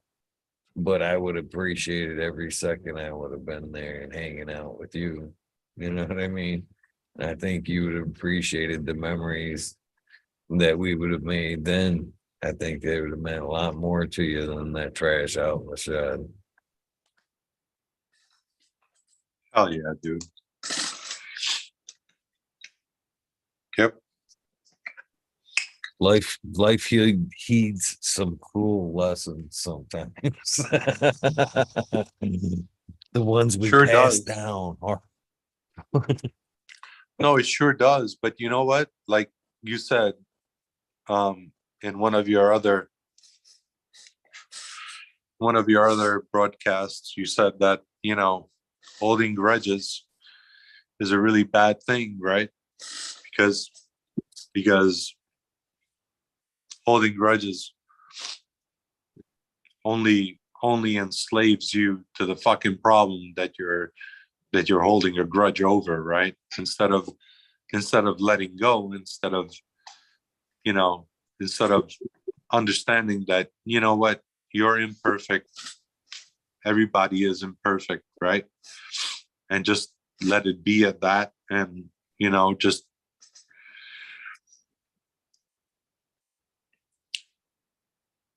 I think a lot of people fall down at that part, you know. Um, and I'm not perfect, right? Just like any other human being. Like, I'm far from perfect, and I've fucked up a lot of things. You know what I mean? I've screwed up a lot of um, relationships and whatnot because I was hard headed and um, inflexible, right? But that had to do with my upbringing, right? It was my nurture, not my nature, right? It was the way I was brought up, right? And um, it took me some time to realize that, you know, life is not always about me. You know what I mean? Like, yeah, for me it is, but it's not always about me, you know? It's about the family, it's about the people you care about, it's about your friends, it's about the people you keep around, right? It's the people that when I wake up in the morning and I say good morning to the Gus bus at 5:30 or 6 in the morning, right? um well, my wife's awake, I already said hello to her. My son's usually sleeping, and my dog's usually awake, so I usually said hello to him. But other than that, who do I go to? I go to my friends, right? The people that I can call my friends because we see eye to eye on what? On our candles. love, on our love for one singular thing on this planet, this particular planet, for its vulnerabilities, right? which we run around and we try to fucking coddle them and all these things, IPM this and, mites that and all these things. And right. But sometimes you learn more from letting go than by trying to hold on, right?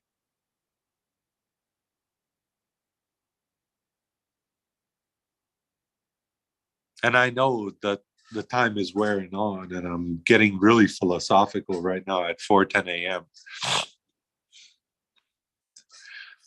So, but think about that, right? When right? Crazy, the fucking crazy. That's what I want to say about this episode and that. Okay. That's what I want to say about that.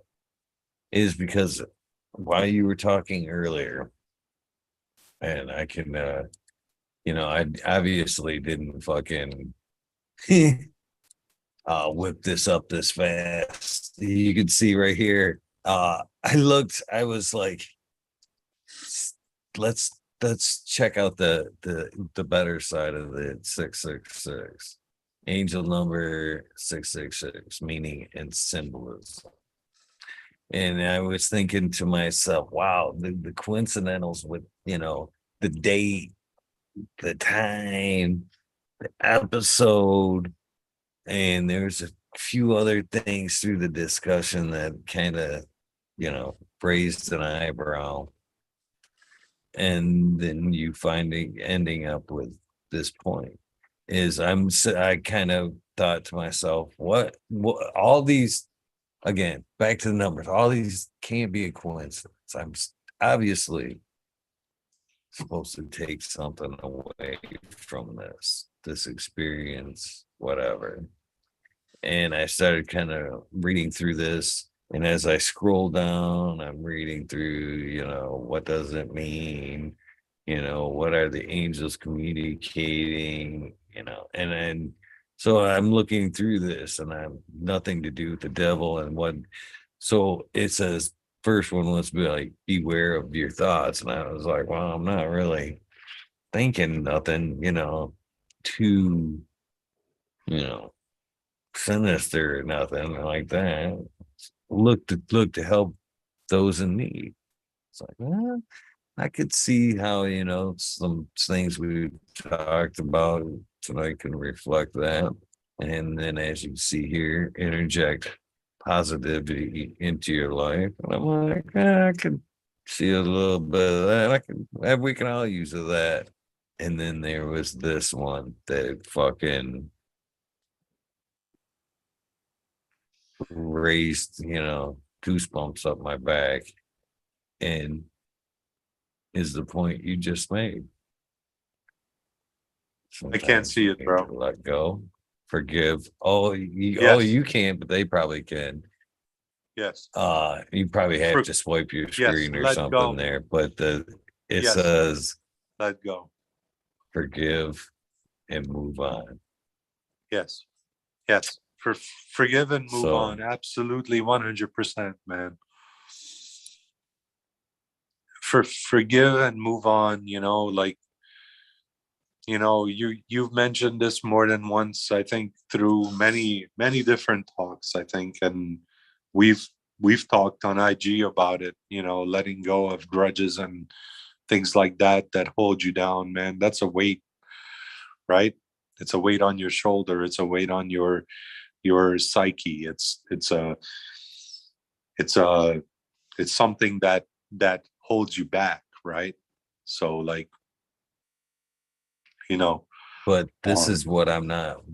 There's more to the story here, but I'm not going to divulge too much. But I literally had this moment earlier today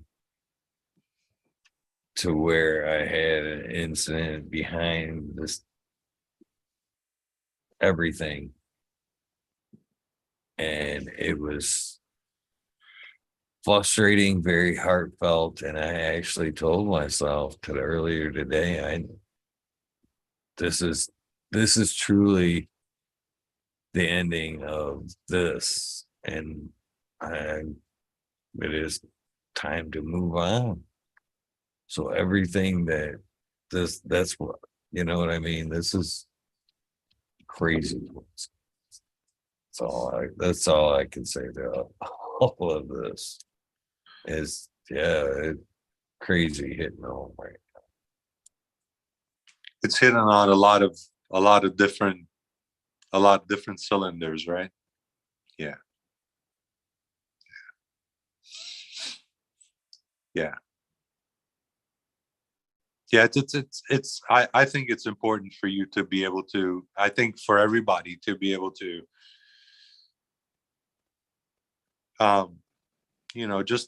just be able to let go and not be so wound up and not, you know,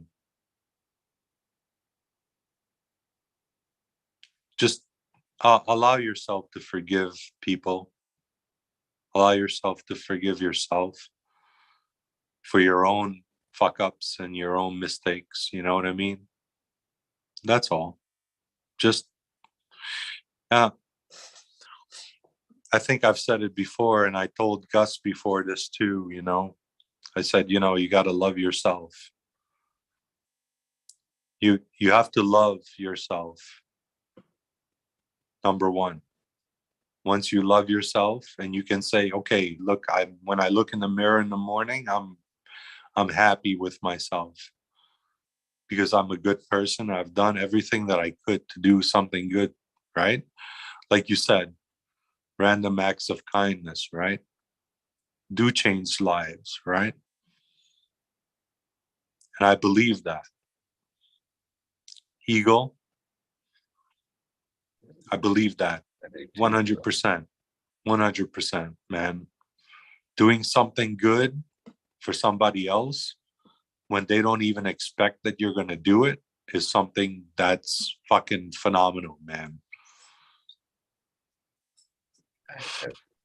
You know, and I've experienced some real love and compassion in this community, you know what I mean? Some really good people, you know what I mean? And others that still need some guidance, and that's why we're here, right?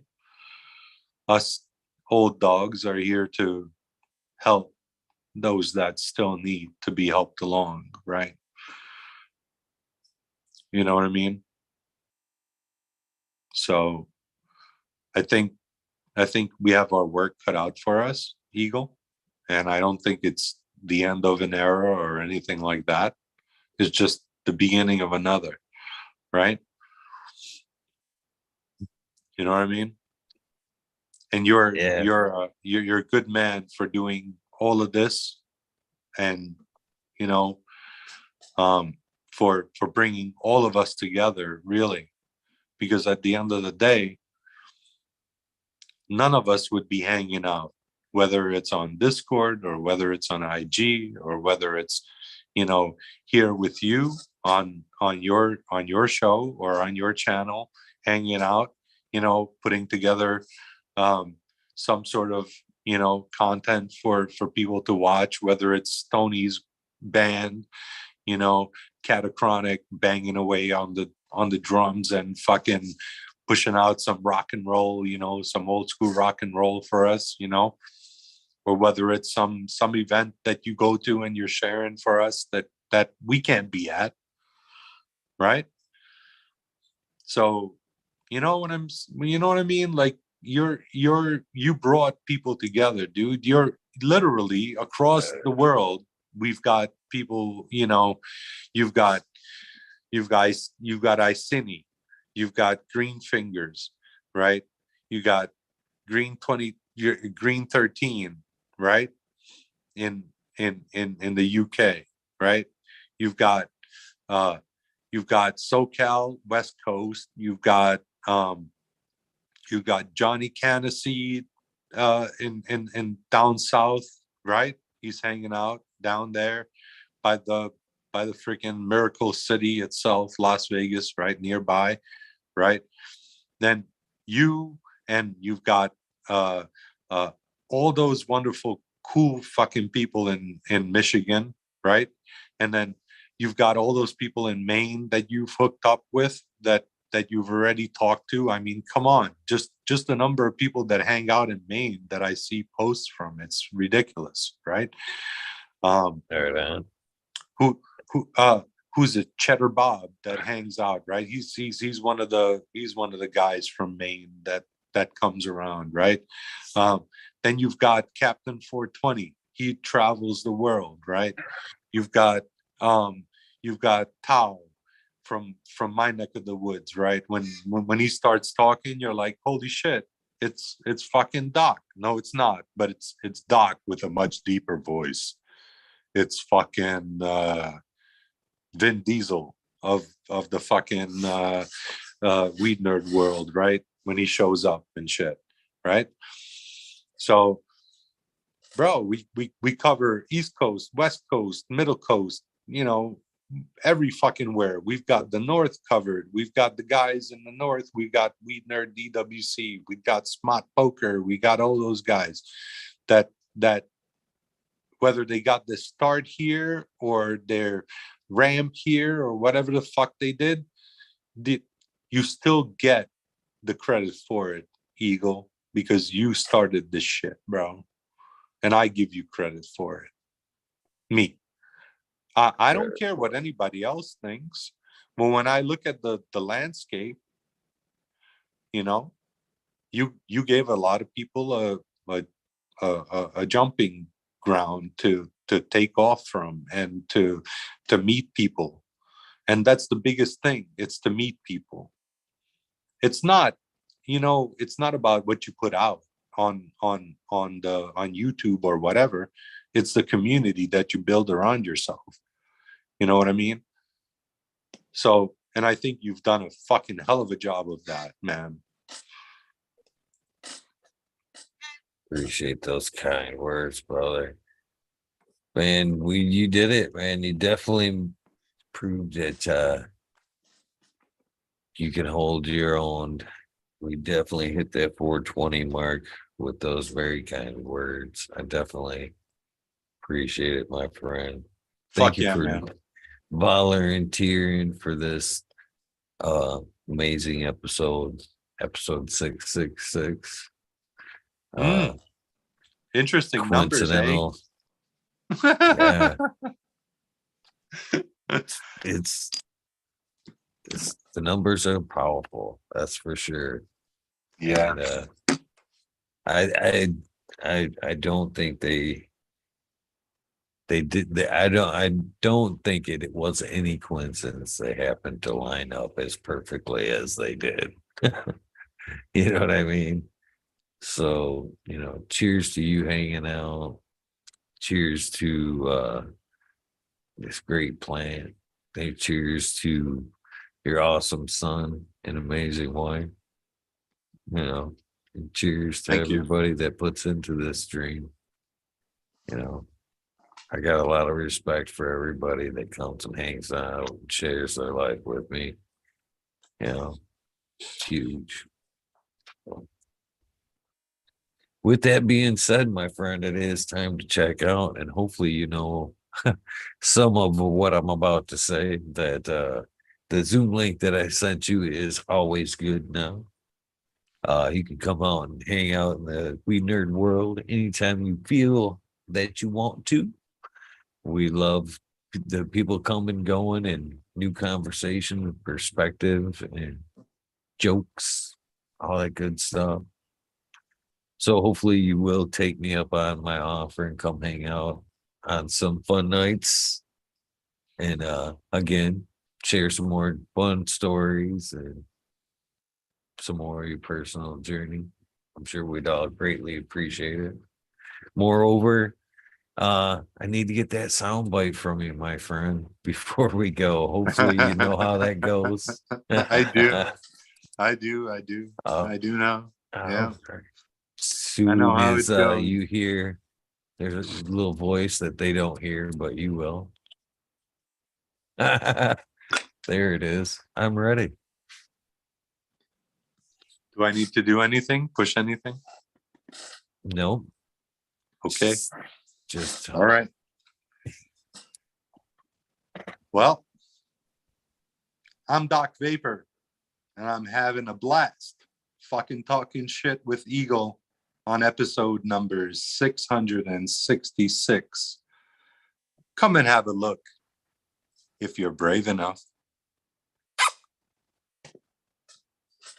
Good one. That was a good one. And Doc Vapor, it was a pleasure meeting you, my friend. And yeah, I was unsure. I was unsure. It was the mystique and the anticipation building up to this episode was fun, and I'm most certainly glad you volunteered for it, my friend. Well, I'm glad we got to do it, man. I'm really glad we got to do it. And I'm glad I got to actually make it all the way through, you know. I'm running out about I'm running the 24-hour clock right now on being being awake. So in another But hour thank you. it'll be 24 hours. So it's good. It's good. I'm pretty amazed that I got through it. It's the adrenaline. I'm really glad I got through it, man. I greatly appreciate it, man. I know how long of a day that can be. So I appreciate that, man. For sure. Thank you so much, man. I so appreciate you, brother. You Thank have you a for good having night, me. my friend. Yep. Thank The you only for people coming, I'm my going to friend. shout out, the only people I'm going to shout out is all the weed nerds, my son at Sando Babando on IG, and my wife, and my parents who are still alive and kicking back in the old country. They're old, but God bless them, man. They're in their late 70s and they're still doing okay. So I'm blessed. I'm blessed, brother. I'm blessed. I do suggest that now that you've completed this episode to go back and watch the comments, because they've said a lot of fun things, and then they have enjoyed this episode all the way through as well. So a lot of great things to be said and seen in chat. So you get a chance, scan through, check the comments out. They enjoyed this as much as I did. For the rest of you guys, thank you for tuning in. You guys have made this a fun episode as well, as you always do. For those of you that don't know the routine, please get some rest.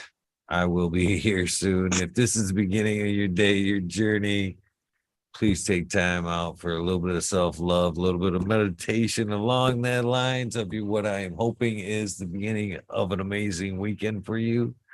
Take time to do something nice for somebody.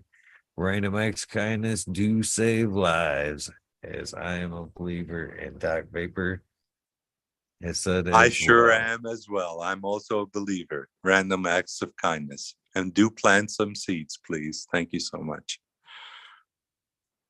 Good night.